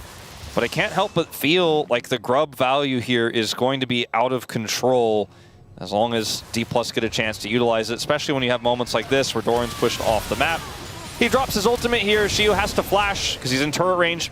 Doran plays this actually really well. He does not quite have enough damage even with the Ignite. Yeah, didn't quite get that. But still, that is a fair bit invested. We'll see whether there is sort of a turnaround gank or something like that. But right now you can see this dragon is getting started up. And it looks like D+ are not going to contest it. Lucid up here towards the top side of the map. And so Chemtech Dragon going to be picked up here by T1. The argument... Give me the cloud. Give me the cloud. Mountain. Okay. Mountain, okay. The argument for not going for the contest here for D+ is just that they think they're going to have a little bit more scaling range damage here with this Tristana later on. They don't want to fight into this Kalista early, especially without setup there on the bottom side of the map. So they instead just index through top side. Well, needlework comes out yet again. It just kills him! Solo Molo for Shiu! And the entirety of this side of LoL Park, we're on the D+ side, just erupted in the Shiu chant. That was very cool. Very cool indeed. And that's 2 deaths for Doran on this Kennen. The last time he played Kennen, he had a great game on it. This is not looking the same type of scenario here, as he has this as counter pick to the Gwen. Fell behind and now gets solo killed. And with 3 grubs working on this turret, it's an extra plate going over to Shiu as well. And he finds himself 1,000 gold ahead. As we'll watch this again, goes in on the Kennen, even though he's stunned, gets the fully stacked Q, drops the ult out, hits it twice, and 3rd time's the charm. That was beautifully played. And looking very cool, calm, and collected. Yeah, not getting too excited about it, knowing there's a lot of League of Legends left to play here in this game, but oh yeah, that's the kind of mindset you want to have. Showmaker going to get comboed here by Faker. Finds the stun there as well. And that is a lot of damage out of this Anivia. And Faker still without an item built up just yet. Same can be said for Showmaker at the moment, but he's just wanting to clear out waves and draw beads and things like that. Indeed. As that draw a bead is the name of Tristana's passive. Yeah. I feel like I haven't actually explained that in a very long time. I don't know, I was kind of thinking about confused. abacuses for some reason when you said that. I was like, yeah, he's going to get a lot of money. He's going to calculate, like, I have 3 grubs, so how much turret gold can I get later? Yes, in the lore, Tristana is actually an accountant. Yes. And so, yes, very much about those beads. A bit of a roam up from Keria to the top lane, really trying to patch this hole. That is the Kennen on his squad, which means that the Kalista is isolated alone as well for a little bit. Faker's going to push this wave in, and he has TP and he can go into side, so it's not going to be like Carry is wasting too much time here, but a bit of an opportunity if Shiu does try to go for a third here onto Doran. Well, right now, Shiu is playing very respectfully. And so Carrier not exactly with a lot of opportunity. This could work out, though. I think Shiu's like, all right, I waited long enough. Oh, in he goes. There's the Slicing Maelstrom. The Needlework comes out yet again. Fade's call, not doing a whole lot as he's looking to try and wipe out Doran, but he's not able to do so. That is the punish, and T1 are looking to continue pushing. Yeah, and Faker just goes straight to the bottom lane here. Now, Smash is going to get some extra gold in mid. There's a bit of a hole there. Triple grubs. Yeah, it's pretty big damage, and it's going to be a Kennen TP to answer as Doran finishes his role quest here. And Pays should be able to get out no problem. Okay. And I guess it's just going to be a trade of plates here, now even on kills. And T1 with a little bit of a gold advantage. That was a really cool play from T1. They played it very patiently. They knew the Faker was going to be able to head to the bottom lane. They weren't going to lose too much for this, with Doran being able to TP to catch mid. As yes, some money does go over to the MF, but I think this is a great way to turn things around in the top side and keep Doran relevant. And in this game, T1 leaning on Faker. And I think if anyone's to have a lead in a game 5 for T1, Faker is a pretty good option if you're a T1 fan. Yeah, he's been 40 pretty CS reliable. advantage as well in his wheelhouse, or this is not quite the wheelhouse situation. What is a wheelhouse again? In his Mao house? Yeah, that's right. It was Mao's house with wheels, but his name is Mao House, isn't it? I got it a little bit confused about the whole wheelhouse thing. That's a Valdez and well, the Tridans can actually let us know exactly what's going on. Maybe I'll ask in the Pog State or something like that. Tune in to the next episode of the Pog State if you want to know about the wheelhouse conversation once more. Career is maybe thinking he can make a similar play to what Carrier just did, but there's a lot of deep vision. He cannot quite actually sneak his way over here to try to set a trap. Will be seen. Rift Herald is just taken, so that is another tool that D+ can use. I'm just not sure. Like, there is the whole scaling conversation that we need to have. There's not a massive amount of range on T1 at the end of the game. Like, Tristana is going to be hitting from really far away. Side lane's going to be really hard to deal with this Gwen. And Maokai is always incredibly high value with that Nature's Grasp. But like the Pays scenario this time around, T1 has got a lot of CC and sort of control, like zone control with the Anivia, and the Kennen. Anivia lead doesn't mean that much when you're like, well, I've got a 1 stack on my Rod of Ages, and I have my upgraded boots and a Dark Seal, and a fully stacked tier. Yeah. Whereas the Tristana's like, well, I still have a Kraken Slayer. I kind of actually can do a lot of damage in skirmishes and team fights, and I still kill turrets very quickly. So the lead doesn't matter that much right now, but if Faker gets a lot of extra time, like he just got that full topside turret, then he's going to be a huge damage threat later on. So D+ need to make something happen before that in this game, as we are going to have a bit of a scrap here. TP from Faker. This is going to be sole point for T1 if they can secure this, and they will now have that zoning Anivia here. I do think the D+ definitely need to fight for this one. Absolutely. They do have Lucid in position. He throws down the Rift Herald. Let's see whether he throws down the ulti here as well.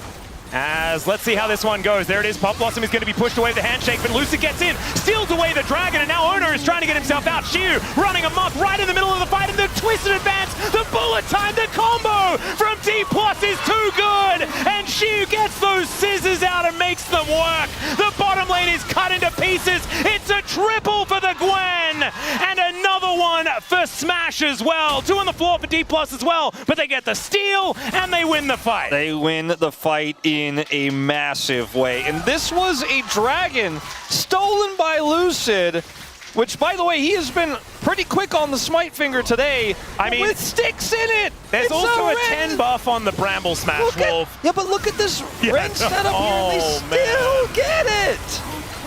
I feel like this has happened way too much. Way too much over the last few days. They over-index way too hard into this top side of the fight, right into the bullet time.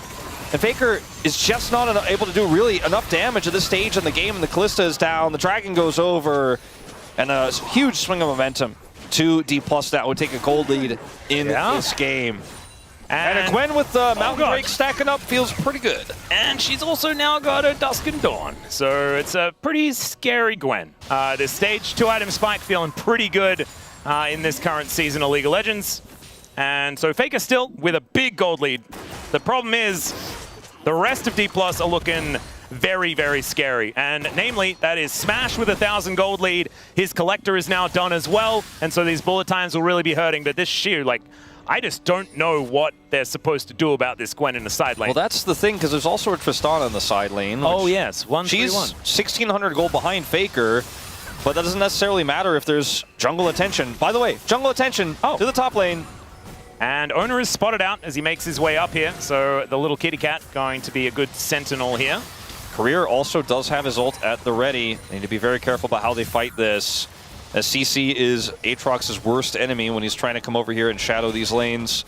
Man, like, I was just not expecting this level of discipline from D+ this late in this series. They want it so bad. Yeah, you know? and they're not afraid to show that they want it this bad, you know? Because sometimes D+ sort of comes off as the cool kids at school that kind of think it looks cringe to try, you know? That's the vibe that it gives you, but not today. Not today at all. This is raw D+, showing that they want it, and we'll see whether they can actually get there. See whether they can save you a very large coffee bill. Yeah, well, this is Career as well, who's the rookie, right? The one who was actually in tears after the win that brought them to their first of what could be potentially 3 for the reverse sweep. As Shiu is going to get ulted here. Yeah, Faker is going to find the chain CC as well, and I don't think the Gwen is immune enough. Does have the needlework, but it's not enough. So Faker going to be grabbing his first kill of the game to augment his 50 CS lead. However, there is Tristan up here. Okay, I thought we were going to see a heavier commitment from Career and that maybe they were going to try to trade for a turret. It's not going to be any real cross map here for D+. This bird is becoming problematic. Yeah, they're going to try to clip its wings, but Faker says, nah, I'm just going to TP. I know the Maokai is coming. Oh, and also just gets to steal all of Doran's farm? Although he didn't. I think Doran actually got it all. With but now they're in a spot to maybe even get something done on the Showmaker here. Playing both sides of the map with this one a little bit. Ooh, Baron is just getting started at 20 minutes into the game. They push them away, and now we have to find some setup here. It has to be Career, really. I mean, this time around, they have a fair bit of Baron damage, but they also have a ridiculous Baron turn as they look for Shiu, who teleported towards the top side, and there is the Buster Shot now on cooldown. That means that Doran's value is a little bit higher. As 2 seconds, Slicing Maelstrom will be back up off cooldown once again. I think that was the right call from a Showmaker, though. If they end up losing Shiu there, it's a disaster. Smash gets some extra free time with his turret. Career, though! Oh, dear. Flash Frost not going to quite connect, though. Shape Splitter is enough to get Career out of there. All right, he's getting more work done on this turret now as well. He might get the whole thing. Yeah, hold up. And this is, I mean, 3 grubs at work, continuing to be a problem here for T1. He's not going to get the whole thing on this wave, but does a lot of damage, and it's really just a Buster Shot to stop this Baron and to stop any sort of follow-up there. D+ read the play well, and I think T1 were wise to drop Baron with the Maokai coming over. It was just too risky. There's too many circles, there's too many people stuck in a Baron pit, and this is exactly where D+'s composition is going to shine in a scrappy situation like that. I like T1 trying to see if D+ mess up the rotation. It is really at very little cost to them, but ultimately Smash gets money, and he's 1,500 gold ahead of pace. Yeah, this is a big lead for the Misfortune, as now T1 thinking about setting up for Soul Point once again. Last time around it didn't quite work, but they are in position. Doran with Teleport that he did manage to get from his quest. It's up and available. As Shiu's in the back of this pit now. Teleport comes in. Showmaker is turning up as well.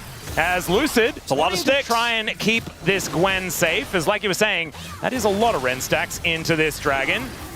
Let's see. Lucid now throws out the ulti. Can Owner get it? No, it's another steal! What the heck, Lucid? As once again, Shiu is now immune in the back of the pit. Not anymore, though, as he needs to slink back into the mist. Flashes over the wall. Highway robbery complete, and they get out. How many times is Lucid gonna get away with this? It's insane. His smite game today, and it's again into the Ren. Yeah, Ren, and like, isn't it same level smite at least? Yes. Like, he's what? I don't So I think we were calculating this like a couple of days ago, and it was because there was actually a difference in smite upgrades and blah, blah, blah that was at play here. This was not. This was like T1 had a massive secure advantage, and Lucid said, no, I have Bramble Smash. It's fine. And it was fine, actually. Yeah. It's the pajamas. The pajamas really allows you to understand smite timings better. I think that must be what it is. T1 are also not in a position here because D+ used very little. They only really used the Maokai ultimate there to secure this. Yeah. Lucid just saying slow down, slow down. Yeah, he's like, I'm going to smite at 3K. And he did. Or something. And they get out. Okay. He's going to ult at 3K, but then he just nailed the smite immediately afterwards. That was what G-Sun just let us know, and I apologize for mishearing the first time around. So the Baron angle here for T1 is kind of awkward when they're on red side, right? Like this is the power of blue side here for D+, where they actually can play around this Baron a lot more comfortably, and they have the Maokai. So even when T1 get the better group and they have vision, they're like, I don't really like this angle. But if they send somebody over and try to hard commit and then they get pushed off the Baron, anyone who's left in the side lane who has TP, which right now the solo laners don't for D+, but when they do have that TP back up, Gio can stay inside with his 3 grubs and get some real damage done, and then still show up for the fight if T1 decide to kind of call his bluff and say, all right, well, we're going to stick the Baron. So this is the side lane power really starting to come into work. The later we get into the game, the more deadly it becomes. Yeah. Like, Showmaker right now is still 1,700 gold behind, still doesn't have his second item, but the Gwen is already a problem. And also, Showmaker basically needs to hit Buster Shot on Doran, and everything's going to be okay. That's basically his whole job. He can negate an entire cannon. So even if he is still going to remain behind, not without any items, he will keep value, which is very similar to what happened in the last game as well. The 0-5 Cassiopeia, but Miasma is one heck of an ability against a whole bunch of melee dashy champions. And with the Anivia pushing into the Gwen has really strong wave clear and just doesn't really care that much. And you can see that Showmaker's having some free time to farm into the Kennen here top side. And if T1 make a rotation one way or the other, they can end up losing out on side. Showmaker doesn't have his TP back just yet, and we're still 2 minutes away from that dragon. So the game is going to slow down here for a moment. And we'll see some, roaming supports trying to find angles here. Keria tries to come over and see if Showmaker's going to get a little greedy. He doesn't. Career also fighting for this vision. And this is the most interesting thing that's going to happen here for a little while, is just a little vision check on Baron as Smash continues to destroy these waves, frankly. Yeah. He has his Bloodthirster. He's on 3 items. He has that extra shield, so it's very difficult to collapse on and punish him. And Wolf, let's think about what the world is going to look like when there are Mountain Souls up and available. Yeah, it's pretty... on the table in the next minute and a half is Soul Point. I mean, there's a Seraph's here for Faker. He's going to end up, being a pretty tanky bird. Oh, yeah. If plus he has his egg, of course, if he ends up going down or ends up being under threat. So that, is pretty strong for him. Obviously, the cannon can get a little bit of extra work done, but it's Gwen and the MF that I'm, really concerned about. The extra shield for the MF, and sometimes just mean a little bit of extra damage. That could be all the difference in the world. The Gwen, same story. More difficult to kill because she is just, in general, so powerful in sides and requires so many people that if she has those extra resistances, which she already has 2 dragons worth of, then you get rotational power as well as D+. So, very powerful dragon for either side. Not as strong as Infernal Soul, but you know what? I was ready for a change in this series anyways. Yeah, me too. I actually think that Mountain Soul is really, really interesting, especially with the fact that Lucid, the one true tank here in this game, benefits a lot because he's going to be building those resistances. But every time you build an arm guard, it just feels doubly as good, right? He has an arm guard. Shiu has the arm guard. So it's a good point that you raise. Arm guard on Lucid is kind of crazy. It's extra safety.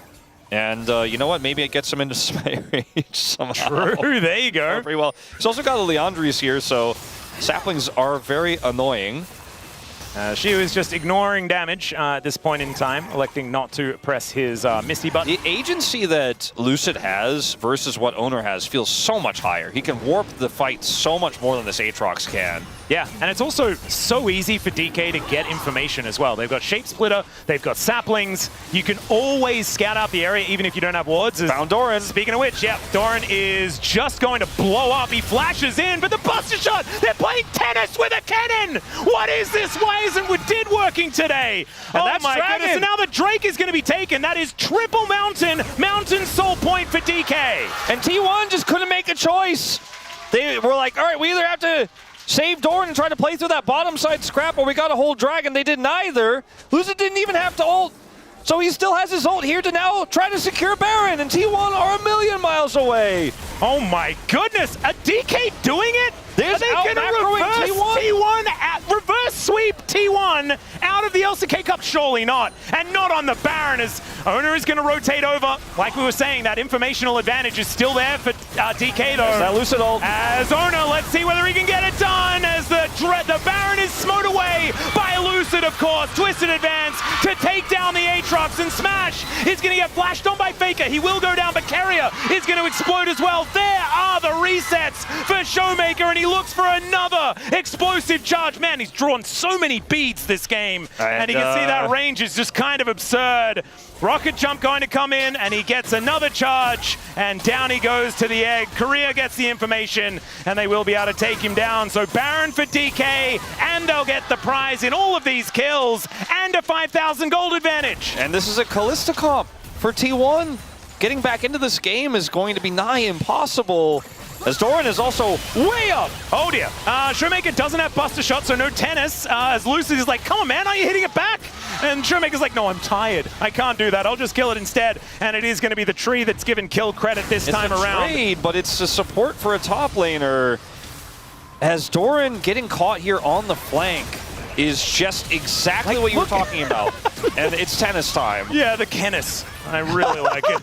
That's from chat. That's from chat. That's not mine. That's not mine, but it's fantastic. And then here, Owner gets into the pit, flashes early to make sure he doesn't get rooted out, but look at the smite, 65. 65. He doesn't miss today, Atlas. I mean, the problem is that Owner does miss today. Yeah, no, it's been quite a consistent problem.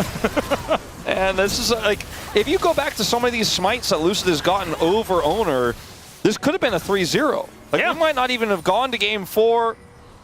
We might be ever talking about this game and the Fakers and Nivea, and the Kennis might not have ever even been conceptualized. Okay. Oh, we did be very sad about that. He's a big tennis fan. And now we're looking at a 6,000 gold lead for D+, a Kalista that's trying to play into Maokai, and a Tristana that has so much range. Yeah, he's level 17. He's got the sniper item. He's ready to hit them hard. Feels like a pretty fantastic third item as well, because once you buy it, your passive is stacked up so far that you get the full value. It feels very, very nice. As Lucid able to get into the tiny little window to break those chains.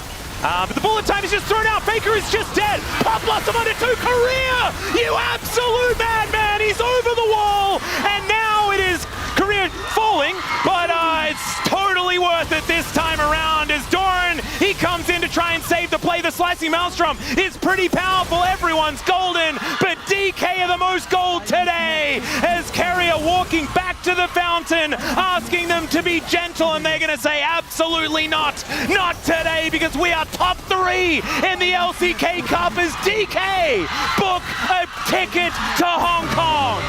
And Career can barely believe it. My God, this young man, look at CV Max glowing with pride. And I have to say, man, I am so proud of this young player in the bottom lane. He emotionally broke down. We've seen this so many times before, especially in CV Max teams, but it shows that what they did, what feedback he did get, it worked. Because that last Pop Blossom was fantastic. He was fine for the last 3 games of that series. And D+, what an incredible performance. And look at that pride. And this is something Digon said earlier on. You cannot deny that CV Max has passion. He does. And I think all 10 of these players do. But for somebody like Showmaker as well, who hasn't been able to reach these heights in a very long time, it has gotta feel so cathartic to finally get that successful reverse sweep. to win against T1 in the best of 5 for the first time since 2024. The last time they were able to do it was in 2021, okay? This has been a really big early year for D+ again. Well, this time the heights are higher than last year.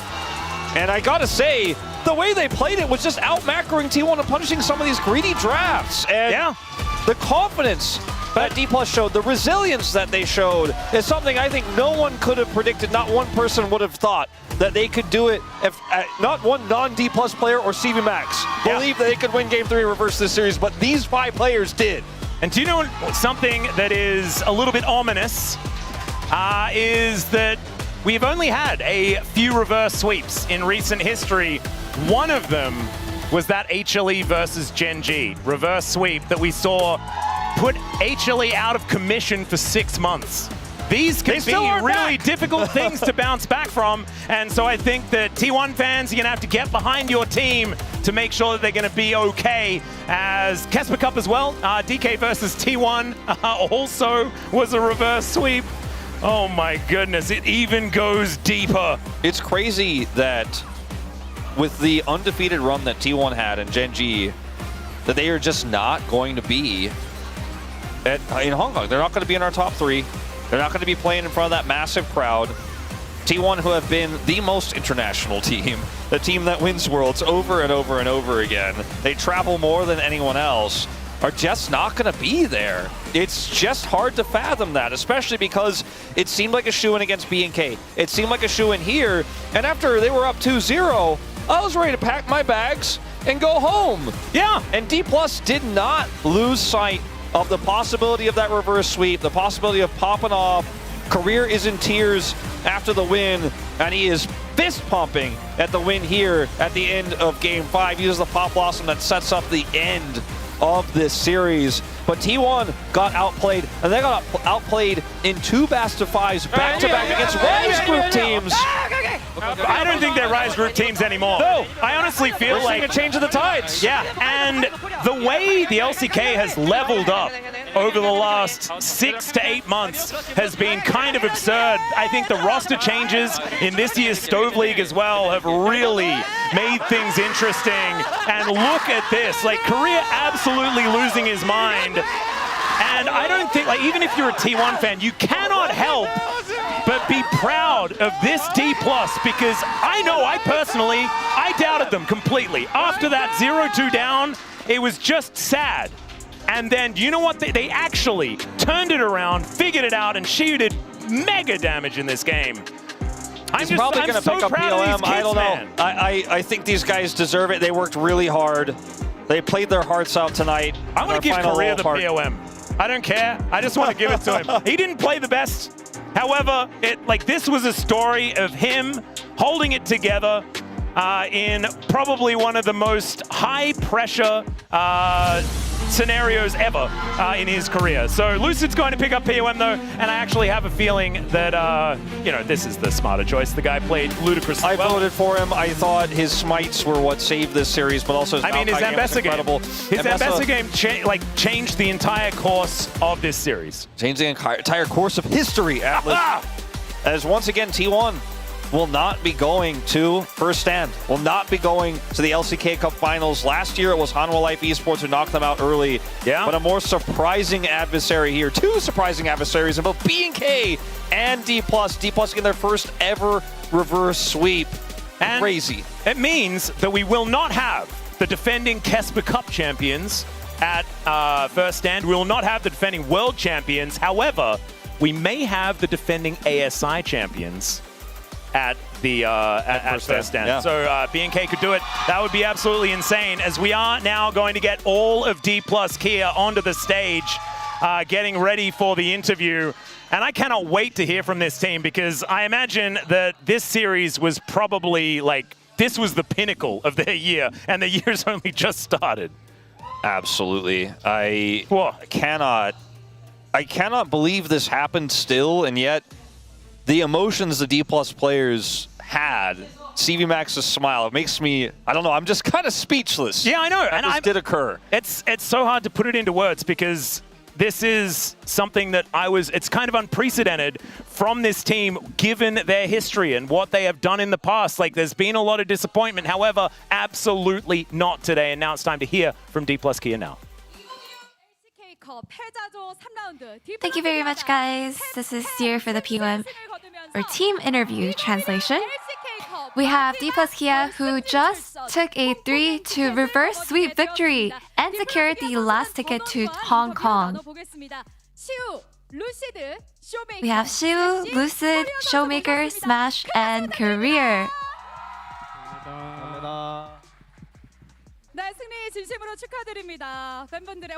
Congratulations on the win! It looks like the fans are going so rowdy for you guys. And Shiu, after going the full distance, you took the last ticket to Hong Kong. How do you feel? I wanted to win so badly today, and I came with the mindset and the desire to win. And I think the first two games, obviously, we actually went down pretty helplessly, but it is not over until it's actually over, and we actually stayed our head in the game until the very end. I'm just really proud of ourselves. I'm just so happy to get this victory. And in the last game, we caught you say top is over. Wow, you had so much aura there. And then, although you got targeted down by the enemy afterwards, when did you realize that the series was won? After the draft? Just based on the laning phase, I just felt like the game would be ours as long as we win the laning phase. So I think it's really all thanks to our coaching staff and our head coach that actually gave us the best draft for us. And now you'll face BNK Fear X with the finals on the line. So what is your mindset? You know, playing out today's match, I think I had a lot of takeaways personally, and this is the first time pulling a reverse sweep. So I hope that I feel like this experience will help us in the future in all those best of fives. And I hope that we can defeat BNK Fear X to make it all the way to the finals. Please give it up one more time for Shiu. And next up we have Lucid. Lucid, it wasn't an easy battle, but you pulled a reverse sweep. How do you feel? This match, I was really hoping that we can win, and we actually analyzed and broke everything down last night. And we just felt like we had the mindset that even though we may lose in the beginning, we can actually win at the very end. So I think that's all that actually added up to our reverse sweep, and I'm just really glad to take that victory. And it looks like your smite today was absolutely on point. So how did you stay so sharp? I think for the smite, I felt like I was just really lucky, and I guess God was just on my side. He actually, it was just really all my luck today. And you're the POM today. You must be quite happy with your performance. So how would you sum up your gameplay in one phrase? I think there were a lot of perfect and flawless moments, but there were some lacking points as well. So I hope that I can refine those points by the time I get to Hong Kong. And as we celebrate your victory, what is your mindset for the lower finals? You know, I'm sure our fans have struggled a lot as we always got taken down by stronger teams. I hope that we can continue improving so that we can take down all the teams that we face in the future. And Showmaker, with the lower finals on stake, you secured the win. And every time, every crucial moment, you were always taken down by T1, but you finally took them down and will head to Hong Kong. So, how do you feel? It feels so surreal. It feels like I'm dreaming. And this will be our first time playing in Hong Kong. I feel so excited to go there, and I can't wait to have fun over there. And in today's series, which game were you most satisfied with? I think game 3. There were a lot of difficulties and challenges, but after winning that game, I think I was just so satisfied and so proud of ourselves. And you will now meet BNK Fear X in Hong Kong. And for all the fans that were cheering for you, any message for them? Thank you so much for all the support today. And we made it to Hong Kong, guys. I hope that we can play well in Hong Kong and make it all the way to the finals and win it all. Next up, we have Smash. Looks like you get to continue your LCK Cup journey in Hong Kong. And you took your former team T1 down. How do you feel? Honestly, it's just such a roller coaster of emotions right now. But as for our team, when we first lost, or when in the beginning of our journey, we always have prepared so hard. And when we were taken down by T1 before, I felt like we have a long way to go. And since a week ago, I think we've been really working so hard, and we were hoping that it would pay off. And I think that actually did show up today. And over the series, there must have been a lot of communication in bot lane. So, what determined the match today? After game 1, getting the lane prio, it just felt like we just cannot lose lane. And I think in terms of draft, we tried to go off of winning matchups, and I think that actually really did help at the end.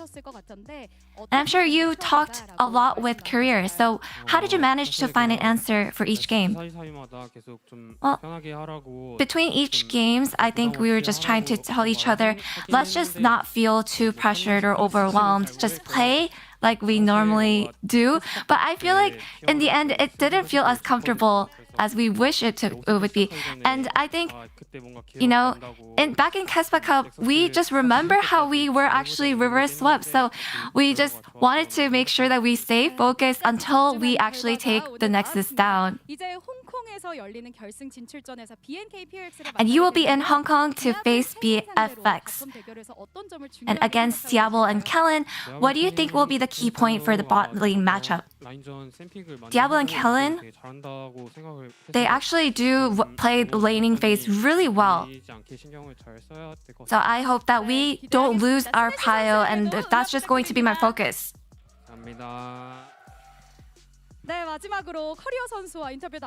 And last, but not least, let's talk to Career. How do you feel about this victory? My teammates did so well, and I think that's what led to this victory. And for our coaching staff, they were just encouraging me all along, and they just told me and taught me so well how to play it out so that we can win today. And our other staff, the front staff, and even the higher ups, they have been encouraging us all along. And that was a reverse sweep. After game 3, we noticed that we saw your tears, and it really hit hard. So how were you feeling back then?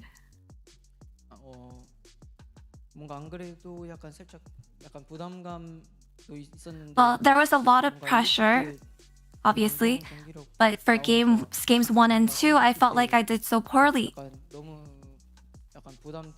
And after game 3, there was just so much weight on my shoulders. I just felt that, and I think that's what ended up happening. Just all the emotions came up. And what did CV Max tell you? It looks like you are on the crybaby list now. We're just so glad that you are now smiling. But back then, what did your head coach tell you? He said, why are you so timid?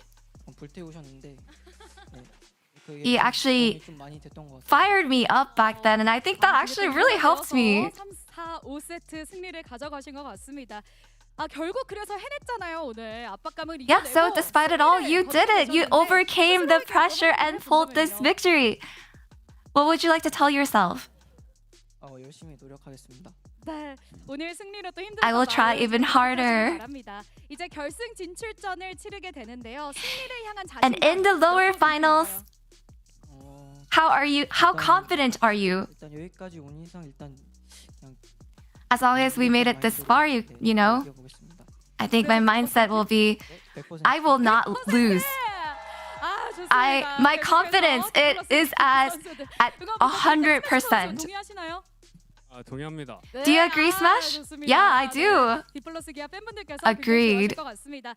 자, 이제 2016 LCK컵 결승 진출전에 오르게 된 디플러스 기아 선수분들입니다. 다시 한번 That is the D plus Kia, who has made it to the lower finals of 2026 LCK Cup.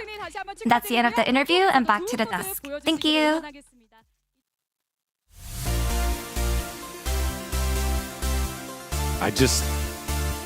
Wolf said it. He was at a loss for words. I'm at a loss for words. This is a historic moment on so many different ways, which we'll cover here on the desk. But you were here, I was here, we're all here. Let's just take a listen one more time to the final push and see what it meant to all the players when they knew they are going to Hong Kong. They reverse swept T1 and they finally did it. 빨리 좀 애니부터. 애니비어 봐야 돼. 애니비어 봐야 돼. 빨리 좀. 빨리 좀. 버려. 캐는 잡아. 캐는. 얘들아 캐는. 밀어. 그렇지. 밀어줄게. 얘들아. 제발. 천천히. 집중해. 끝내줄게. 야 이겼는데? 가자. 얘들아. 이겼는데? 가자. 왔는데 오세요.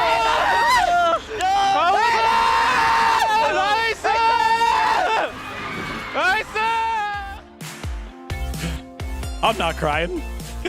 I mean, you could just see how much it meant to everybody. The amount of excitement, I think it just feels like it feels like Korea was just gonna explode. The amount of excitement that was coming out of him. You can see how much it means to them, really. And it's just, I feel like against a team like T1, it's so rare in best of fives. Do we see in feelers? We haven't seen as many reverse sweeps against a team like T1. We don't see many reverse sweeps. And D+ have really struggled to get a reverse sweep against T1 for a long time. So it is such a crazy performance to be able to pull this off. And honestly, I think a lot of people came in today. All the predictions came in today. We didn't expect to see it. And with how the series started, we really did not expect to end the day like this. Yeah, the one thing I will say is that DK winning, absolutely nobody would have expected that, but at least it wasn't like, the Gen G Preds where it was like a lot of 3-0s and, some 3-1s mixed in. I think that there was some feeling along the way that T1, although they, on paper, were our second best team, that DK should be able to challenge them. We had some 3-2s in there, a lot of 3-1s as well. The fact that DK could at least get a game. But obviously, going beyond that and getting the actual win, nobody believed. And losing 2-3 and actually winning a best of 5 is a very big difference, don't get me wrong, but at the same time, I think some people had a feeling that, T1 weren't going to be perfect today. I mean, I think we obviously saw them lose to BNK4X. Things weren't all smooth sailing, but typically T1 have been pretty good at adjusting, right? And obviously, people will think about them losing last LCK Cup, but that was a different scenario. A single limb. They lost 3-2 to HLE, who went on to win the whole thing. This is double limb. So they lose to BNK4X. Expectation was, even though they're not super clean, they would adjust, they would be able to recalibrate, beat D+, go on to eventually face down Gen G. That was the expectation. And to take another loss here and be knocked out, I think that really caught people off guard. Because even when T1 aren't super clean, they just have that clutch factor. But today, it really was D+ with the clutch factor. We saw predictions be 0 out of 14. Let's see if Lucid was 13 out of 13 in the palm vote. I mean, you can go multiple different ways, but yes. Okay, it was that. And then shout outs to that heroic Gwen effort there on the top side of the map. And then a couple to smash as well from the Vancast and Jonas Strong getting that one in there as well.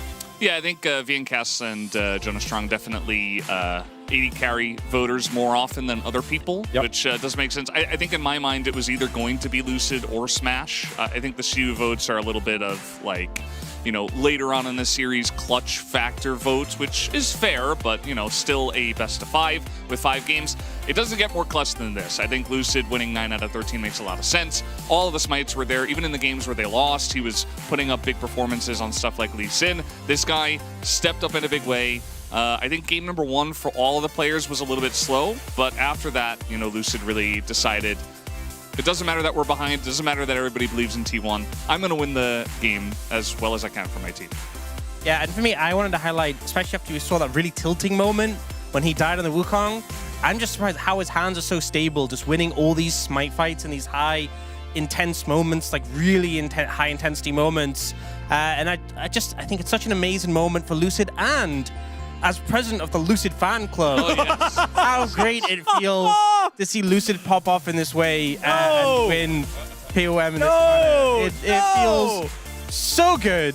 Crotty was in the chat, Ox. You can't take this moment from him. He was here. He suffered through all the losses. Who? He suffered through all of it. No, don't do this. No, so who was in that chat? I don't remember that guy. Not sure who you're talking It's about. gone now. But yeah, and to anyone who wants to join the Lucid fan club, we are always ready to welcome anyone interested who wants to become a member. So, you know, welcome aboard. All right, Lucid Fan Club Assemble is in the chat. All right, let's keep going here with Wolf's comment. He smoked T1 out of LCK Cup. I mean, that has to be the talking point because of how many times T1 found themselves in trouble around either Herald Pit and Baron Pit. And then just go look at Game 5. Double smites against a Smite and a Callista Ren. Like, how do you do that? No, normally T1 are really sharp on secured objectives. Yes. Normally, like with double smites, with smite rens, you know, normally they used to have an AD carry who's very good at securing objectives, but today just look not on it, not on the ball, not sharp on that. And I think this is more objective steals we've seen against T1 in the series in a long time, or any time I can remember. I think it's a really important factor for this entire series because it wasn't just the smites that won the series, but it was such a big factor because T1, they don't lose smite fights. Owner is really good at getting those smites down. Guma was as well, and maybe it's like the synergy isn't quite there between Paze and Owner yet, which you don't always talk about in terms of synergy within the team, but it's important to mention because a lot of this end of the series, at least, did come down to that. Yeah, Cloud Templar saying it without needing to say it, no words needed. He did use 6 words. Okay, all right, thanks. He was ready. He was ready. There are days where a player is blessed by the gods. Today, Lucid has transcended the line between human and god from GoGo.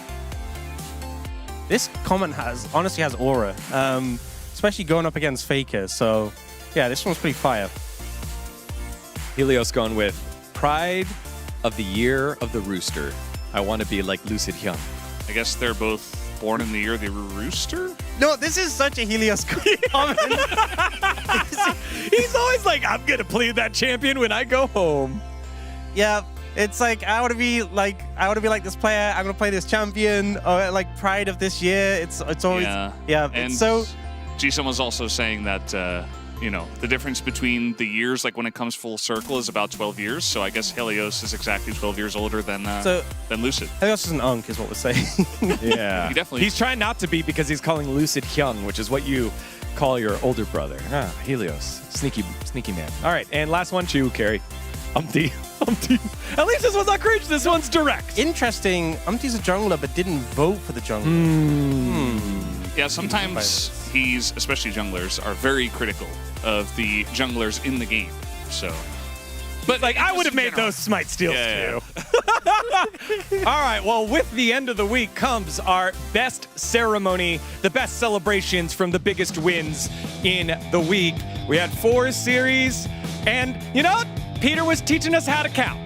3-2, which was the score of today's series, but really what he meant at that time was there were 3 teams that were stopping him from Hong Kong and 2 left, and one of those 2 stopped him, and it was that man right there with the arrow through the heart of the DN Automotive Freaks earlier in the week. And yes, it is the Maestro. Look at him go. That's how you know you're a lifer. He's so locked in. Oh my Who's that God. guy? That was great. I I didn't know Birger was so talented. He knows the music, and yes, that final pop-off. Can we show the Birger one again? Wait, which flag am I? You know, which team is the burger we only flag? saw the Birger one once. Normally we show them twice, right? Can we see the... One burger was enough. It was too powerful. Otherwise, you know, it would be too. Yes, please. Yeah, let's play that back. All right, Play it we're gonna again. Play it again. Let's see the burger.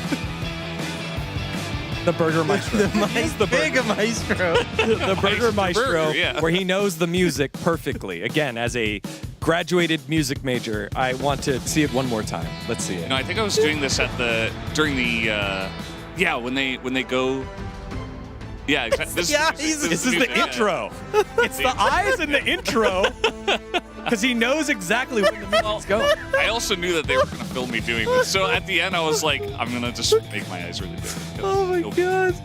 So, yeah. Well, I know what wins for me. All right. It was a Smash one, obviously. Yeah. CD Max in career.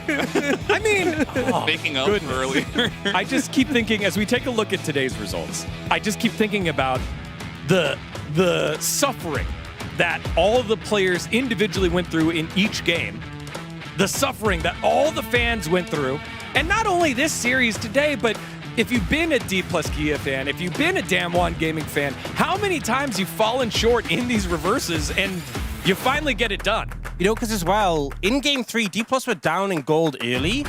I would love to see the fan reactions because you know there was a bunch of fans in Game 3 who were ready to give up and who were like, it's over, we're cooked, we're out, Game 3, it's cooked, we're fried, and they managed to pull this incredible comeback, but I'm gonna go check after this and see what were the responses like. Oh man, we're so fried, but they really just pulled out of the bag, and I think throughout the day, throughout these wins for D+, the thing that really stood out to me was the grit and determination in the games and in the series as a whole to fight back from deficits, from uncomfortable positions, and it really was impressive. Man, I'm just still stunned. I was just thinking about it.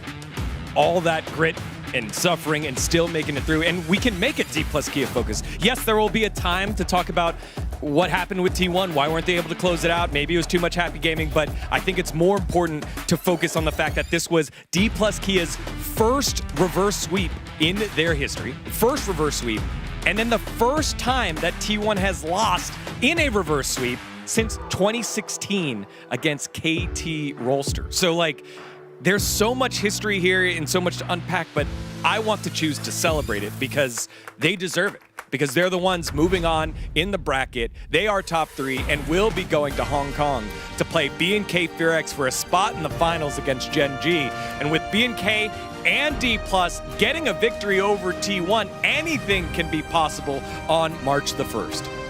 You know, we've had a lot of 3-0 predictions, like a ton of 3-0 predictions, and we haven't had a single 3-0 series so far in the bracket. Yeah, I think if we get one, it's only possible in the finals.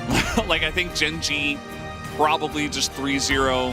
That would be my prediction, at least, especially because they just look so much better than every other team. Otherwise, you know, we've had a lot of brackets where teams that go through a lot of strife and struggle through the lower bracket, fighting, playing a lot of games, learning, practicing on stage, etc., they end up being the ones that actually look stronger at the end of the day. But that would be an even crazier story if DK or even B&K went to the finals and won. But even then, like, they didn't manage to 3-0 the first time they faced them. I think it's just showing that, you know, the team's struggling to just have a fully clean performance. And when we thought there was a big gap between Gen G, T1 and the rest, obviously wasn't as big as we thought, especially the gap between T1 and the rest wasn't as big as we thought. Well, this leads us to our next matchup, B&K Fearx and D+ Kia for the lower bracket finals on Saturday in Hong Kong. That series has been a banger over the last 2 years, looking to do so yet again. D+ Kia, a reverse sweep. They get the job done against the reigning world champs, 3-2. It is a night to remember if you are a D+ Kia fan. History made, and the season continues on for them. It will be D+ Kia versus B&K Fearx on Saturday in Hong Kong. What a way to go out here in Lowell Park for the LCK Cup. But we'll be back next week for those final 2 games. Don't want to miss it. On behalf of everyone here at the LCK, thank you so much for watching, and we'll see you on Saturday. Bye-bye.